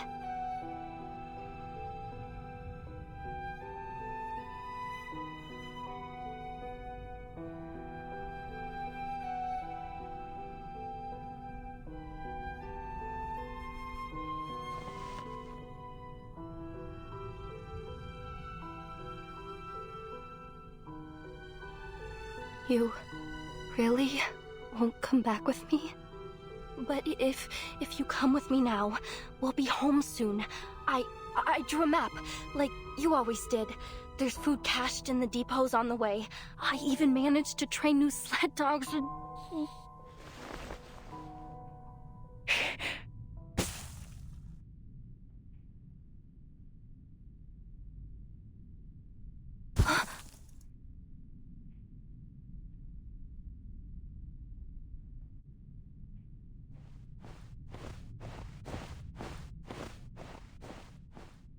The ritual is ready.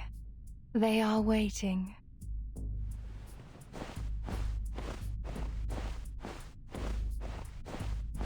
Time to go.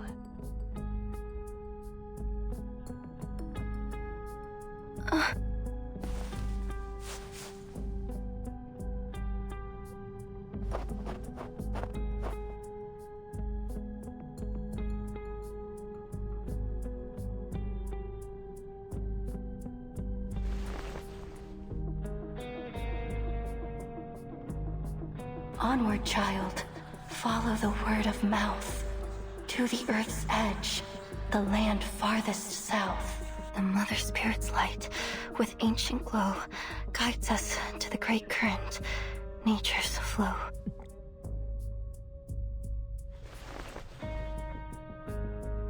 Wait for me, Frile.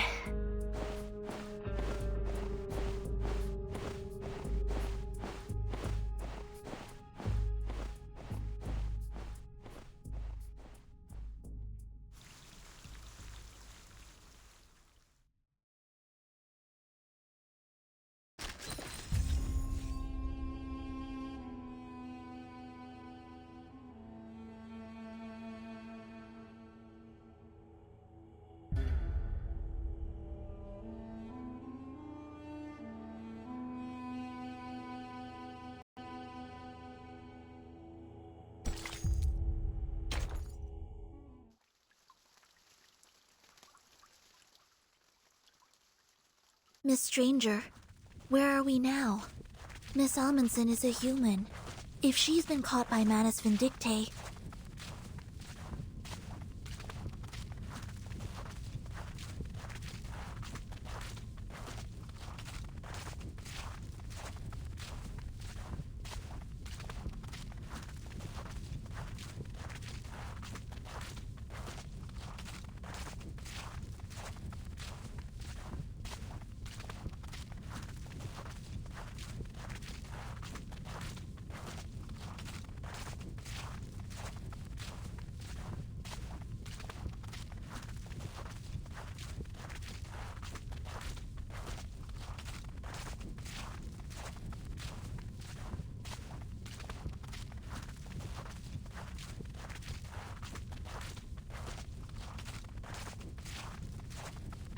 Keep it down.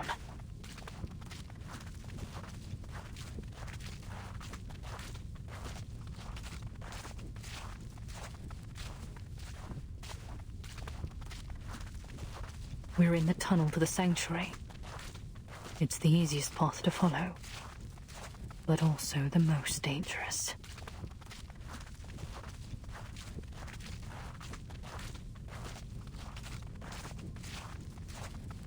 Is that a lake?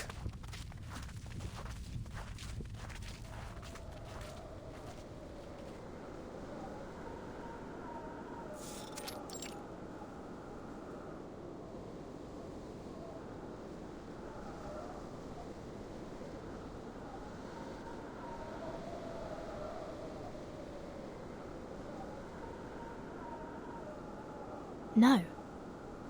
That isn't water.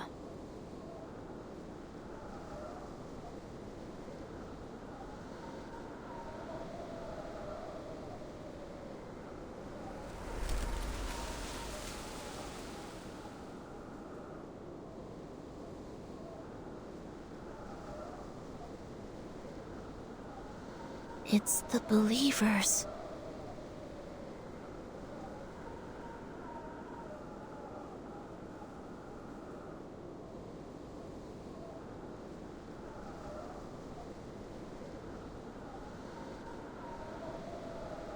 Their eyes see not one light of bright star.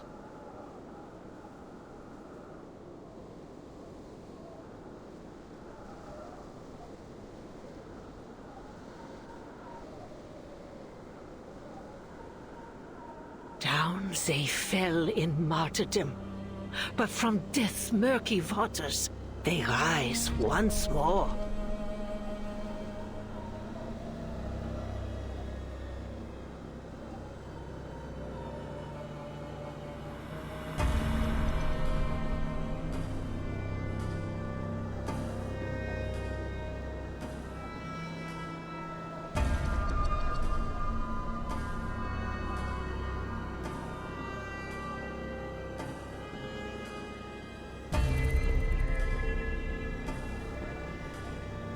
Children of the resurrected mother, lowly bearers of their mantle, let your bodies and souls be the means of their return. It is through their eyes alone that we may seize the truth of this world, for there is no inculcator but them.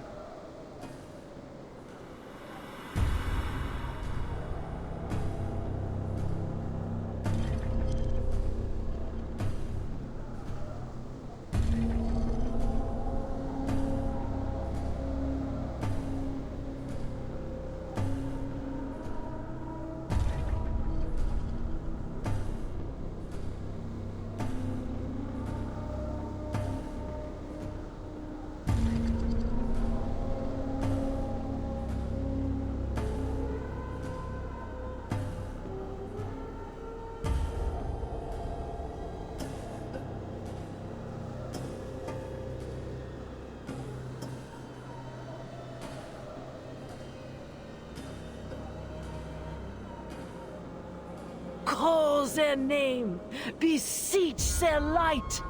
This the Mother's will manifested, the gate of ascension will swing open. Oh, what glory! Oh, what exaltation!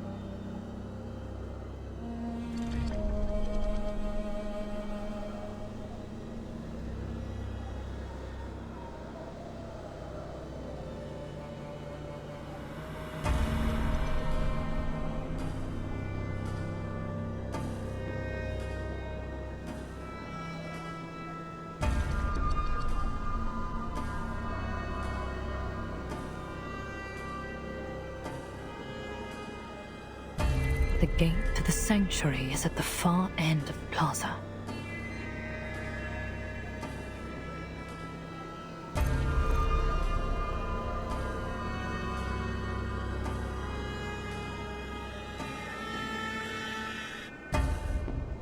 But how do we get past all these Manus followers?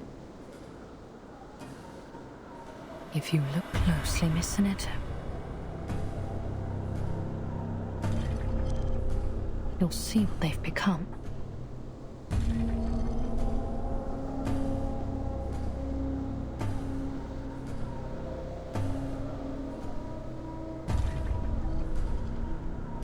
Strange.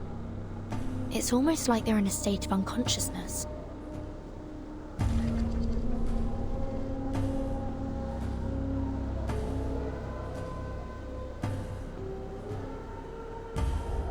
It's the easiest path to follow, but also the most dangerous.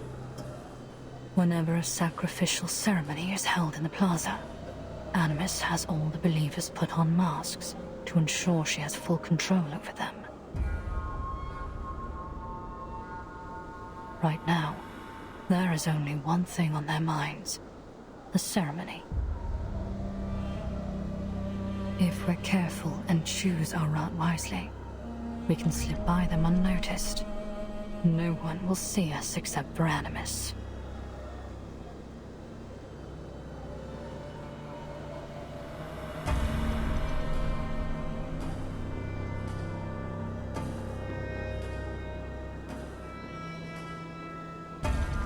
What's the purpose of this sacrifice?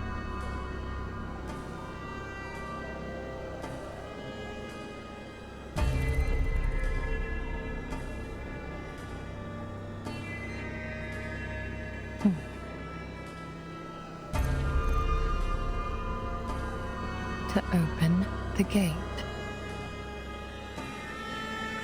They're taking a life just to open a gate?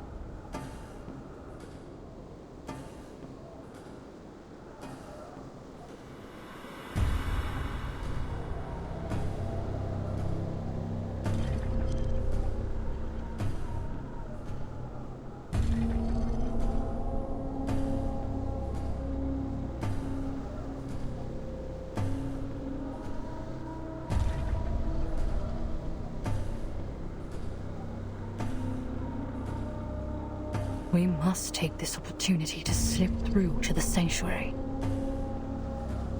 What exactly do you mean by that?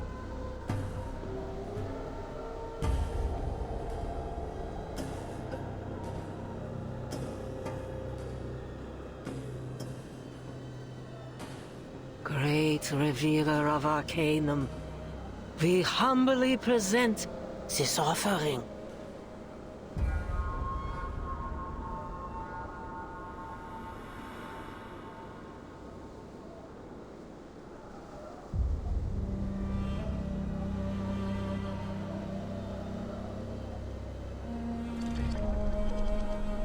The offering is human? No. Not just any human. That's one of Nautica's expedition team members. Timekeeper, look over there. It's Miss Amundsen.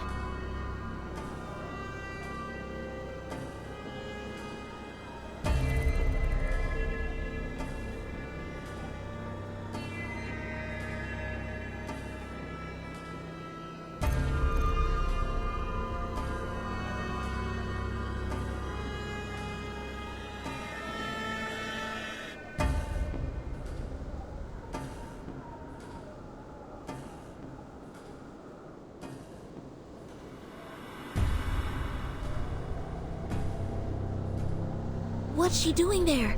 Something about her doesn't look right.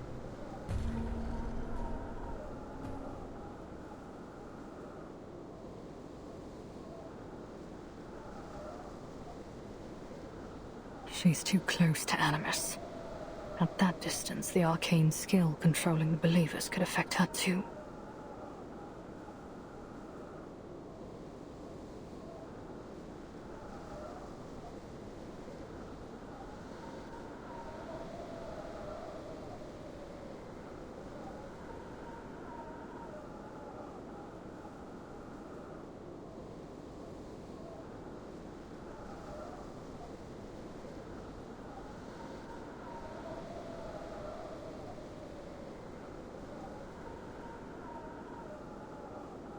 We need to get her out of there.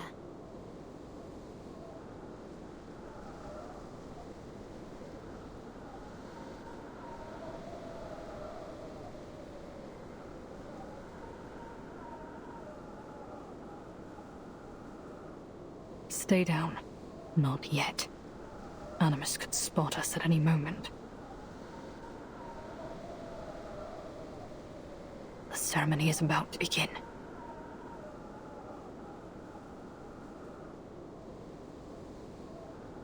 Praise them. Worship them. Children of flesh, bear witness, for we shall bask in their radiant blessing.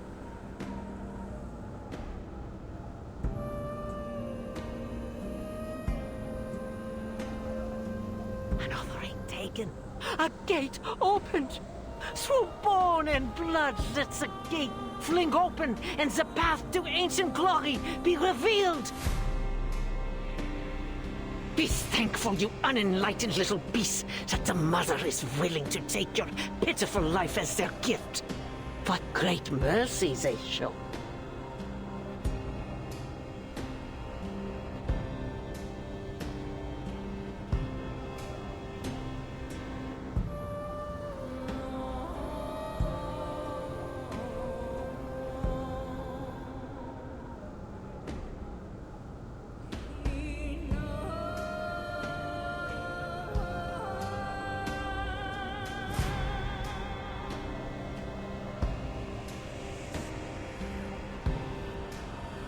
Through the giant mother's bones a path is laid.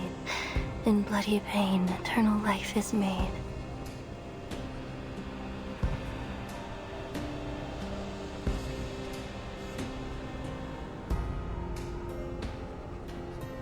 It's just like in Tales of the Mother's Spirit.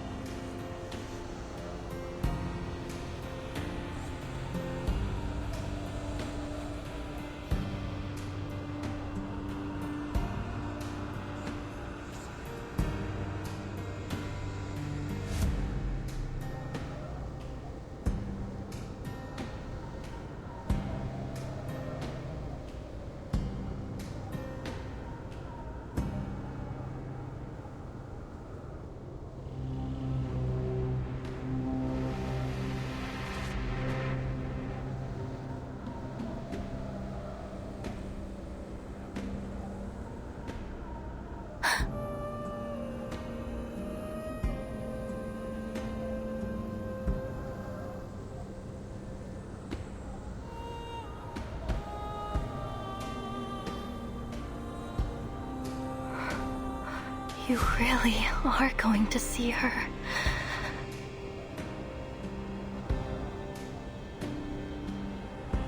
The Mother Spirit's light, with ancient glow, guides us to the great current, nature's flow.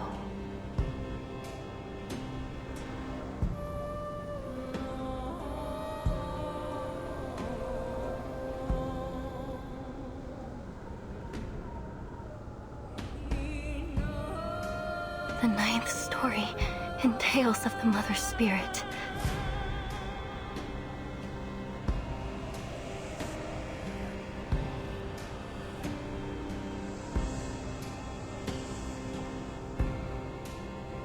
It happened in that season on that day. The children found their mother at the gate. With offerings, the finest of their art, they paid her homage with a faithful heart.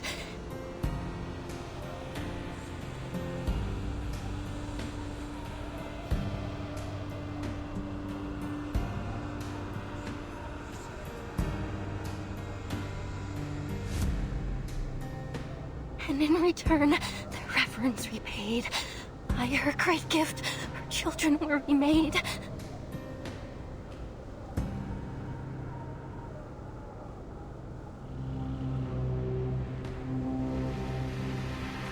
By her great gift, her children were remade.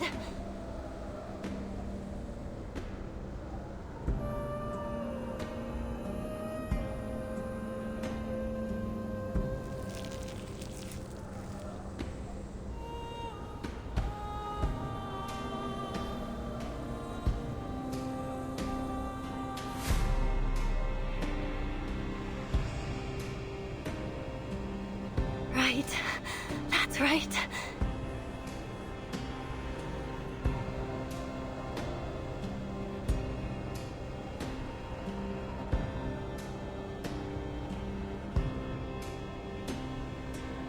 This is the climax of the story.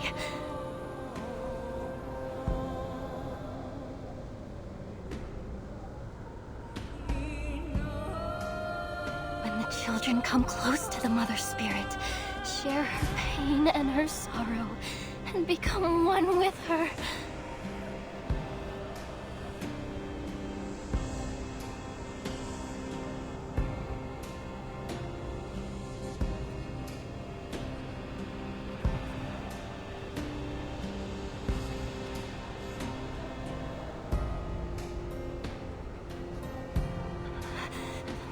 Spirit will come. She'll come to guide us.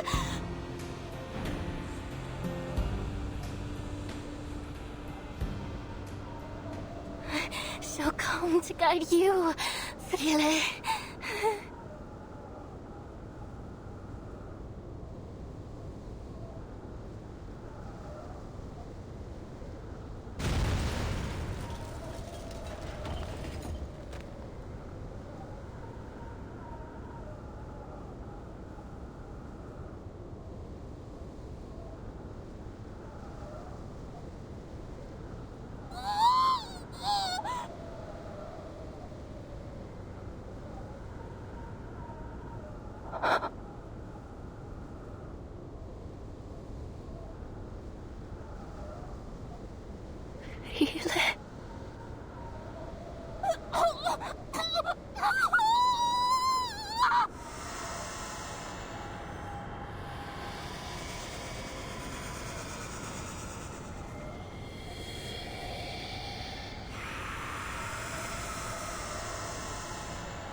What's happening to her? Have you been through there? Why is she screaming?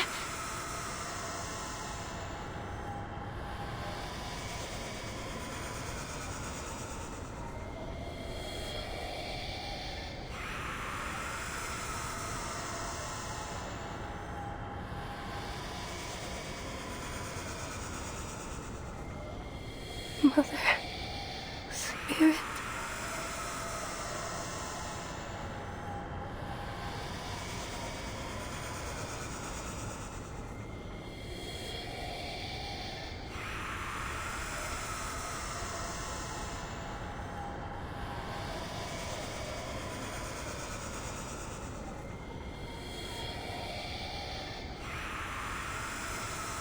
Frile.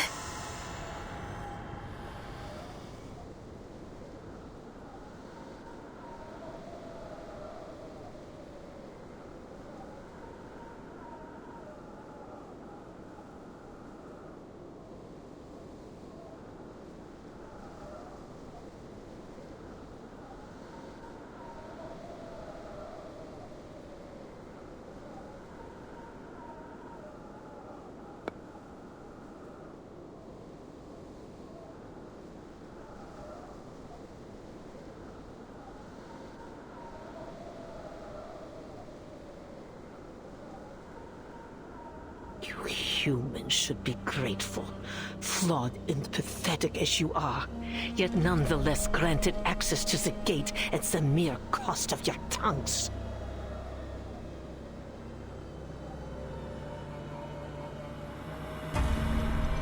Deeper is her sin than our cleansing could purge, greater her crimes than our judgment could meet. Yet, in their boundless benevolence, the great Mother of Resurrection has seen fit to accept her.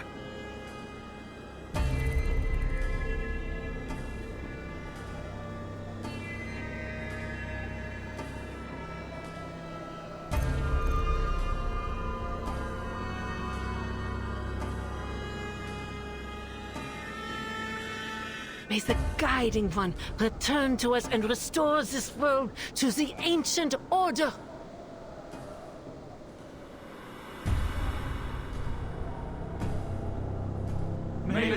One return to us and restore this world to the ancient order.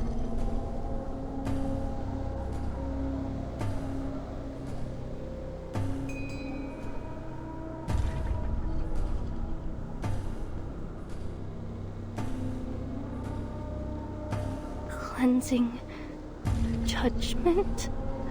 What are they talking about?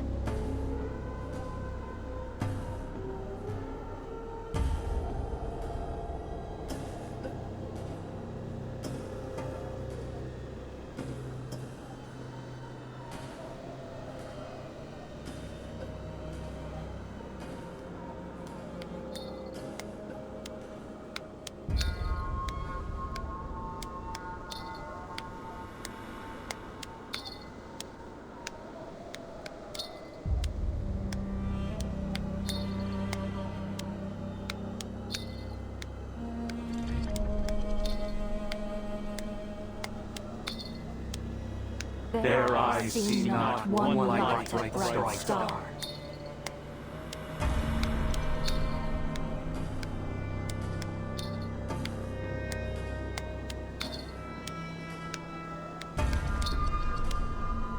Men's past ways are shaded by their shame.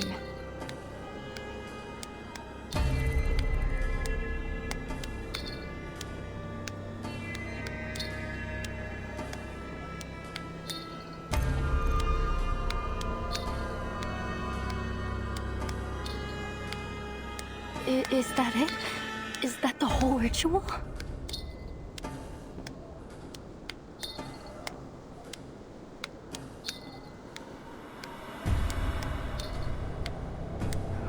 Where's Frile? What's behind the gate? And those hands? What were they? Is she really with the Mother Spirit now?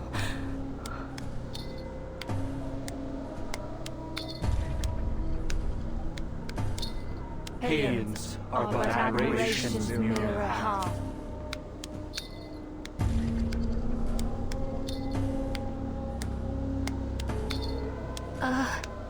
What just happened?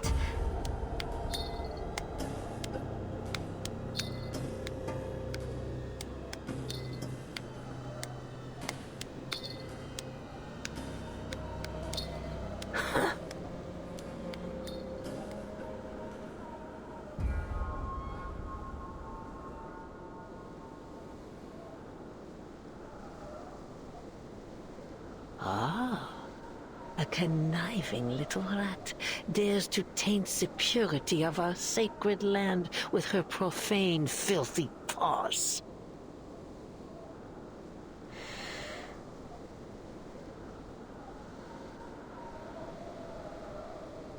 My friend Frile, where is she? Why hasn't she come back through the gate? Why, it seems the lowly little beast has a friend to share in her misery.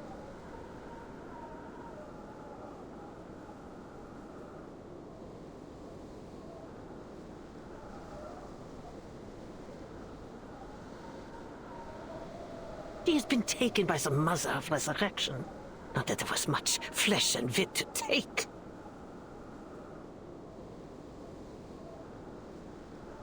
Flesh and wit?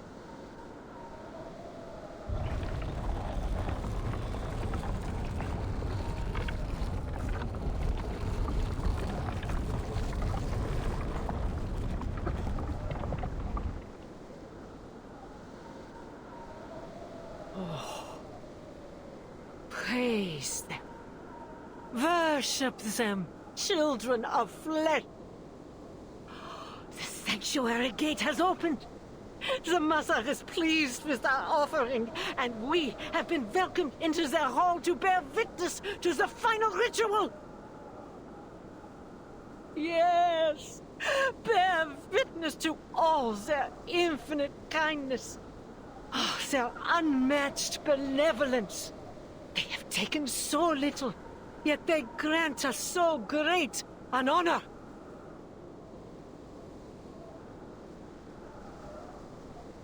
Great Mother of Resurrection, Oh, guiding one, we fall to our knees before your boundless love.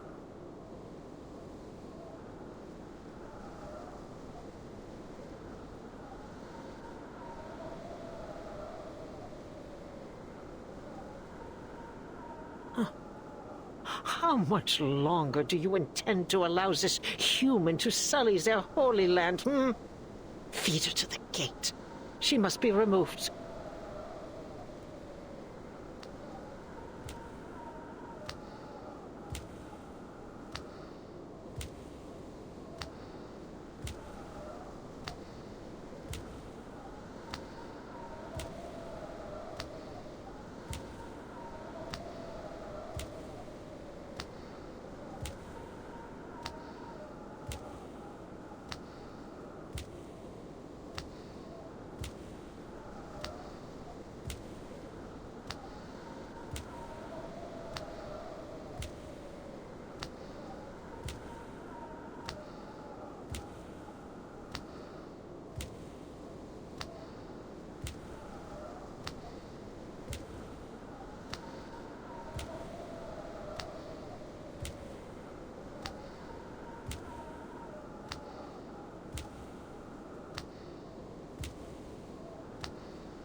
Let me go!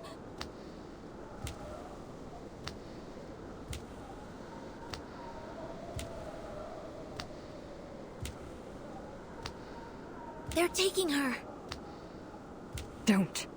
Now is not the time to act.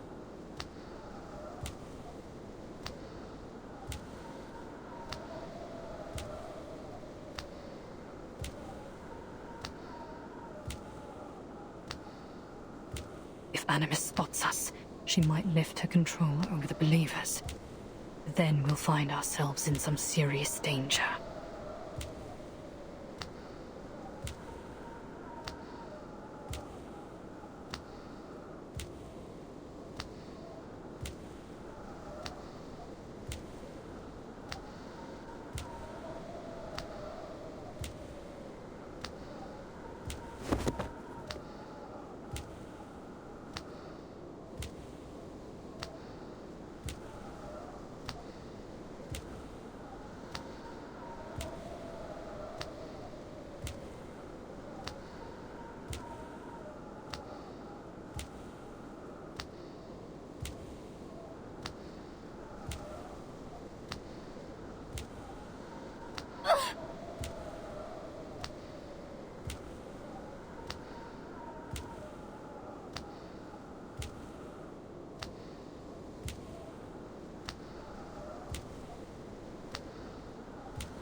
All this, it was all just to open the gate?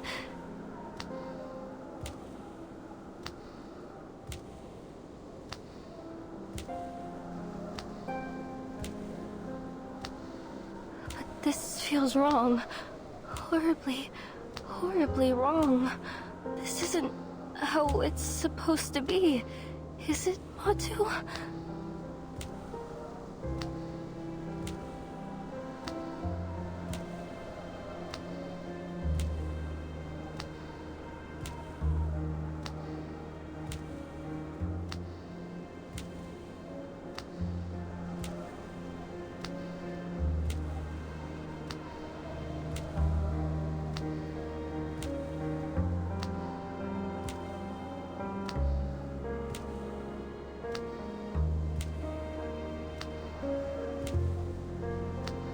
But Frida did say that she was going to see the Mother Spirit, so she must be with her now, right?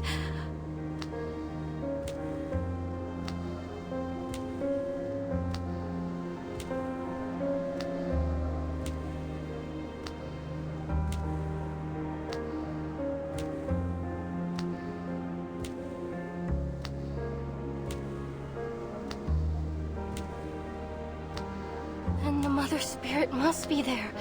Well, she must be behind that gate.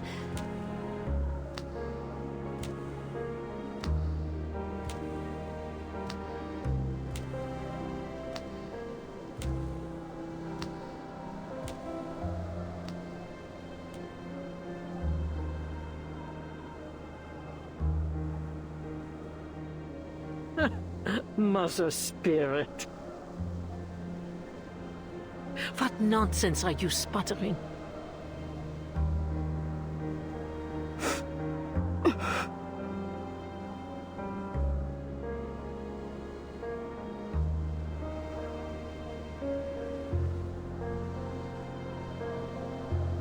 She is the tides, the flowing light. She is the rocks and the soaring partridges and the swooping parrot. She will give her children a great gift. A gift that will change their lives forever.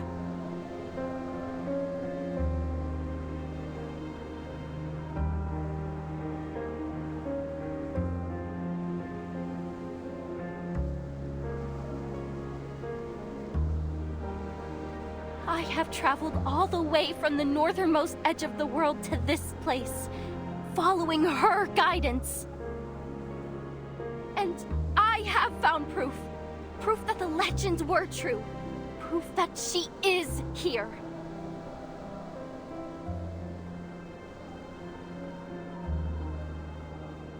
Ah, I see.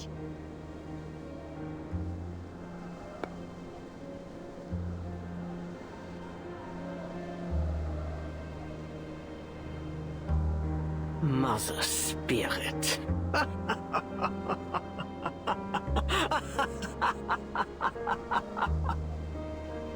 That's how you imagine the supreme being of this world, is it? A deity no greater than a charlatan shaman? And what flattery to claim yourself personally guided by a goddess.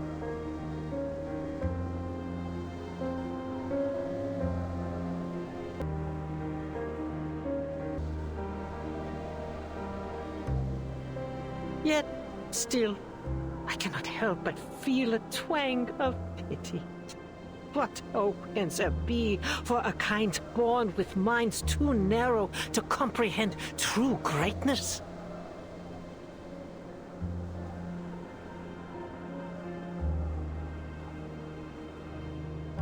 An inescapable predicament indeed. Before you are thrown to the gate, allow me to share with you a fragment of truth, so you may die knowing what you've served.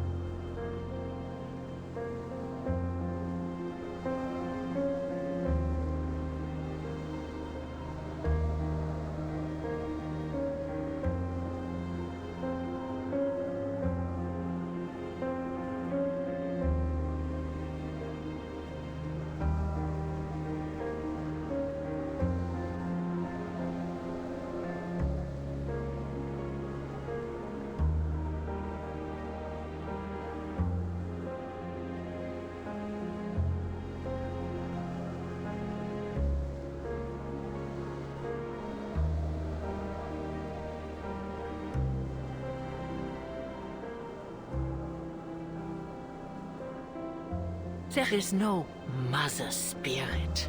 The great Mother of Resurrection has cast their eye upon the earth from time immemorial.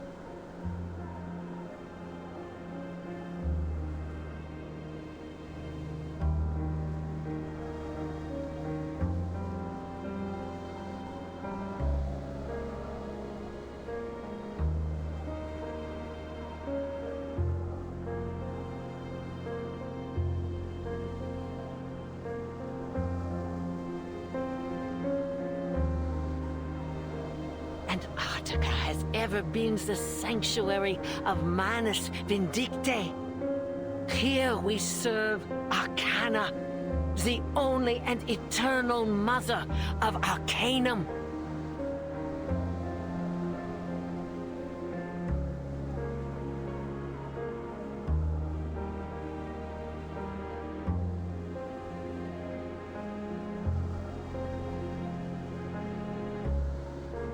If you are fortunate enough to learn this truth, what was that pitiful thing's name again?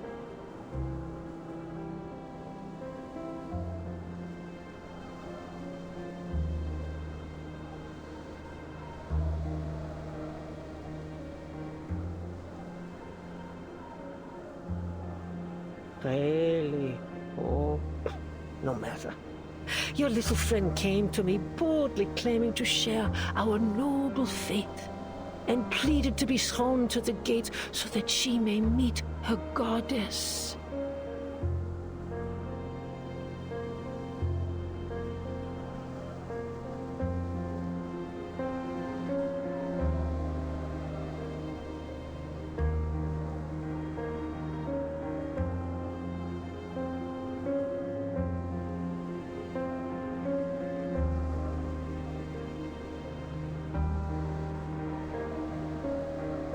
And so I was inclined to turn down such a blindly foolish request. I agreed.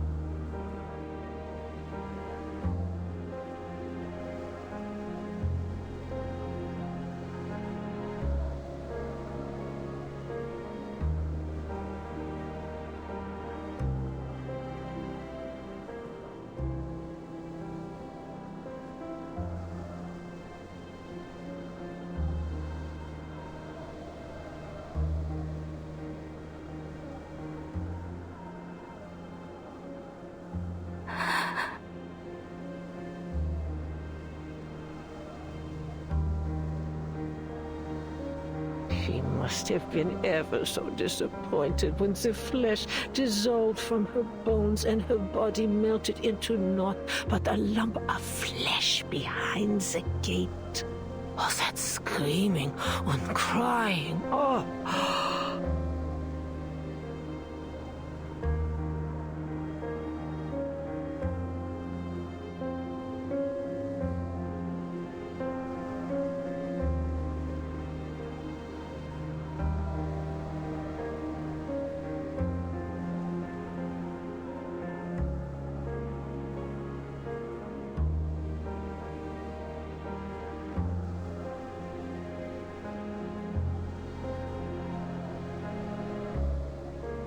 Humans, so full of your precious reason and logic, yet turned at even the most basic arcane trick. How foolishly simple you are.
Yes, that's the look.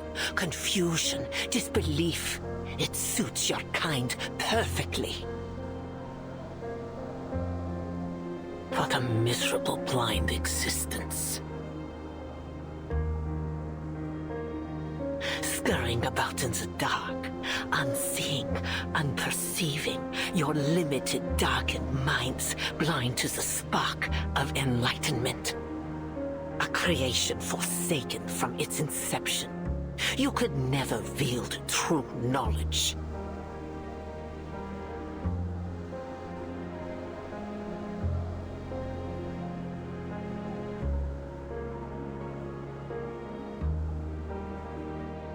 Yet still, you have brazenly infested every corner of this earth, claiming that you would uncover all its mysteries.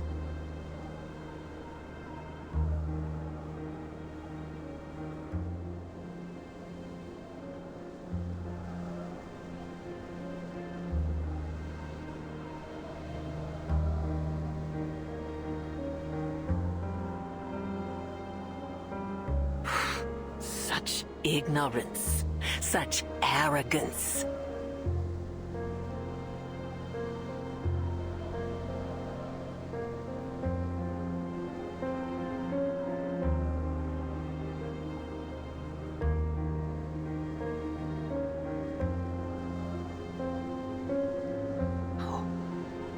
How could you possibly grasp its secrets?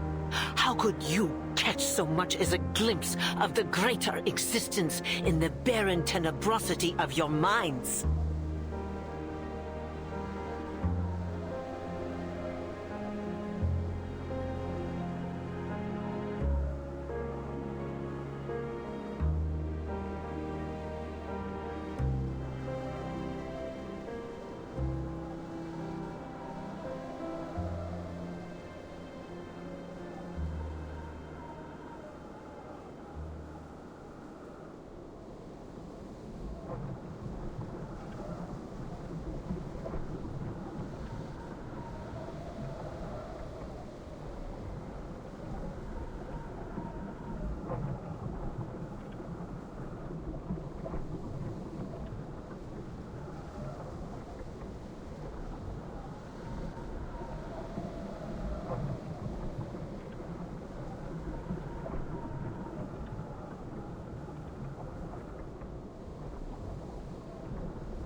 Is that red algae?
There's black algae here too.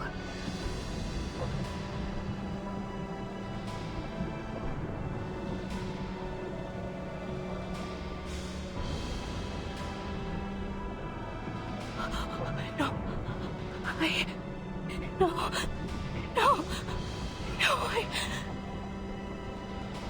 ate them. I was eating. No.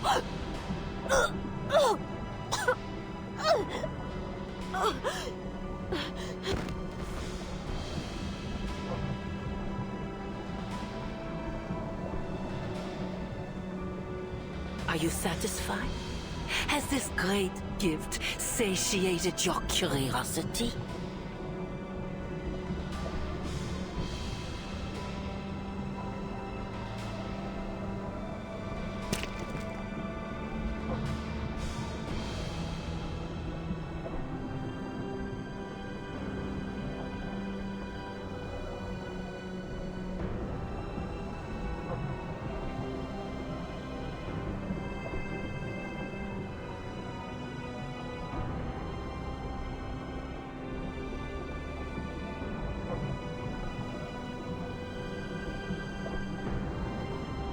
Has realization finally dawned in your darkened mind?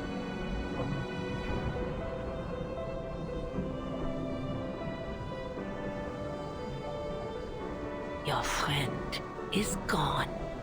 She will never return from the gate.